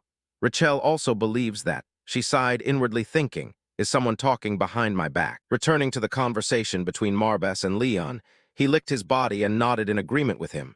You are right. Even as a demon, I do not know everything. Moreover, I have many things to tell you. Leon was slightly surprised. You too. Marbas about my father. Marbas gradually revealed things he had never told before. I never spoke of that person. Rune already knew your uncle would kill him. Marbas said in a low voice. I never mentioned it. But Rune long ago knew that your uncle would be the one to cause his death. Even so, your father faced his fate with his head held high. Leon bowed slightly. Now he understood everything clearly. He replied gently, I see, so father must have foreseen his death. Marbas agreed with that foresight. You could say that. Not that he truly believed such a tragic fate would occur. That only made me want to know more about him. Why he refused to flee from death, and what he tried to protect. In his final moments beneath the blade, did he have any last wishes? Don't worry, contracted one. You will find every answer when our journey ends. The power granted to you is more than enough to see the truth yourself. Leon was silent for a long while. He went numb. Marbas watched him and nodded in thought. Indeed, although in the end we bore responsibility for Rune's death. The betrayer Karchel and Sylvester's army were not strong enough to defeat him immediately. His talent was only average, that's true. But even so, he was the first to hear my voice for centuries. Leon's father did not deserve to fall to those scum's hands. Rune of the Marbas clan, for what purpose did you welcome death with open arms? Did you find what your heart always longed for on the other side of the void? Leon and Marbas quickened their pace. The two arrived at the ancient palace before them. Marbas eagerly introduced it, the main courtyard of the Eremita Academy of Mages. Leon immediately focused on important matters. He said they must now find the person who posted this quest request. Marbas complained boredly, you have no information besides the name. No address. Leon answered while observing his surroundings. As far as I remember, the request only listed a name. A hand reached out accompanied by a restraining voice. Wait a moment. What are you doing here? The disciple looked at them warily. He warned not to be disrespectful. But this is not a place for a child to wander alone. I must ask you to leave the tower immediately. In a corner, Richelle and Rand cheerfully beckoned. Ah, this way. Young Master Leon. Leon recognized them both. Madame Richelle, he was startled and secretly assessed. Is this child a guest of the Tower Master? But no matter how you looked at it, he was still just a child. Seeing the awkward situation, Richelle gently explained, Young Master Leon is an honored guest of the Academy and must be treated with the highest respect. He comes as a member of the Endless Guild to accept the quest we posted. The disciple immediately bowed respectfully and said, Yes, Headmaster, I understand. He understood and raised a hand to guide Leon and Marbas. He politely said, Then I apologize for my earlier rudeness. Young Master, please allow me to accompany you into the tower at once. Contrary to Marbas's scowl, Leon expressed thanks, many thanks. Marbas found this person extremely irritating. He remarked, Arrogant criminals, all mundanes. It's pathetic that she treats you as beneath her just because you're missing a certification. What's worse is that we have to rely on that bookish fool to vouch for us. Of course, Lon heard Marbas's words and nervously tried to salvage the situation. I'll introduce on the way, Young Master, this is Lon, a research associate linked to our mage tower. Lon smiled lightly and said, Hello. I must admit that at first I did not expect our task to be handled by a young mage like you. But I felt much more reassured after Headmistress Richelle praised you non-stop. While Lon spoke, the disciple kept eavesdropping as he chanted a spell to open the door. He thought she surely didn't expect a teenager of that age to take an academy assignment. Headmistress Richelle praising someone? That's rare. Leon remembered the important matter to do and asked straight to the point. Reminding himself what this quest was after all, Richelle laughed brightly at his unchanged frankness. You also remain as straightforward as always. I suggest we discuss this inside. Leon was offered tea. Without delay, Lon presented the request.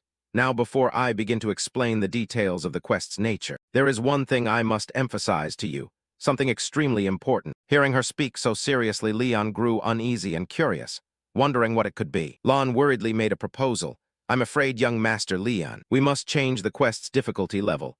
He was very surprised and asked again to confirm what. He sank back into a tangle of thoughts again, but why? It seemed Master Marbas also knew nothing of this.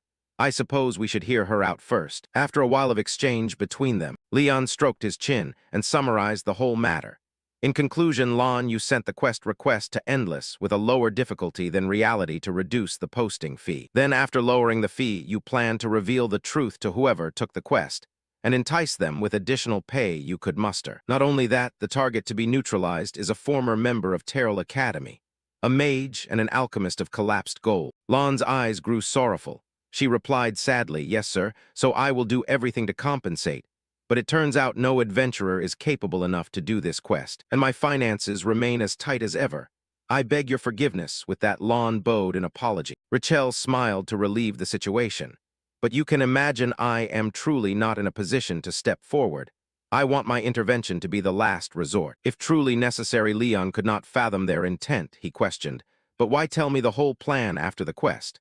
"Madam Rachel, you could have stayed silent and simply handed over the reward as arranged." Lon immediately stammered, "Young master, we cannot let you accept a quest with a falsified difficulty.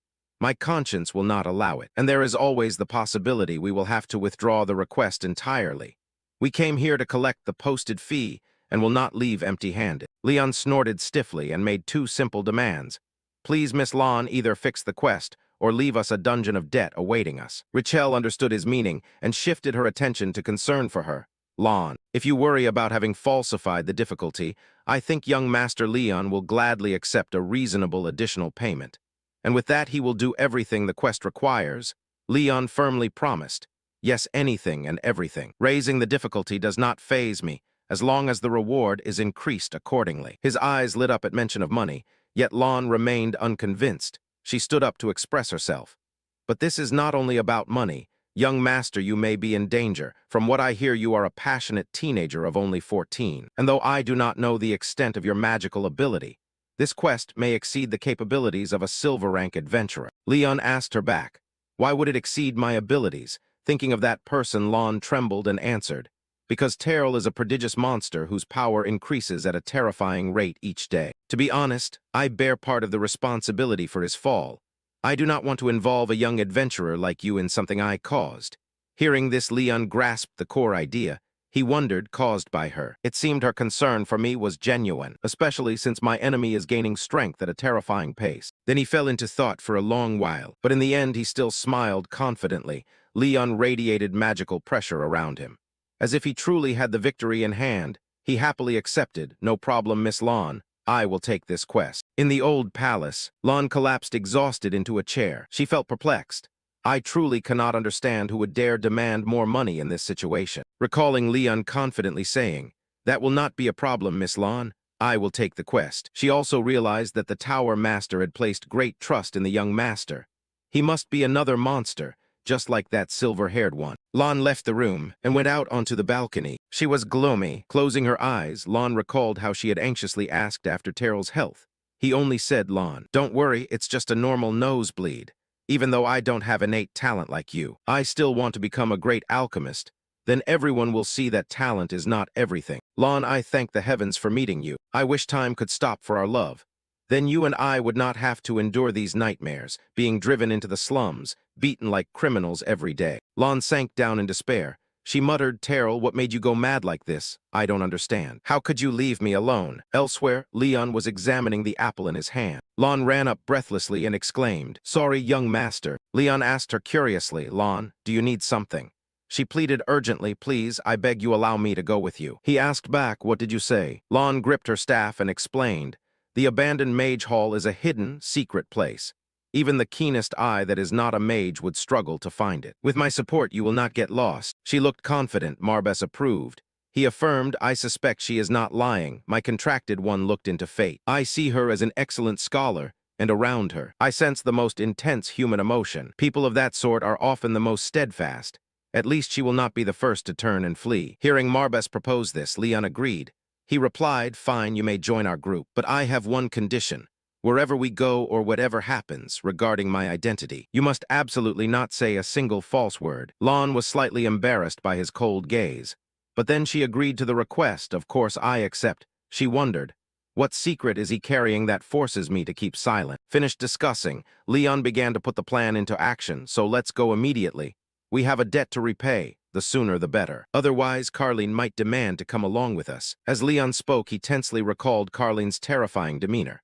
In another dark corner, a pleading voice cried out, "Please, I beg you, you cannot leave me like this." "Lon, all I wish for is for Terrell to jolt awake from his dream." He gasped and sat up. Ridiculously, he told himself, I thought all mortal emotions in me had long since died, yet it seems I still have a long way to go. He grabbed the syringe and plunged it into himself. Purple veins bulged, his eyes flashed a gruesome red. He angrily threw the syringe to the ground. Terrell vowed to himself that the perfect pinnacle of the demonic line awaited him ahead. I must win the Duke's favor and prove my true strength. If not, I will lose everything again. The trivial will never suffice. I need more blood magic to grow stronger. Leon reached out to sweep aside the dense foliage that was blocking the way ahead. Lon followed behind, thinking curiously how strange. How does he find the right path every time without hesitation? The impenetrable thicket was so vast and dense that any stranger stepping in would get lost immediately. She muttered that perhaps his confidence had reason, when suddenly Leon called her name, Lon. She started and replied, "Yes, is something wrong?" He waved it off, "Nothing." "You seem to be deep in thought." Seeing his probing gaze, Lon froze. She was shocked, thinking, could he sense my scrutinizing look? But how could that make his expression so cold? "No, that's not it." This strange feeling did not come from him. A figure leapt up from behind. Lon recognized with alertness. It was Helen from behind who struck, making the demon behind her vanish. She exclaimed in astonishment, "Impossible. A spirit beast killed by a blunt weapon." According to research, only weapons with holy power are effective against them. Now Helen breathed a sigh of relief as she greeted Lon. "Pleased to meet you." Leon also eagerly introduced. "It seems our effort to keep things secret didn't last long. This is Helen, my companion, a devout acolyte and my immortal retainer." Lon's staff trembled in her hand. She said, "I understand. She is immortal, that says enough. But I still want to ask directly to be clear. Young master, how can you command an immortal?" Marbas laughed derisively at such an obvious matter that she still asked. "How ridiculous." Leon also expressed, "I apologize for hiding it from you. I am Leon von Marbas, the necromancer of the Marbas house." Lon immediately bowed respectfully. "Please pardon me, Lord Marbas. I should have known better. Please forgive my prior disrespect." Leon replied amiably, "You don't need to show me respect just because of a title." She was surprised and thought, "Thank you, Arden. You are truly gracious to a young noble like this." Yet Leon's next sentence turned decidedly serious. "However, don't think I'll let any real insult against the Marbas family go unpunished." Lon, she almost cried, "What mercy. Truly a tyrant. What else could I expect from someone aligned with the demonic clan? Hearing him for this mission, was this the last mistake of my life?" Marbas retorted to her, "Lon, is that so? Don't let your fear disappoint me, unlike my contracted one, who is extremely cruel. A great demon Marbas is a generous master. The demon Helen just cut and judged. A tiny lion with a loud mouth, oh dear." Marbas, furious, wanted to pounce on it. He barked, "Shut up. Your peanut addiction has shrunk your mind to a pea." The demon snapped back, "Better to be a pea than an arrogant cat. At least a pea is edible." Helen also soothed her, "Master Marbas is right. You needn't worry, even if they bicker like street ruffians. They actually harm no one." Lon replied promptly, of course, but her thoughts differed from her words. She felt only horror, but I fear you more. Leon continued, "More importantly, we've traced the strongest magical residue in the area, and it seems the enemy is leading us into a trap." Lon asked bluntly, "How so?" But the mana flow from the abandoned mage hall was very small, hardly noticeable to anyone, moreover following it. Marbas objected, "You're wrong, you see. The youth before you is the contracted one I chose. For a necromancer worthy of the name Marbas, that is too simple." Lon thought fearfully. If that's true, then his mana sense is absurdly acute. Tower Master Richel had known this from the start. She asked, "You mentioned a trap. May I ask how you concluded that?" Leon responded quickly. "First, they are baiting us with a steady stream of mana. Perhaps their goal is to interrupt and stall us by leading us the wrong way. Unclear to what end." Leon continued his account, of course, although he has now become a demonic spirit of the clan. Terrell was originally an alchemist. Alchemy consumes less mana than sorcery, but requires careful prior preparation. So I propose we search the area to find his true whereabouts. Nevertheless, it seems the target doesn't intend to make himself easy to find. In that case, we will not merely delay any longer. Our mission begins here. Leon cast a spell, and Helen the Black Orb did likewise. She shouted, "Lord Leon, you command, do not hesitate for my sake. Begin, the rest depends on you." Helen opened her eyes and sneered threateningly. "How dare you filthy rabble bare fangs before Lord Leon? You must be taught a lesson." She swung her controlling chains across the battlefield, dazzling all the wolves. She exclaimed joyfully, "One chain is more than enough." The Black Raven laughed loudly. "You replied very well. I'll take care of the rest." The wolves were pierced through. He assessed the situation. "Half remained compared to the start. I'm impressed." The Black Crow replied, "Crow always impresses. You haven't seen anything yet. You command well, now fall back." Lon stood at the rear like sitting on a furnace. She thought in chaotic disarray. These immortals are far stronger than I imagine. Impossible, a mage only 14 years old could wield power like this. Leon made his move. The ground collapsed into a large pit. He brushed the dust from his coat and praised. Well done, Helen shyly said. I'll do anything for the young master, the Black Crow chimed in. Crow is a loyal retainer, far beyond a useless cub that contributes nothing in battle. Marbas immediately retorted, shut up. I'm the strategic mind of this entire campaign. Leon commanded, continue on. I have a feeling the enemy is beckoning us deeper. Through the mirror, Terrell had seen everything. He cried out, Lon, how could this be? No, I supposed it, your time had to come. This outcome was always destined. My fate lies in your hands, but don't be mistaken. You will not take my life easily. Not before I show you how wrong you are. Lon, now come here. My only love. Leon confirmed this was the place. He glanced around, evaluated the surroundings, then spoke. The path was clearly deliberately concealed to hinder our advance.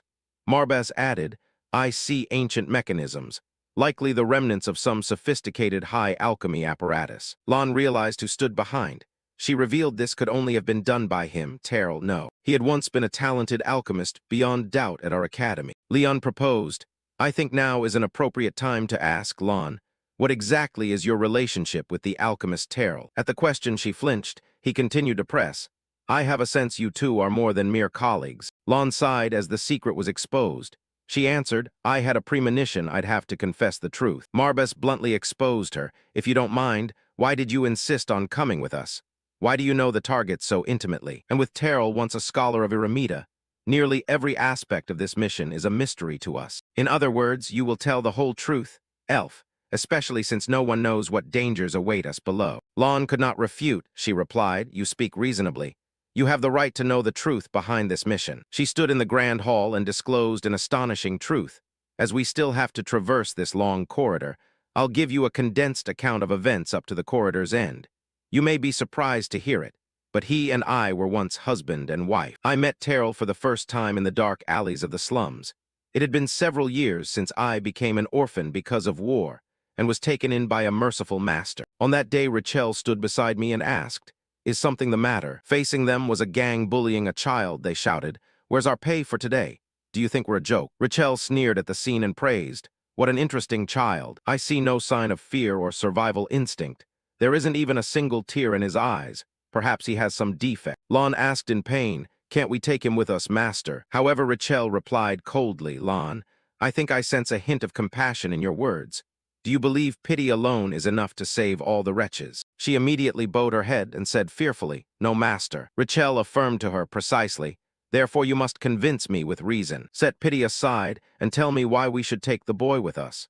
Just as I once had sufficient reason to bring you into the academy. Lon agreed. Perhaps he will become a fine guardian in the future. Rachel leaned in and asked bluntly, but does that prospect hold much weight right now? Lon hesitated and answered, he might be decent. You immediately dismissed, it's merely baseless speculation. Lon tried to defend. He's rather handsome too. Rachel dryly looked at her. Is that all your argument? Lon heard that, stroked her chin in thought, and then spoke. Then suddenly, she came up with an idea. Lon urgently asked Rachel, Master, do you remember the book you gave me as a gift?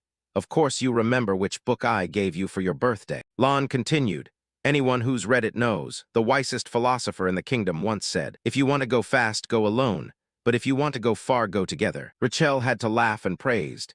It's rare that a cliché convinces me.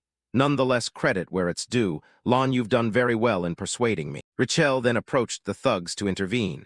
Hey, can you hurry up a bit, gentlemen? The boy will come with us, and no one is allowed to harm him anymore. The thug sneered contemptuously and retorted, who are you to play hero? Listen unless you want to get badly beat. Rachel had nothing to fear from his threat. She said confidently, tempting as that sounds, it won't happen today. You see, my companion here takes pity on your victim. The thug grew furious. He raised a fist and threatened, what's it to you, mind your own business? You do-gooders never listen. I have something to make you see reason. Right into your loud mouths. With that he punched straight at Rachel. You have truly angered me. It seems you need a lesson in manners. I'm more than willing to oblige. Rachel's channeled spell struck the thug with terror. What just happened? This one is a mage. Wait a moment. Rachel smiled with friendly grace and said, that is enough, and I will also ensure you do not die. With just a touch from Rachel, the man fell down. His comrades screamed in panic as he collapsed immediately. Hey, get out of here now. Rachel called to Lon hiding nearby. Come out, Lon, it's safe now. You cry inwardly, so this is how a father feels when his child abandons him. and by a stranger no less.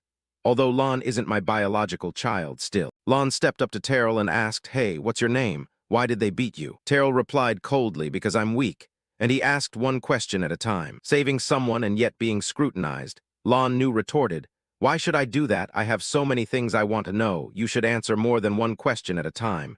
Terrell looked at her with disgust. "Are you serious?" Lon answered, "Of course I'm serious. Now let's go." She stretched out her hand. Terrell was bewildered. Go where? Lon smiled brightly to welcome him. "Home, of course," Richelle immediately interjected. "Roll over. Didn't I tell you not to call the academy home? In any case, you're more than welcome. Let us lead you to a better life elsewhere." Terrell took that warm hand. The three of them stood shoulder to shoulder, Lon expressed. And that was the beginning of the strange bond between Terrell and me. As they grew up, Lon complained irritably, "Don't you ever listen to me. This is where the dragon claw should go." Terrell argued back no less fiercely, "Not the dragon tooth." Despite their constant bickering, they became steadfast friends. Terrell teased, "Didn't Master ever teach you that these things have a proper order? That's why you'll never cook properly." Lon retaliated by yanking his hair. She shot back, "But I can cook you to death." Richelle smiled and chided, "My goodness, you two argue like an old married couple." They both fought while denying it in unison. "Master, please take that back quickly." And while they sat and confided, Lon asked him a question. "Terrell, why is alchemy the only thing you care about? Surely it's not because you need the grades right." Terrell was silent for a moment, then answered, "You have no idea how pathetic I was." She was surprised. "What?" Terrell recounted the day he first met you, Lon. "I realized something the moment Master Richelle stepped forward to save me. Forgiveness, honor. What do they matter when we are all subject to the will of the stronger? I had no talent for swordplay or magic. That meant alchemy was my only path. There was no other way for me to prove myself. We supported each other's dreams as if they were our own." Afterwards, Richelle personally read their fortunes for both of us. She cheerfully said, "Ah, for once my foresight proved correct. I had a premonition that you two would marry one day." Lon reminisced about that memory. "We even promised to give each other our souls forever," at which Terrell bashfully scratched his cheek and replied, "Enough, Master, please stop teasing." Honestly, we were surprised ourselves. She found it unbelievable. As for Vu Pham, aside from his handsome appearance, he had nothing remarkable. He cheerfully added, "I take that as a compliment." Lon brushed it off immediately. "Oh, come on." Richelle suddenly asked them, "In 3 months, right? I mean your wedding." Yet Terrell showed a strange expression. He confessed, "Yes, Master. We are very grateful to have the Tower's blessing." Richelle awkwardly agreed. "Of course, as long as you two are happy, I'm happy too." Terrell left behind an oddly sinister look. Richelle worriedly thought, "Oh, strange goddess. I hope this time my instincts are wrong." Our moment of happiness didn't last long. Terrell slaughtered them. Rolney begged him, "Terrell, please, Terrell, how could you do this?" Tragedy struck almost immediately after we swore our vows. Lon sobbed in despair. "What have you done?" Terrell still smiled as if nothing had happened. "You're here, Lon, come here, let's celebrate." "You look the power I deserve," she shouted. "Stop. Terrell, don't you see how broken you are? Seek Master Richelle's help. It's not too late, we can go to her together." And Terrell interjected, "My beloved Lon." Then Terrell sprouted wings and horns, he cruelly warned, but it was already too late. Lon sadly recalled that horrific memory. She recounted that in the end, Terrell was swallowed by his hunger for power, became a murderous demon, even turning on his comrades. Needless to say, he had fled long before I could try to capture him. And that was the premise that led to the mission I entrusted to you. Marbas concurred. "I suspected as much.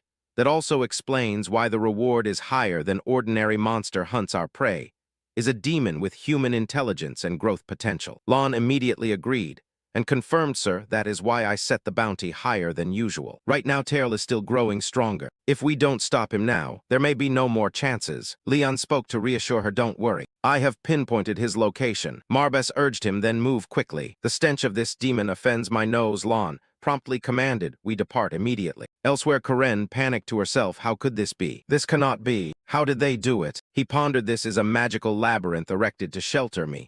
Until I reach full power, a maze.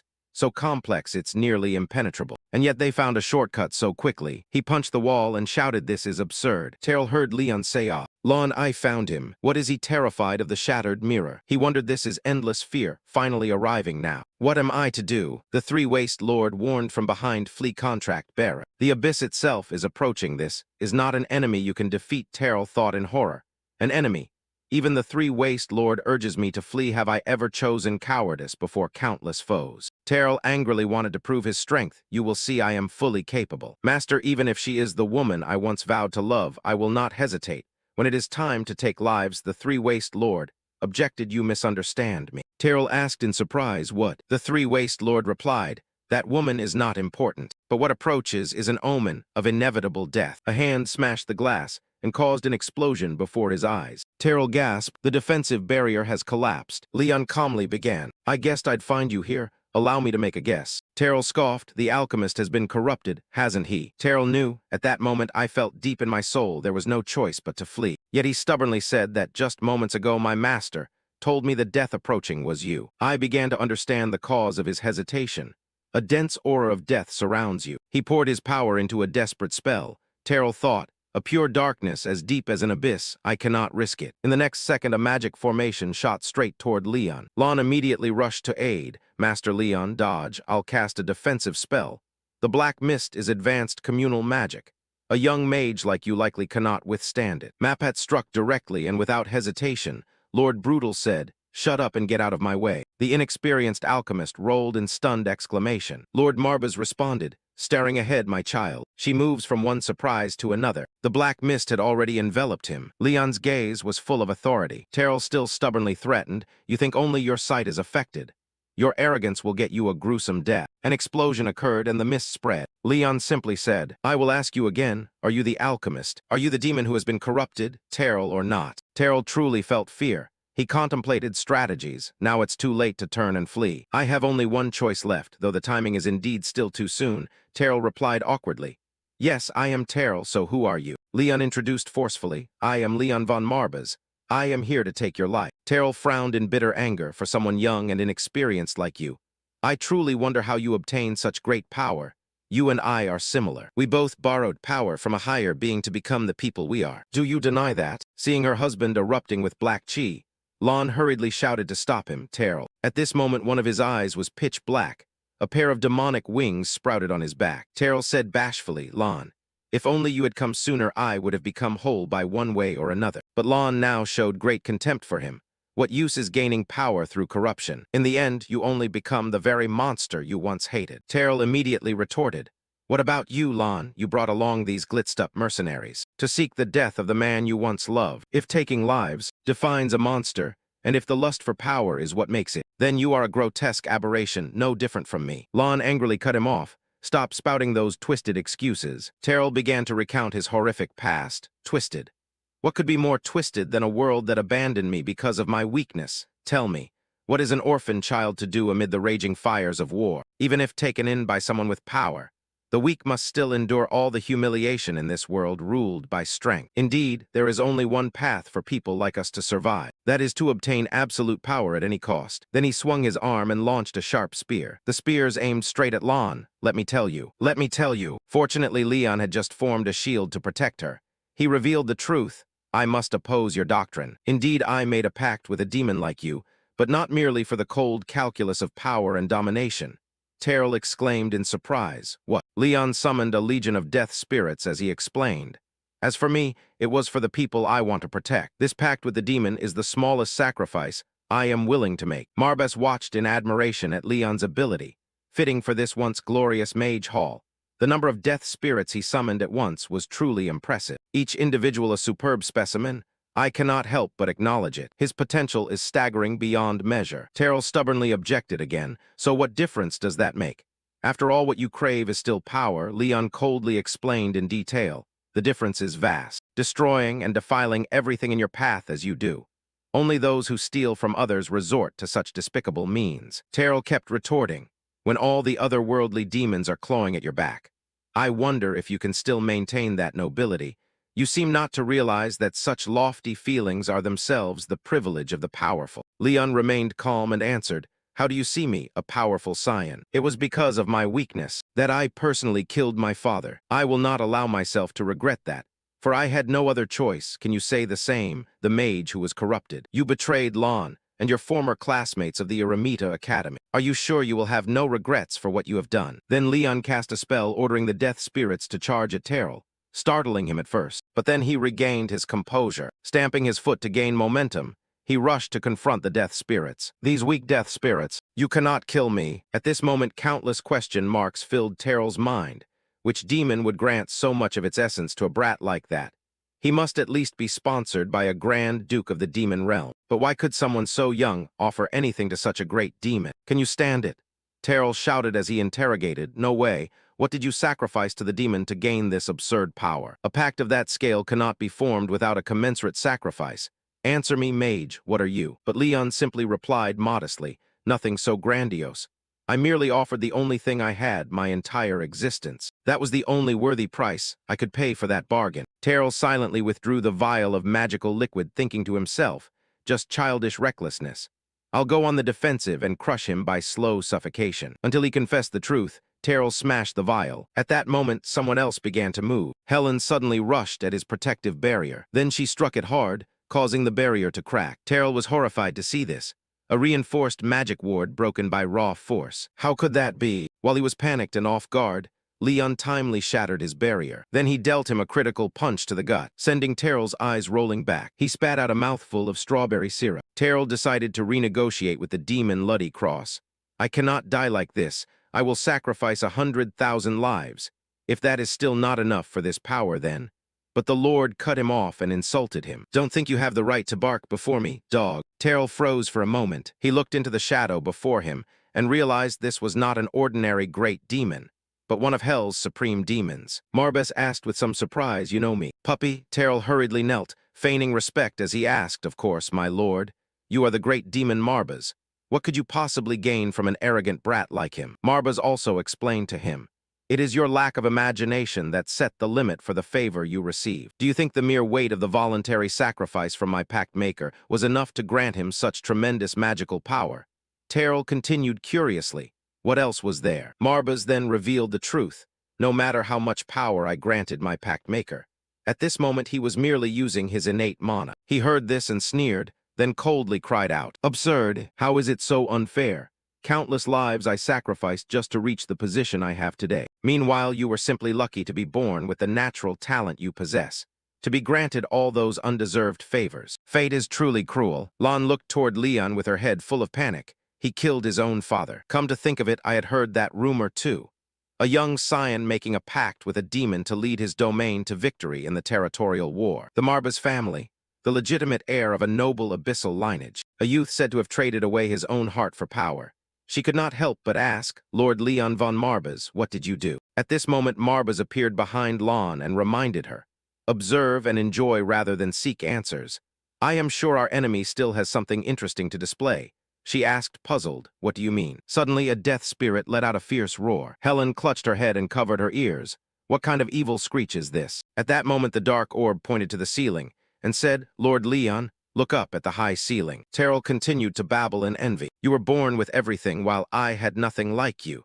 The favors that always belonged to you were denied to me. And now you will witness the power I achieved by my own path. Then he summoned a fiend from nowhere. Leon looked up slightly surprised, a chimera. Lon was puzzled. Where did he get that thing, more importantly?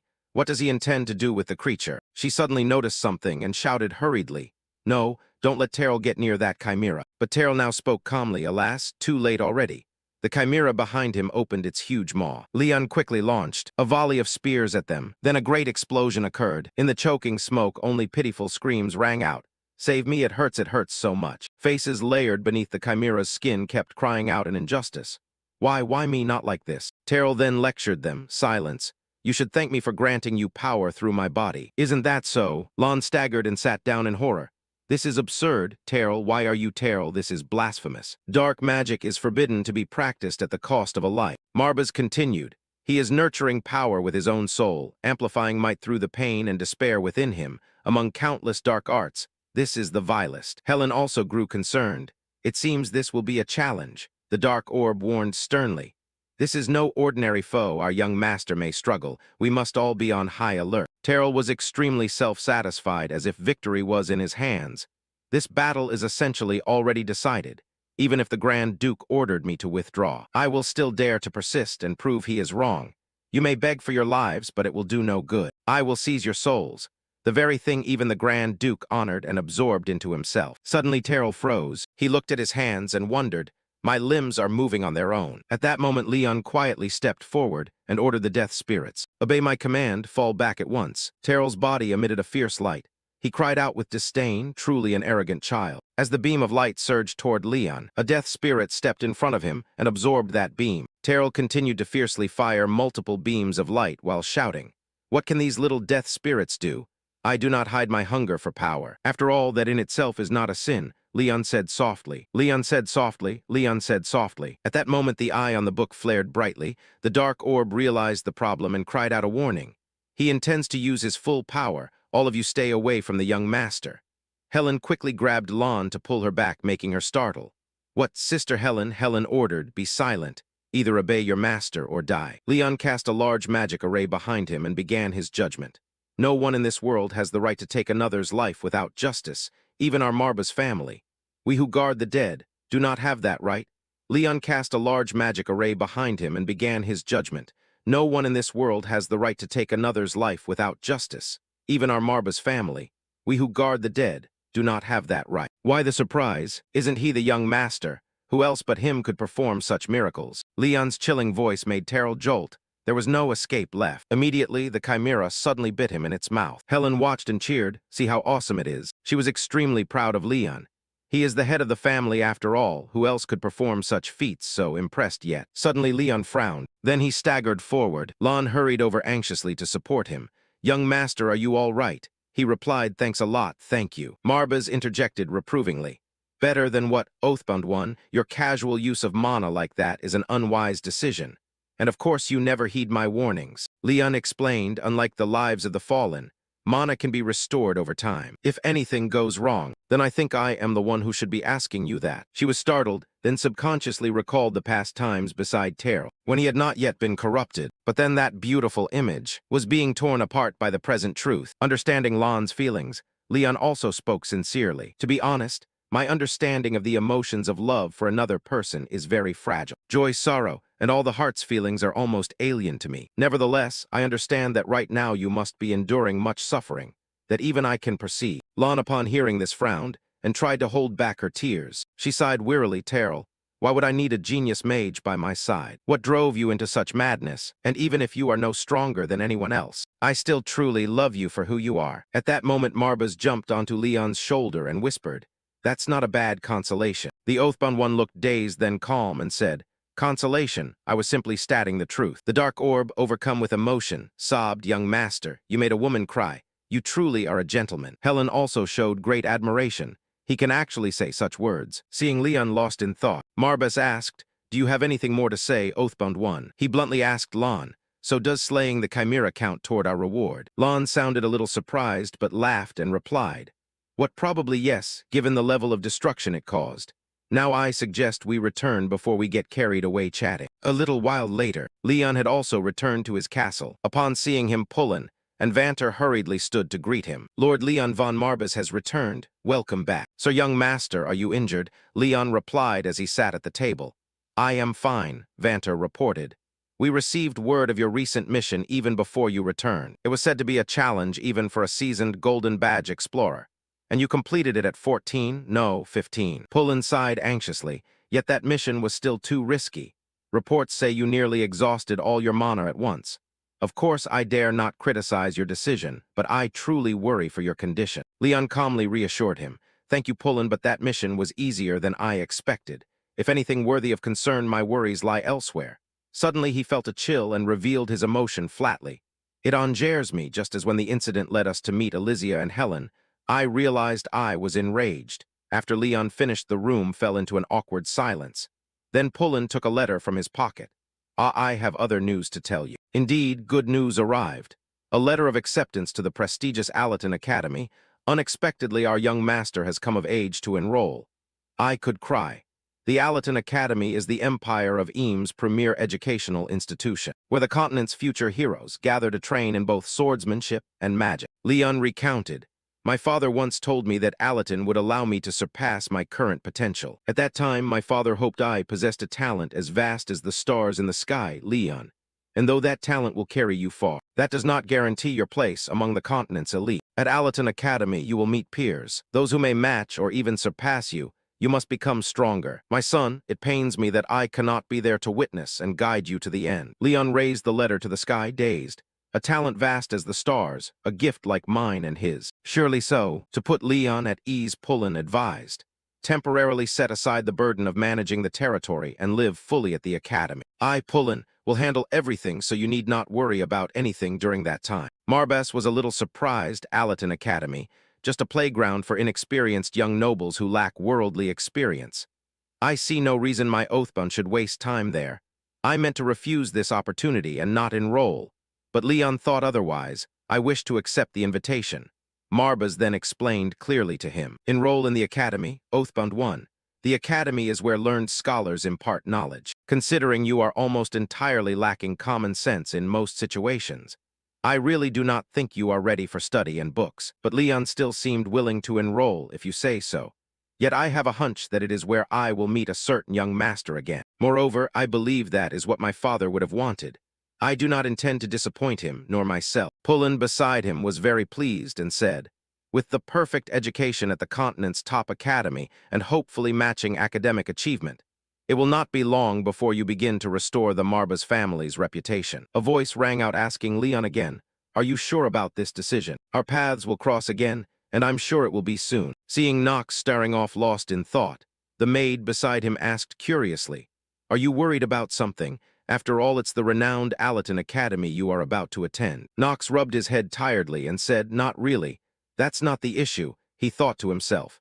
How could I have known I'd become the final reincarnation from the start? It seems I have no choice but to try my best to get through everything, even if this body is only borrowed for a limited time. I still have the name Knox von Lienhabo to rely on. In other words, fake it until it becomes real. The madman, I will become the biggest villain among the crazies at the academy, racing against time while fully playing the role of Knox von Lienhabo until the very last moment.